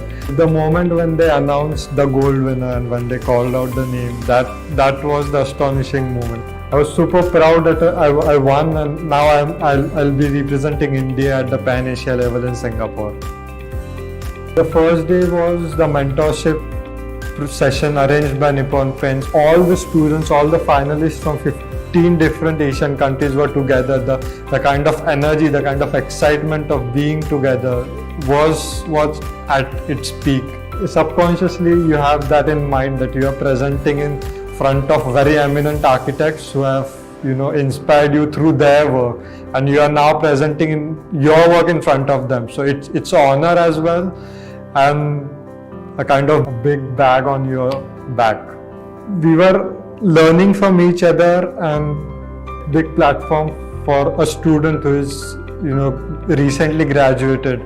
So after the presentations, Nippon team took all the contestants and the jury members to a kind of short Singapore tour, and we did the boat ride around the river, and they explained about the architecture in Singapore and what stuff is coming, the technology, the architecture, the landscape.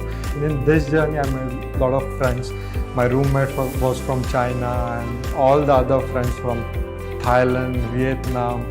So it was a kind of quick form family with us, all the young budding students, everyone so talented was just coming together and having fun. So before the award ceremony, we had the presentations by eminent architects from Japan, from Singapore, of how the urban designing came and changed the Singapore completely, as now we look at as the successful model of urban planning. And all the lectures were very inspiring, but somewhere down the mind everyone was waiting for that moment of the award, the announcement of the award. And finally that moment came, and I won the title award for the architecture category. It was the first time India won this award in the 11 years of AYDA. Now to announce the winner of the Asia Young Designer Award for the Architecture category, I would like to invite Mr. Wee back on stage. And the winner, Mr. Tani Narendra Botara from India.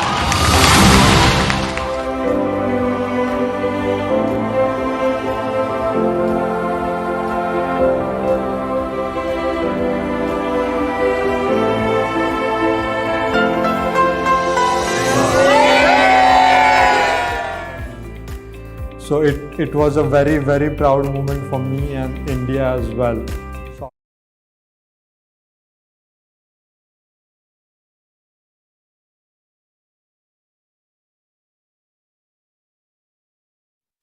All right, everyone's so on time. Love it. Okay, our next finalist ready. So, Jenna, shall we? I'm waiting to be assigned as the interpreter. Sure, no problem.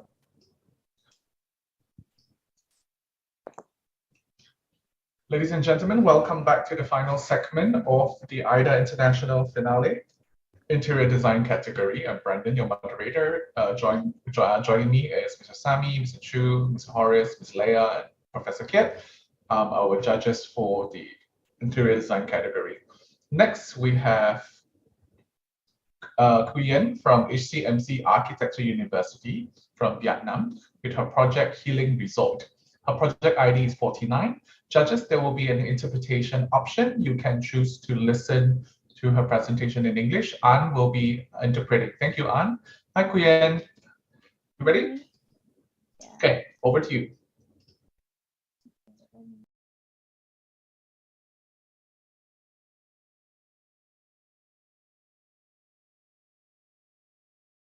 Yes, we can see your screen.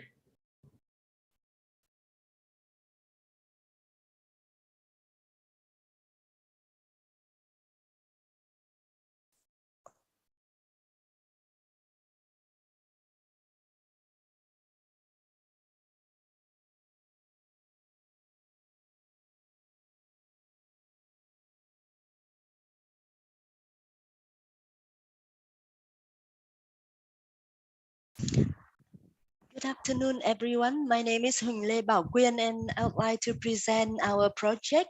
As we all know, COVID-19 has got serious consequences all over the world, and today shows no sign of ending. Vietnam is no exception. The pressure is on the whole society. Medical forces has to be on duty all night, losing loved ones, losing jobs, and significantly decreasing quality of life. And although now the situation is somewhat under control, we are still living in an era known as the new normal. But perhaps the pain after the pandemic is still there and very difficult to identify. According to statistics from 108 central military hospital, post-COVID-19 patients still experience persistent cough and shortness of breath. In addition, there is also an increase in mental breakdown problem, typically anxiety disorder, which accounts for more than 50%. And realizing the urgency of this problem, I conducted a survey at the post-COVID treatment department of the University of Medicine and Pharmacy Hospital in Ho Chi Minh City.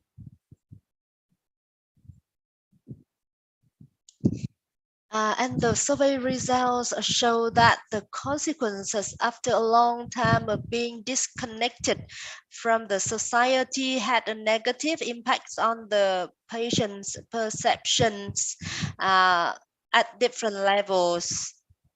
And when the new normal began to unfold, they found it extremely difficult to resume back to normal life. So how can we make this task easier? We need to rest, we need time to rest, need to reconnect with nature and people, but most of all, they need to heal after unfortunate losses. So I designed this resort space and to accompany everyone on the journey to healing.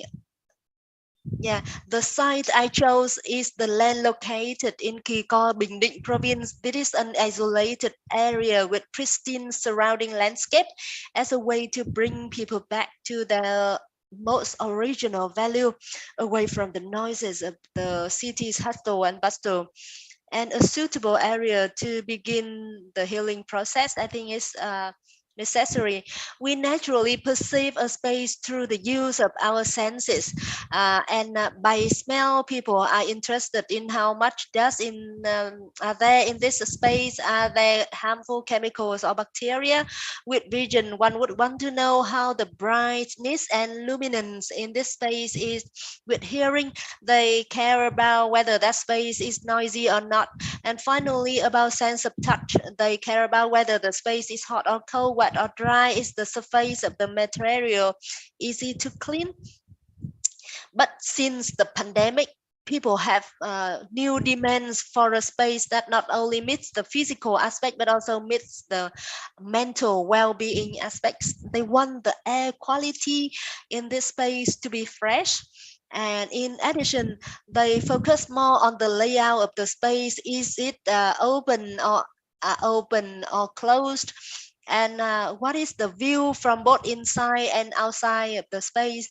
Besides, people pay more attention to the sound.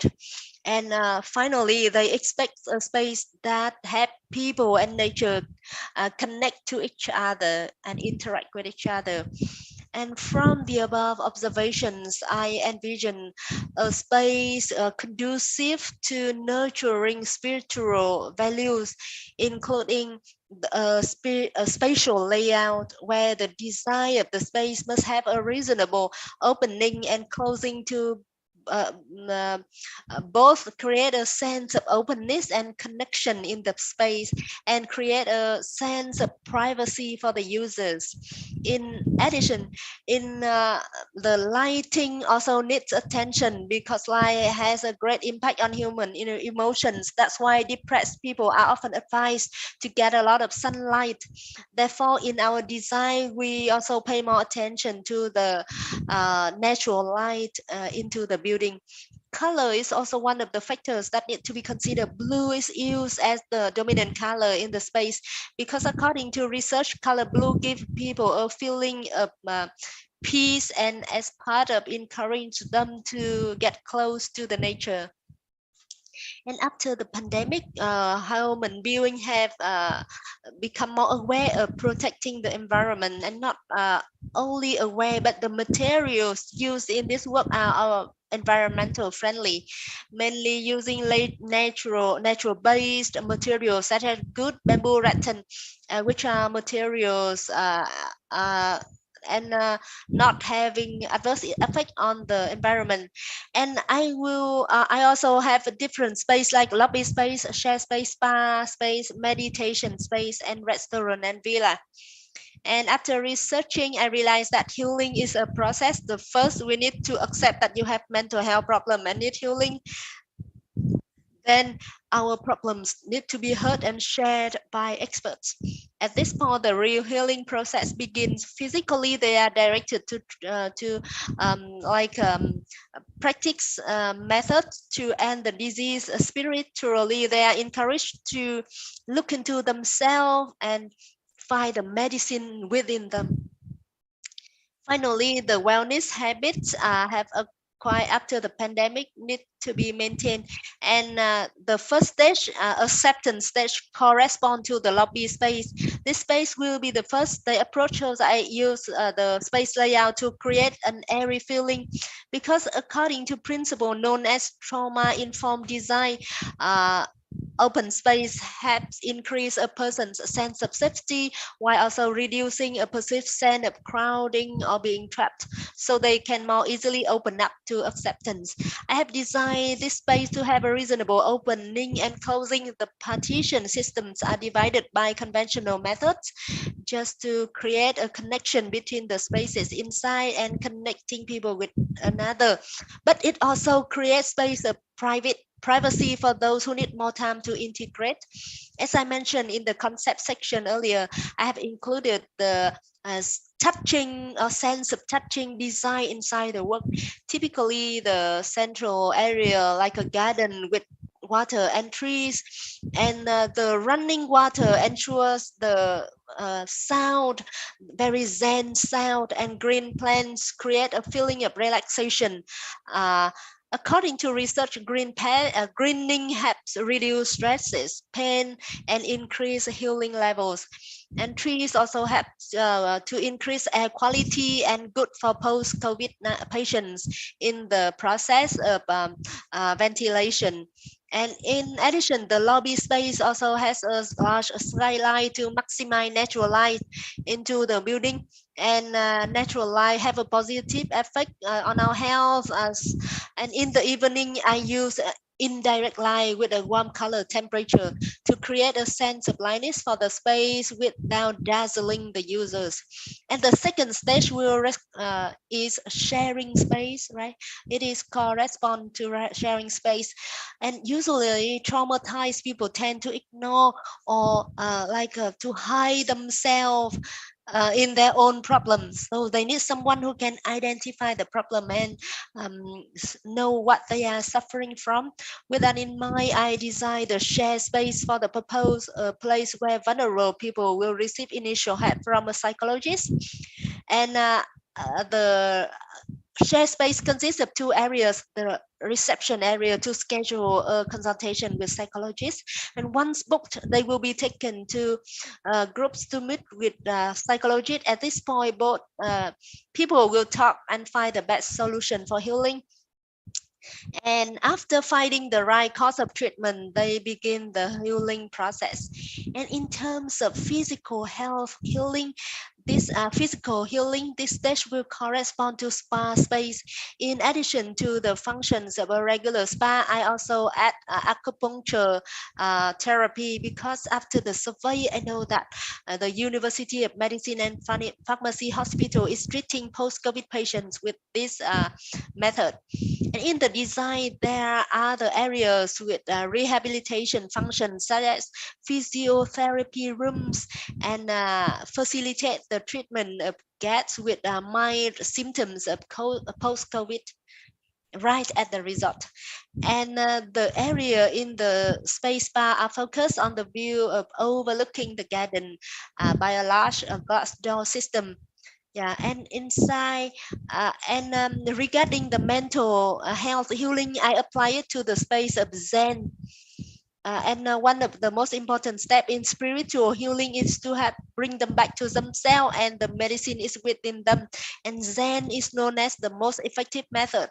The Zen space I design is open to make the most of the surrounding landscape in harmony with the nature. At the same time, it is the scene. It helps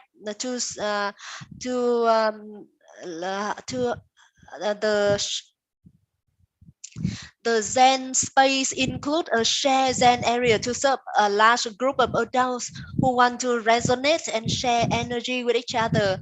Besides, there are also smaller meditation clusters around to cater for smaller groups or individuals who need privacy. And stage 4, maintain healthy habits after the pandemic. When people tend to be more cautious and aware about health issues, especially eating. So for this, I have designed open kitchen areas and the main kitchen covered by glass wall, so that everyone can directly observe the food processing process, control the hygiene, and feel more at peace when eating. And this is the perspective of the open kitchen in the evening. In the evening, I have increased artificial light inside the space, shining indirectly to avoid causing discomfort to users. So light with warm color temperature will bring appetite and help them eat more. And this the morning, the glass wall helps the space to receive lots of natural light and explore and then view the surrounding landscape. Now here is the villa space. In this space, I focus on conveying a sense of belonging to users during their stay by using natural, eco-friendly materials. Most of the furniture feels soft and edges are rounded as I want to embrace the user so they feel safe and protected. And nowadays, the habit of working remotely has become more popular. So understanding that need, I arranged an additional working area in the villa space so that they could both relax and ensure their work progress, meet deadlines, and increase the length of their vacation stay.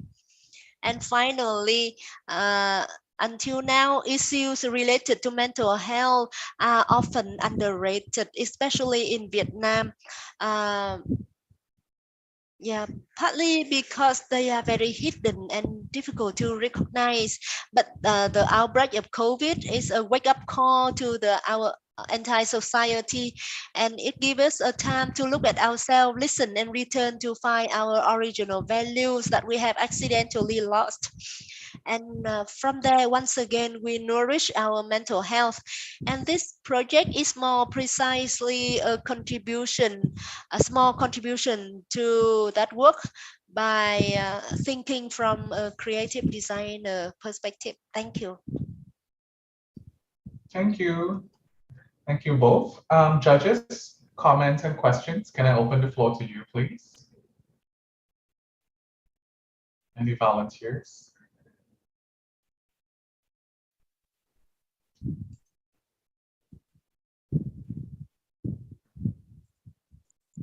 That's, Leah, can I invite you to say something?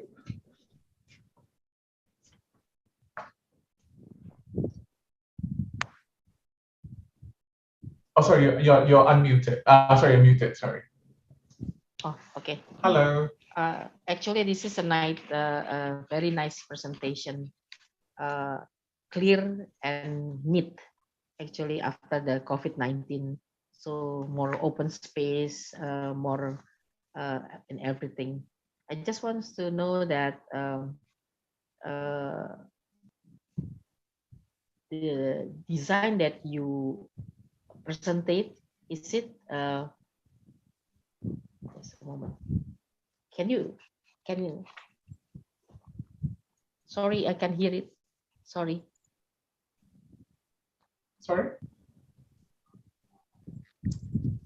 Do you want me to translate that first? Wait. Yes, please. That's why I wanna ask you. I can hear you. Can you repeat again? Oh, sorry. Okay. Can you translate for? Yes, please. Yeah. Okay, sure thing. Xin cảm ơn Quyên rất nhiều vì bài trình bày của em, một bài trình bày rất là rõ ràng và với đầy đủ các cái không gian được giới thiệu một cách chi tiết. Thì chúng tôi cũng đồng ý rằng sau Covid-19 thì cái không gian mở là một cái yếu tố mà rất là cần thiết cho mỗi người. Okay, Lea. Okay. Can you because the presentation in Thai, can you explain to me the?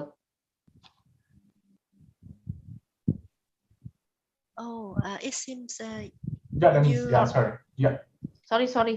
I can hear you. I can hear you. Did you because select the English channel during the presentation? Oh, okay. Yes.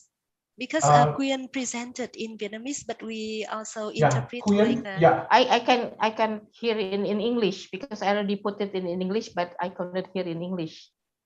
I see. You couldn't hear it just now? Yep. I see. How about the other judges? Can you guys hear the English version?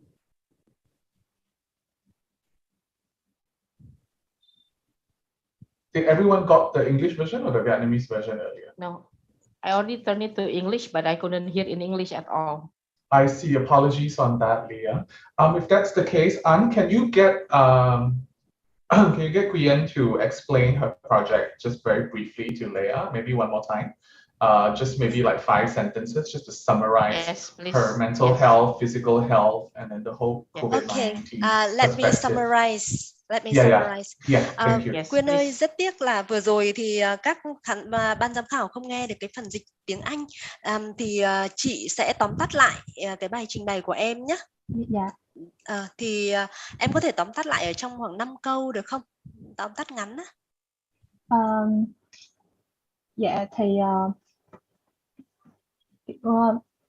Dự án này thì Em mong muốn là một khu resort để mọi người có thể nghỉ ngơi sau Covid-19 thì dựa theo các nguyên tắc về trauma informed design và các và việc sử dụng các giác quan và việc là các không gian ảnh hưởng đến sức khỏe của chúng ta như thế nào, thì em thiết kế một resort mà tuân theo đáp ứng theo những cái quy chuẩn về sức khỏe đó, để tạo cho mọi người một cảm giác thoải mái hơn trong thời gian sử dụng. Yes, so in acknowledging the post-COVID-19 health issue, both physically and well-being, I design a resort for healing, and based on the trauma-informed design principle. And it is divided into different spaces. For example, like the share spaces for sharing your problem with psychologists, and then the rehabilitation spaces, and then Zen spaces, spa spaces, and also the connection to the nature, to people, and to find them regain their original value and reconnect to the human beings and the nature. Yes. Yeah, I think I can take over. Leah, allow me, because I was listening to English and translating to Mr. Shu, so I have an impression of what she said. So in the healing resort design, there are 4 phases that she designed. There's the 4-step journey from accepting our current state of mind, our health, our mental state of mind, to about sharing it, whether with a psychologist or whether with a professional, to creating a healing process for both our physical and mental health, and lastly, creating a new habit to leave. So people come in and then they have a journey, and then they create a new habitual system to help them embrace the new normal, and then they leave the resort. Something like that. Okay. All right. That's clear Wonderful. then. Apologies. Okay, I've just tried my best to summarize. So but it's a nice design and clear. All right. Thank you. It was a good design. Thank you. Fellow judges, do you guys have any comments or questions? Okay, all good. All right, thank you, Anne. Thank you, Priyan. Thank you so much. Thank you. Okay, thank you so much. All right, ladies and gentlemen, we have 2 more to go. Let me see if she's on. Okay. Ladies and gentlemen, I'd like to bring our next presenter, Maitri Shah from the BMS School of Architecture, Bangalore, India, with her project called Community Library, and her project ID is 50. Hi, Maitri. Hello, Brandon. Are you ready? Yes. Can I share my screen? Yes, please. And also your camera, if you can. Yes. Wonderful. Great. Over to you.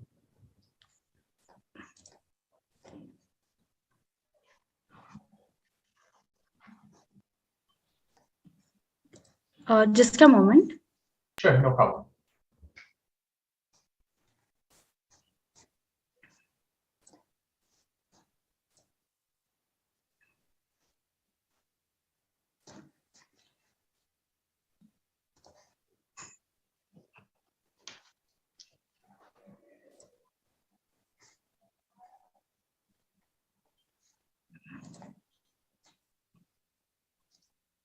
Are you able to view my screen? Can you try moving?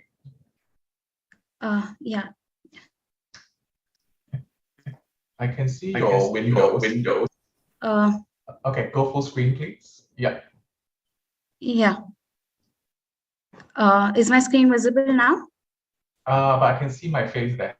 Can you go into presenters mode? Yes. Yeah. Just go into presenters mode.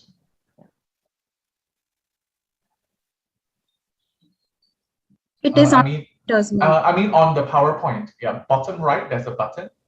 PowerPoint. Yes. Yeah. Just go into that. Okay, now is my screen visible? Not to me. That's weird. Okay, nah. Okay. Yeah, I don't think this is the mode though. You need to Yes. go into, yes, okay, the full screen one. Okay, wonderful. Yeah, Good. yeah. Sorry for No, don't delay. apologize. Don't worry. Okay, over to you, Maitri. Yeah. Greetings of the day to all the jury members and audience present today. I, Maitri Shah from India, would like to introduce my project, Samuday Pustakalaya. In Gujarati language, Samuday means community and Pustakalaya means library. The site is located in the Kutch district of Gujarat, India. This is the region from where my grandparents and ancestors are originally from, which is 1,600 kilometers away from my house. Hence, it is connecting me back to my roots. Let me introduce you all to Kutch through this short video.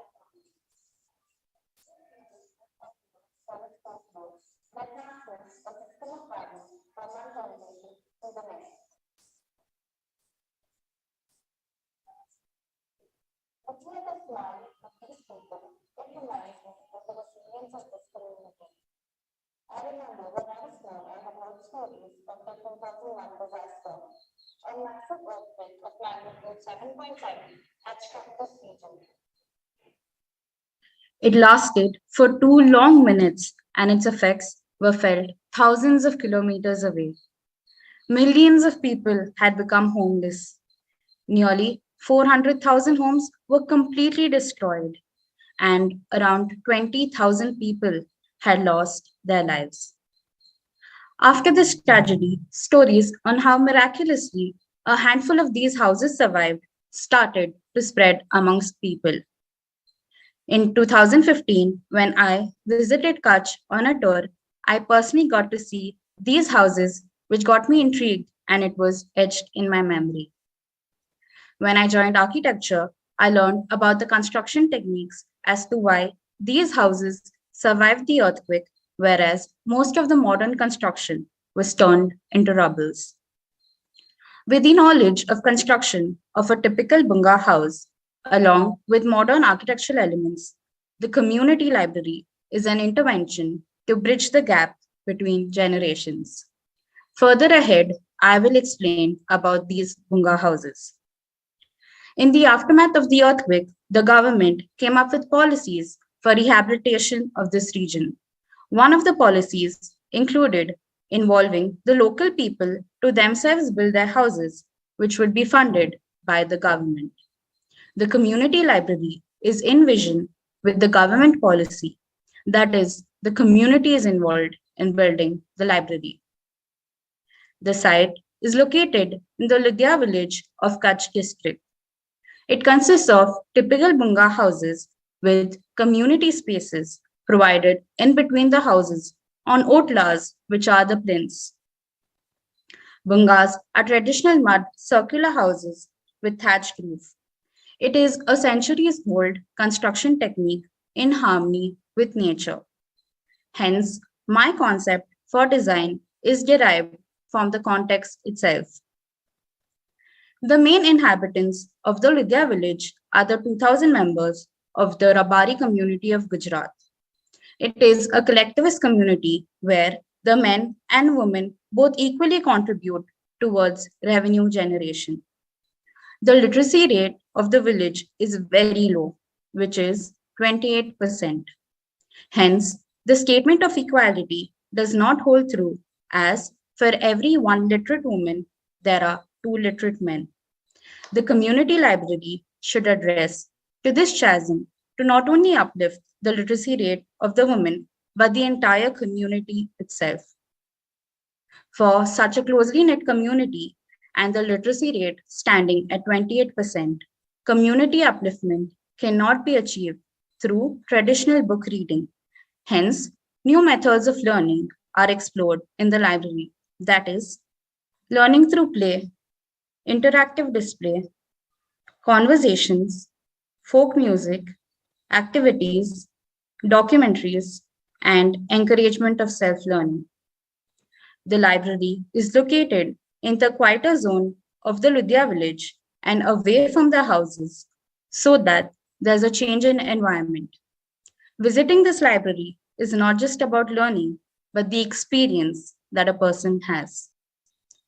Moving on to the spatial planning, a courtyard is introduced in the center of the library, which serves as a pocket for natural light and ventilation.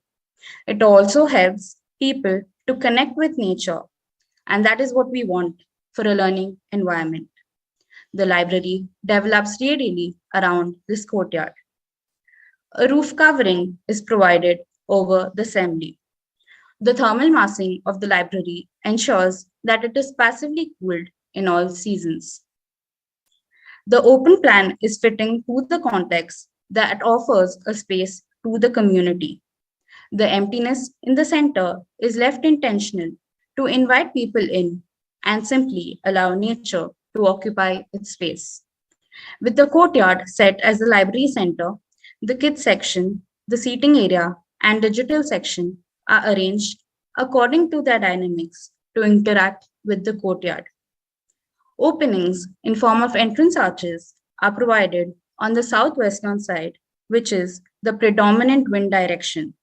This ensures that there's continuous movement of cool breeze flowing into the library. The library is constructed by raising circular walls on plinths and then placing a roof over it. Local trees and vegetation are provided in the courtyard for natural cooling. The undulating form of the roof resembles like a mound rising from the ground. The building dominates the scene with its structural form, but at the same time dialogues with the surrounding nature thanks to the language inspired by it. The structural form of the roof is achieved by using ferro cement to form the shell structures. The construction involves building a main framework made of reinforcement bars, weld mesh, and chicken wire mesh. Ferro cement structures are manually produced by applying cement mortar mix over the main framework. Geometric pattern frame made of reclaimed timber are placed on the ceiling as an interior design feature. It is supported by angles that are welded to the main framework of the ferro cement roof. Grooves made in this wooden framework are used to place mirrors in between them. These mirrors help to reflect the light multiple times, entering through the courtyard and lighting provided, hence reducing the amount of electricity used throughout the day. Locally available materials are used in the construction of the library. The walls are made of adobe brick and are coated with a layer of clay plaster on the outer wall. This ensures that the library stays warm during the winters and cool during the summers. The flooring is made with a mixture of mud and cow dung. The roof is made of ferro cement. Geometric pattern frame made of reclaimed timber are placed on the ceiling as an interior design feature, and mirror work is an integral part of this design. When you visit this library, you have direct experience of nature. You can feel the cool breeze against your skin. You can hear the rustling of leaves. You can see the patterns formed by the trees on the floor and furniture by the sunlight entering through the courtyard. Indirect experience of nature can also be felt when you walk on the mud flooring. By visually stimulating the eyes, looking at elements of nature such as flowers, leaves, and birds that are hand embroidered by the women of the community on the puff seating areas. Element of water can also be seen in form of gray and blue foam seating areas provided. You can experience the rich culture and tradition along with modern architectural elements in form of wooden parametric seating areas provided. Moving on to the individual sections of the library. Learning through play, which is the kids section. As soon as you enter the library from the reception area, the kids section is provided for safety. A ramp with seating area on top is provided. Storage for board games beneath this ramp is given. Traditional board games such as Chopar and Wag or Bakri are provided to preserve the tradition. Learning through interactive display, which is the digital section of the library. Thanks to the 4G network that has reached these areas, access to the internet has become easy. The digital section will help these people to improve their literary skills. Learning through conversations. Seating area with storage underneath is provided. Learning through folk music. Kutch is well known for its folklore and a number of instruments that are never seen before. For example, the surando. It is a unique ancient instrument which is passed on to generations. The jodia pava. It is a unique double flute instrument. The aim is to continue this tradition and pass it on to the next generation. An activity wall is provided in front of the seating area. The wall can be tucked back into the ground when not in use. The wall serves dual purpose. First, it is used to perform weekly activities on the wall facing the courtyard. This ensures that the entire community actively participates in learning. Second, it is used for documentary screening on the rear side of the wall. The seating area provided in front of it acts as a mini amphitheater and has the capacity to seat around 75 people at once. Self-learning is also encouraged in the outdoor seating areas of the library. This is the quieter zone of the library. Inbuilt seating areas are provided at regular intervals in between bookshelves. Flexible seating area in form of movable puffs are also provided. It is important to make the library resilient. This is done by making it earthquake resistant. Lightweight materials such as ferrocement are used in the construction of the library. The circular forms help to resist the earthquake. It is electricity saving. Dimmable LED lighting are provided on the ceiling. The mirrors help to reflect the light multiple times, reducing amount of electricity used throughout the day. It is climate responsive. The circular forms help to resist wind pressure. The entire library is passively cooled. All the cold air is gotten through entrance arches and the warm air is taken out through the courtyard. All the harsh sunlight falling on the sloped roof is reflected back, hence avoiding heating of the roof. Locally available materials are used in construction, which reduces the transportation costs and have low maintenance. As all the materials are locally sourced, it provides for employment opportunities for the community. Rainwater harvesting. Rainwater is collected in the courtyard, which is later recycled and used for flushing in the toilets. It is hoped that through this library, the community spirit and traditions of the Rabari tribe can be preserved and enjoyed by several generations to come. There are around 900 other villages in Kutch with its own unique culture and tradition. It is hoped that the success story of the library in Ludhia village will inspire them. I would like to conclude by quoting Margaret J. Wheatley. There is no power for change than a community discovering what it cares about. Thank you. Okay, Kip, please go. Thanks, Maitri. Thank you, Kip. Yeah. Hi, Maitri. Yeah, appreciate your simple but thoughtful planning. But one question for you, in fact, two.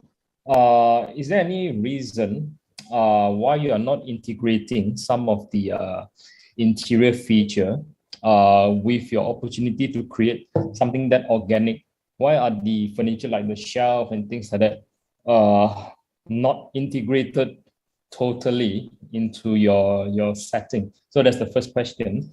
Second question is to your ceiling pattern. Is there any reason why you are creating a motif rather than to allow the functions to take over the visual? Because with such architecture, in fact, what we've done here may not be totally constructible because of your structural thickness. It doesn't have the structural depth to even hold the roof. So assuming you sorted out the architecture part of it, so what is the reason behind using that particular motif that we see here in your perspective? Okay. Thank you for the questions. I would answer your first question first. Why I'm not integrating the interior part is that I'm going to offer a space for the community where they can decide and take decision as to what they want to use it for the best. So just providing shelves, they can decide what can be done with the shelves. They can use it to display their art and craft work, or they can use it to keep book storage. Okay, sorry. Sorry to interrupt because of the timing.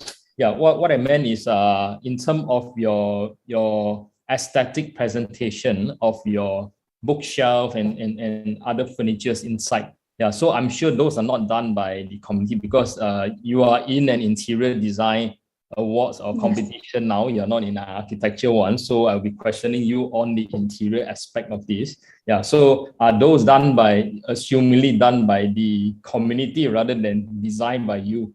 Is that what you're trying to portray here, or is there a reason why the furnitures are left in that current state as what you have presented?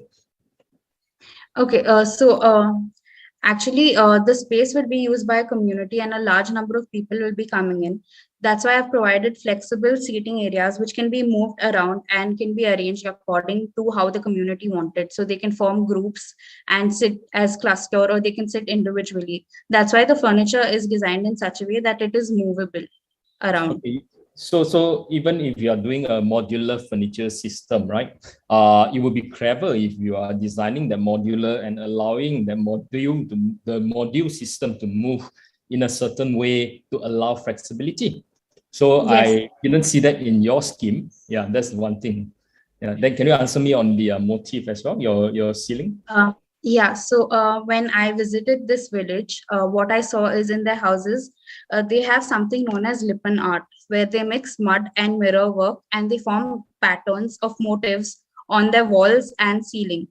And this is used to reflect the light multiple times, and they do not use electricity throughout the day. Only in the night time they consume electricity. Hence, inspired by that, I have provided that kind of motif in my design. Okay, thank you. Thank A you. little question. Yes, please, Sammy. Just a little question. How did you decide on the size of the patterns on the ceiling? Okay, the size was fixed based on the mirror lengths.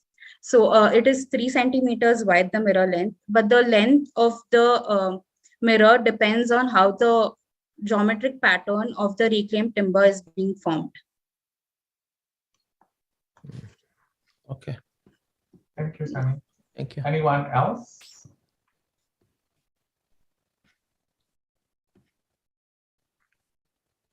All right. I think that's all then. All right. Thank you, Mike 3. Thank you, everyone. Thank you. Thank you. Okay. Next, I would like to invite Ivanti Dhamapala from the University of Maura to Sri Lanka with her project Timber Design and Innovation Center.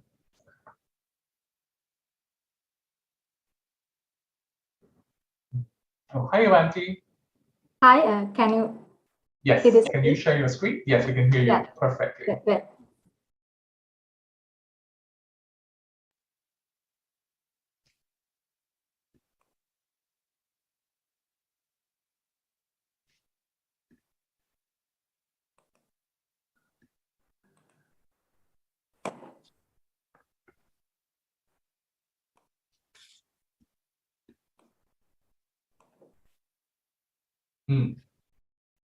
Okay, Ivanti, you can start anytime. Yes. Okay. Welcome, ladies and gentlemen. It's a great pleasure to meet you all. Hi, I'm Ivanti from Sri Lanka. Sri Lanka is a paradise island surrounded by Indian Ocean, gifted with natural beauty, rich traditions and cultural diversity. Hospitality and kindness of Sri Lankans is widely recognized by anyone who visits this beautiful country. However, with the effect of global pandemic, Sri Lanka had to face a lot of challenges and crises. They impacted on everyone's life. Currently, Sri Lanka is facing its worst economic crisis throughout the history and has become one of the countries that has highest inflation rates. Sri Lanka has many agricultural and vocational occupations that would sustain the middle to lower middle class families. The city of Moratuwa is such a city, famous for woodworking and carpentry, which is situated near the west coast of the island. The University of Moratuwa is an excellent educational center which provides education on engineering, architecture, product and furniture design, innovations, as well as the industrial application happening in the same context. As a university student, when I moved from my hometown to Moratuwa area, it was a new experience for me. To see a city where almost every household had some relationship to woodworking and carpentry. The traditional Ambalam is a special social center that existed in ancient Sri Lanka. This is the best example where I noticed the best wood carvings in my childhood. Hanavitiya Ambalaman, which is a resting hall used by ancient Sri Lankans, is situated in my village, and it inspired me to study on traditional wood carvings. Moratuwa is the well-known city in Sri Lanka regarding timber crafts, especially in furniture designing. It has long been known that the best furniture pieces are produced in Moratuwa area, where simple anything could be custom made of timber. At present, there is a high demand for timber crafts. Nevertheless, there are many issues related with this industry, including lack of knowledge on new innovative designs, product to reach the international market, insufficient knowledge on the materials and treatment methods, limitations of using technology, alterations related to the industry. Therefore, finding solutions for these issues is important for the betterment of the industry, the community, and the national at large. Here my focus is to discuss about the issues of limitations of new designs for them to reach the international market. I noticed that almost all the furniture designs done by them look similar, but they have inherited from their forefathers. Well, I feel if the carpenters are provided with proper designs and technological knowledge on furniture manufacturing, they will produce furniture with export quality. As a young university student, I wanted to provide a medium for these woodworking communities to have access for the possibilities of timber construction and design in a communal scale. Well, I identified that there is a huge potential of new design development and research on timber crafting. I feel that through this collaborative work done by the designer students and timber crafting community, there will be opportunities for developing international design needs while uplifting the living standard of Sri Lankans, overcoming this current economic crisis. As my major design project in level 3, I decided to design a timber design and innovation center at Moratuwa, which would arouse the curiosity and gain the attention of the users, that they would automatically be exposed to such options. And I wanted this design to be a hub of collaboration to share knowledge with international designers and traditional timber crafting community to create a better pathway for local craftsmen. Through my design, I like to promote product design students to do their design work inside this innovation center. Through that, there may be new innovative furniture designs, products that can be marketed with export quality. As a solution, I have derived the concept of my design to revitalize the community of timber crafting by strengthening the relationship between industry, education, and technology, introducing a knowledge exchanging hub. To achieve my concept, I have inspired from the traditional timber crafting and joinery details of emblem structure. The site stands at the entry point of Moratuwa city, as the old and new Gore roads separates and ascend from either side of the plot area, making the Timbercraft Center the official entrance to the city, which merge with historical ties of timber crafting in Moratuwa. Well, let's move into my design. These are the layout plans. Let me explain you the progression of the design. The main entrance is located at a point of focus for the user to fully grasp the experience of architecture, its relation to the human proportions. The entrance is paved with fair-faced stones to highlight the point of entry, and it is viewed by the floor above with exposed joinery and timber detailing. Material contrast distinguishes the pathways, directing the user into the spaces. The timber weaving structure acts as a welcoming feature for the users. The structure itself creates shadows, providing yet mysterious but more interesting entryway. The spatial progression from entrance porch to the entrance lobby is created with a funnel. The user sees minor teasers of what's inside, and it invites the user in. And entering a large double height space from a tighter space enhances the experience of the user by providing a sense of arrival. The interior spaces showcase many forms, colors, textures, and properties of timber through the walls, floors, and furniture to prove the versatility and potential of timber ranging from construction to decor. The main exhibition area on the ground floor at the entrance shows timber weaving wall, which acts as a character to exhibition space, being an exhibit itself, while exhibiting timber product designs, new timber furniture trends, and architectural elements. The space is naturally lit and light is focused on the main attraction of the space.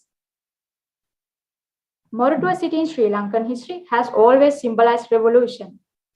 With all these upcomings, the timber crafting has established itself as the lifeblood of the city.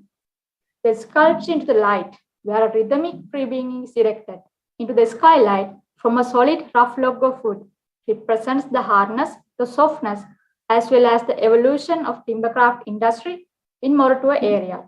It represents how a low-income slum city became the most renowned city in Sri Lanka for timber crafts.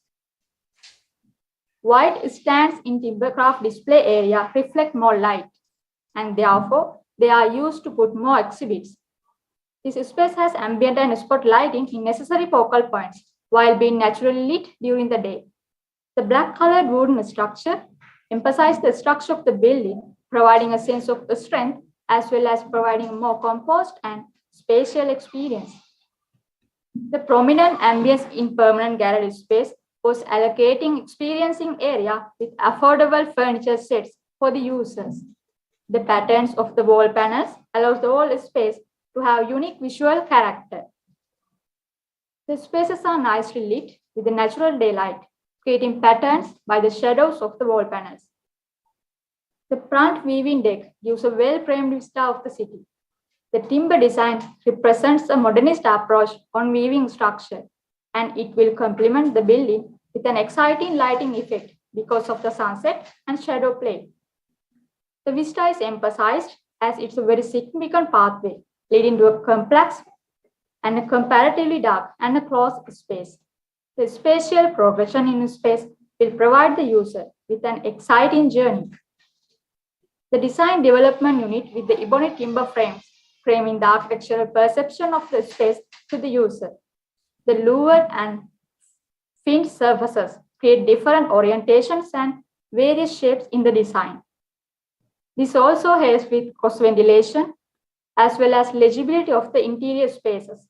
The different colors of different materials keep the space live, which enhances the user experience, making the building itself is also an exhibit. The wood workshop is connected with the design development unit. The simple form inside the space would enhance the woodworkers to have calm environment rather than having a complex space. The wood brownish colors inside wood will help people to have calm mindset for better working experience and enhancing creativity.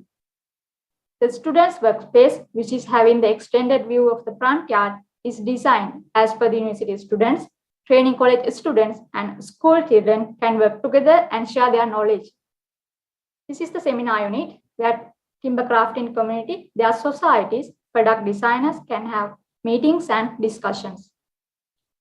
The upper floor and the ground floor are visually connected, creating much bigger volume with double height space. In traditional timbercraft museum in the basement level, the exhibition spaces are a composition of fair-face concrete facades and permeable timber partitioning panels. The underground space is lit up constantly with the sun rays coming through the openings.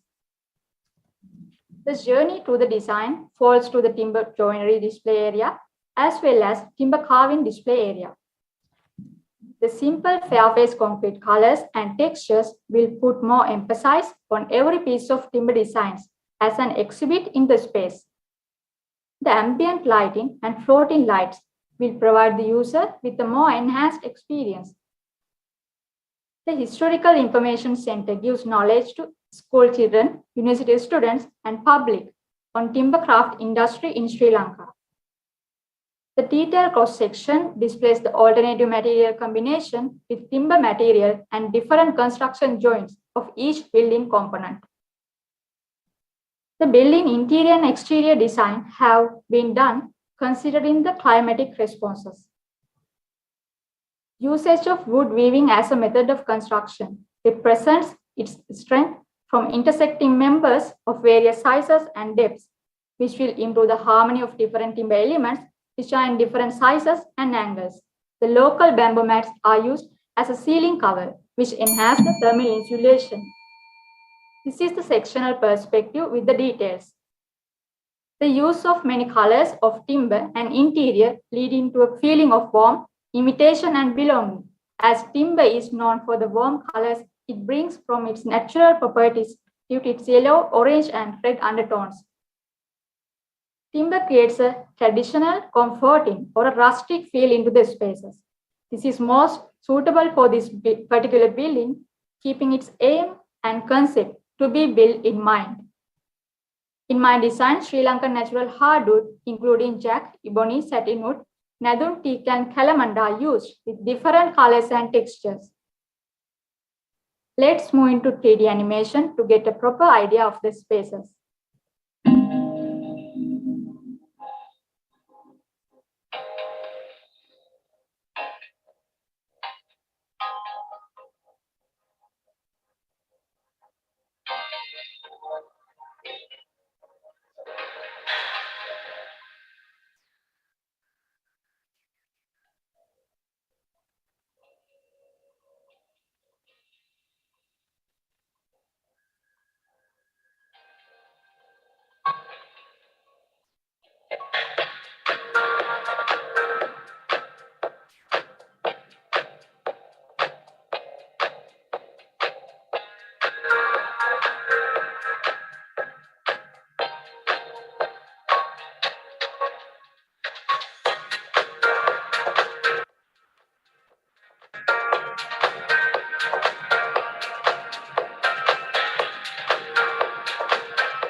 All right, thank you, Ivanti, for your presentation. Judges, I would like to open the floor for questions and comments. Anyone would like to comment or have a question? Horace, Sammy, can I invite you guys to speak too?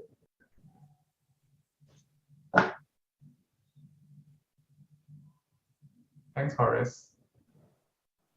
I just want to know that this is a very architectural-oriented project, right? So what will be the key, the key motif or the accents that you apply into the interior, the timber thing, that you think this is gonna be like a very good connection with the envelope that you create? In the interior, I have used many different timber elements, timber detailing, because I want to create different characters to each place by using different timber elements, and it enhances the diversity of the spaces, and as well as in each places it creates unique character, and also I want to experience the user to give a different experiences for the user in using different elements in the building structure itself also.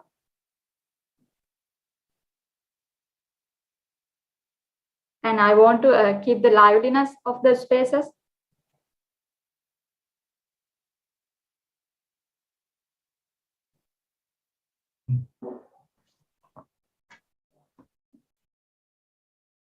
Sorry, I didn't get. Sorry, Horace, you said something just now. Did anyone say anything? No. It is fine. Thank you very much. Thank you. Okay, thank you, Ivanti. Fellow judges, any more comments or questions? Great, if that's the case. Thank you, Ivanti, for your presentation. Thank you.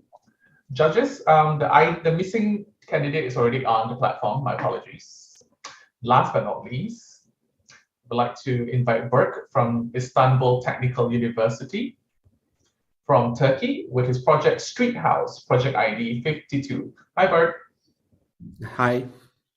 All right, over to you. Okay.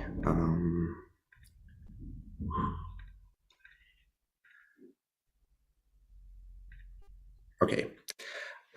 Hello to everyone. Everyone listening to this presentation now was once a child. Probably all of us were from the generation that spent more time on the street as a child. The streets were filled with children, their games, and their voices. When I think my own childhood, I spent more time on the street than at home. When I was at home, I was impatiently waiting for the street to come alive and throw myself there again. The streets which are natural meeting places for all ages can be lived together. Meeting places where individuals of all ages can be together at any time of the day are socializing places for adults and natural playgrounds for children. Today, some streets continue to be function like this. But of course, not every city and street are achieve this. Especially as a result of urbanization and wrong design practices, some streets are no longer playgrounds for children and have become problematic even for adults. An example of cities where we see this situation is Istanbul. Istanbul is one of the largest cities in the world. It is also the city with the highest child population in Europe. This city and its streets, where I spent my own childhood and still live, has no longer belonged to the children and neighbors. There are some specific reasons to cause that. In today's cities, streets have become vehicle roads and parking lots. Vehicles occupy the streets and also noise and air pollution. In addition, the sidewalks, which are the most important part of the street, have been occupied by businesses and large crowds. On the other hand, the danger of strangers and the potential of crime in the street prevent the use of the street, and it prevents the use of by the child and the children. Sorry, I probably have something to do with my video, I guess. Am I right? Are we supposed to listen to your video? Is there audio or it's supposed to just be image? I think the videos are some kind of laggy, right? I think that's internet problem. Don't worry, just carry on. Okay. We'll be able to, Okay. yeah. And finally, being too intertwined with the technology creates an effect that distracts children from the other activities. So why are the streets and playing games in there so important? Children develop their communication skills through the play. During the game, they have the chance to communicate with other children and adults. Also, a child develops intellectually and physically and finds the opportunity to explore and develop. When I think my own childhood, the time I spent in the street developed my imagination, creativity, and social relations. Street has a huge impact on my personality. Today, many projects are being carried around to make the streets belong to the neighborhoods and children again. When we come to Istanbul again, there's a neighborhood which is suffering the same problems above. Kuzguncuk is a Bosporus neighborhood on Anatolian side of Istanbul. It was a place where the neighborhoods, the shopkeepers, in fact, everyone in the neighborhood got to know each other, and the neighbors and children spent time on the street as they wished. However, over time, Kuzguncuk began to be affected by the great change that Istanbul experienced. The streets, which were full of children and neighbors, began to fill with the traffic and turned into parking lots. This pushed the children towards the sidewalks.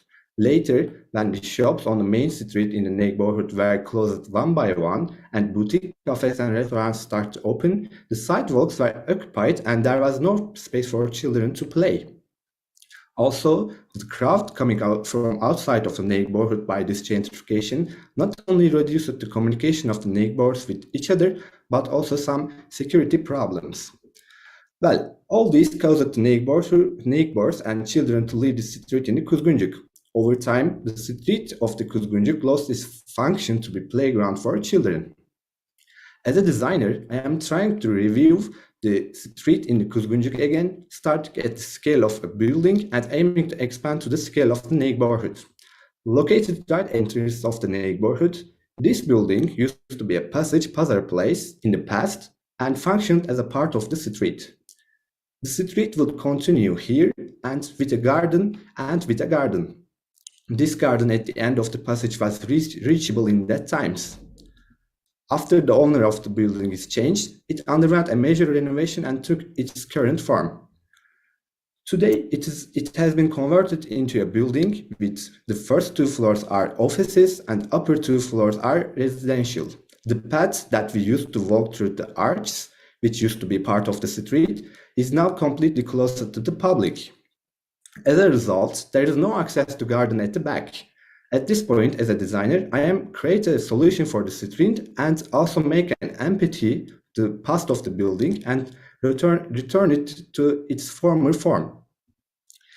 The design, named as a street house, is about the transformation of the first 2 floors of the building into a house, street, playground. Street house is a design that emerged with empathy established with the context, and empathy established with neighbors, children, people living there, and the past of that building. In the concept of his house-street relationship, we think about the mindset of the people. People try to create a subjective sense of place by making the space their own.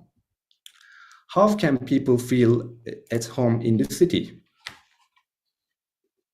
In street house, oh, sorry, I'm on time. Okay. In the street house, there is an effort to create a unity of the relationship between the concept of house and street. A private space like house intertwines with a public space like street and creates a between. When we're looking into the street house, it's divided into 3 parts. The first part includes mostly the interior space of the house. The middle part is where the house is mostly intertwined with the street, and the last part includes the children's playground. In here, we see the entrance of the house, the dining area, and the kitchen. Then we see the multifunctional room and the child toilets. Finally, street house ends with a garden. So in the first floor, the most of the spaces of the street house place it in the first floor. When we look into the upper floor, house continue with the living room, music room, bedroom, bathroom, and with the playground. So street house concludes itself with these spaces. To look into parts more closely, we can start with the playground parts. The playground are not designed with individual tools such as swings, slides, and other predetermined play styles. It's actually designed in a free and minimalist manner. The game itself is left entirely to the imagination of the children by basic geometries and physical activities. We can see how the playground is intertwined with the street house. Apart from this, we also see the music room and multifunctional area. The orange color of Nippon Paint is used here. With this color, children are encouraged to move. And in this section, playground is again highlighted with orange color. We also see the relationship of living room with the street and the garden. Additionally, we see how the street continues in the street house and ends up with the garden. Children, families, neighbors, in short, everyone is flowing to the street house. Now, this is the playground part. It creates opportunities for children to do things child is already doing in the city, such as climbing, jumping, and reaching. It encourages children to movement with its color. The play box, located in the multifunction area, is a part where children interact directly with the space and shape their surroundings and the game according to their wishes. Multifunctional area is a space that can be shaped by children. For example, it can turn into a painting space, or at the same time, it can change shape to allow space for children's games. Movable walls and play box give opportunity to interact with space. In here, what really makes its creations process. Then we see the music room and we see the living room. The garden and the street ends with the garden. The garden is a very important place of different age groups to come together. While the resident of the house continues to live, maybe cook something to give the children and neighbors, the street is filled with children and neighbors. On one hand, neighbors sit there and read their newspapers, talk each other and watch their surroundings. On the other hand, the children play their games. From time to time, the children can be accompanied by their families, the neighbors, and the residents.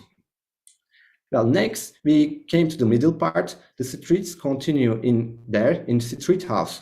At the same time, we once again see how the house intertwined with the street. A red color of Nippon Paint in use in here. Also, we see that a layer was left on the arches of the door and the wall. It shows the layers of the building and provides a visual information about the history of the building. The street diversified with steps, a ramp, and a water element. And we see the staircase, which is the main circulation element of the house. Finally, we see the last part, where many spaces of the house are settled. We see how the different functions of the house are intertwined with each other. A wooden texture was preferred in entrance area. The dining area is painted red, and in the kitchen, green color was used to create a calm atmosphere. There's a box system in this part to create house as a whole. This box system enables house to work as a whole by creating the required function where it's needed. In entrance, this box system turns into a cabinet and dining area. Then we see the kitchen area here, and the box system transforms into cabinets, storage, and countertops. The green and white color is complemented by the use of the wood and marble in here. Finally, we see that the box system creates two bedrooms, and then we see the bathroom and the children's closets. Finally, we see the street house as a whole again. First of all, when we came to the sustainability subject, street house mostly work on the sustainability of the society. It includes not only physical elements that can be touched, but also non-physical elements that create social relations and development. Also, there is a sustainable application at different scales. First of all, instead of construction and new built environment, settling inside an existing building means a great amount of energy is conserved. Mostly, it ensures that materials used are sustainable and their carbon footprints are low.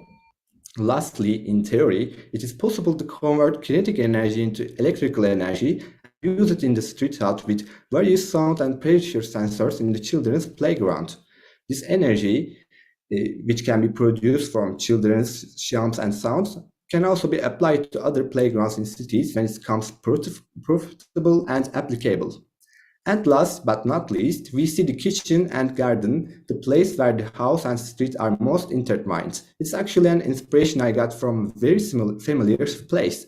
While everywhere else was filled with apartments, my childhood house with a garden was kind of like my castle. When I opened the door, me and my friends are flowed towards the garden. Afterwards, at some point, my mother sharing the pastry she cooked with us and with the neighbor house outside. In fact, this scene shows the sincerity created in the neighborhood by those warm foods. It's kind of an effort to review those days, but sadly, that picture is no longer real. Like other places, my castle fell victim to being an apartment too. So the city continues its street out with all dangers, advantages, and disadvantages. When the child goes to bed, it becomes a normal street again. This cannot be avoided. The street is necessarily chaotic, although designer tried to bring an order. Functions conflict with each other with all time. In the beginning, the spread of the design thinking to the neighborhood is actually not physical but intellectual. Thanks to the dialogue created by the street house, people become conscious of what kind of transformation the streets should undergo and begin to shape their surroundings. At this point, this dialogue goes beyond the borders of the street house and inspire the whole neighborhood, city, maybe even the world. So, and I end my presentation in here. Thank you so much. Thank you, Burke, for your presentation. Judges, I would like to open the floor to you for questions and comments. Maybe we can start with Sammy first, if you don't mind. Yep. You need to unmute first. Yeah. Or Horace wants to go next. Sorry. Okay. Actually, I don't have any question. Thank you. All right. Thanks, Sammy. Horace. Hi. Yeah. Thank you for this very professionally done project. It's again very, very, very, very professional. I have a very stupid question. May I know which course you are studying? I am studying in architecture too. I make a double major. I study architecture and interior design too. I make a major, a double major. So now you are still a student? Yeah, I am still student. Yeah. In which year? Fourth year in interior architecture and second year in architecture. So this is your final year coursework? Almost, yeah. Yes.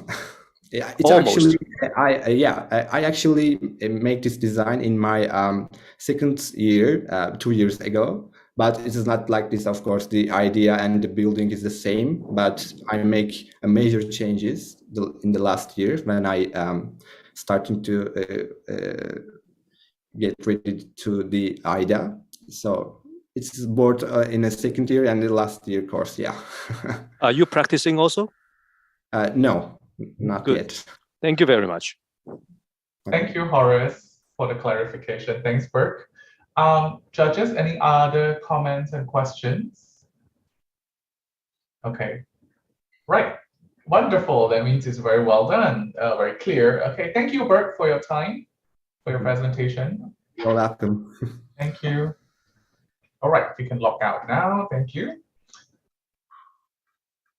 So it has been a long, actually not that long. Actually, it's been a very productive day with our finalists. Thank you, judges. Yeah, it's not that long, right? It's record-breaking. Yep. Thank you, judges, for your efforts and dedication. Our ID category calls for today. So for those who are attending our physical award ceremony, I'll see you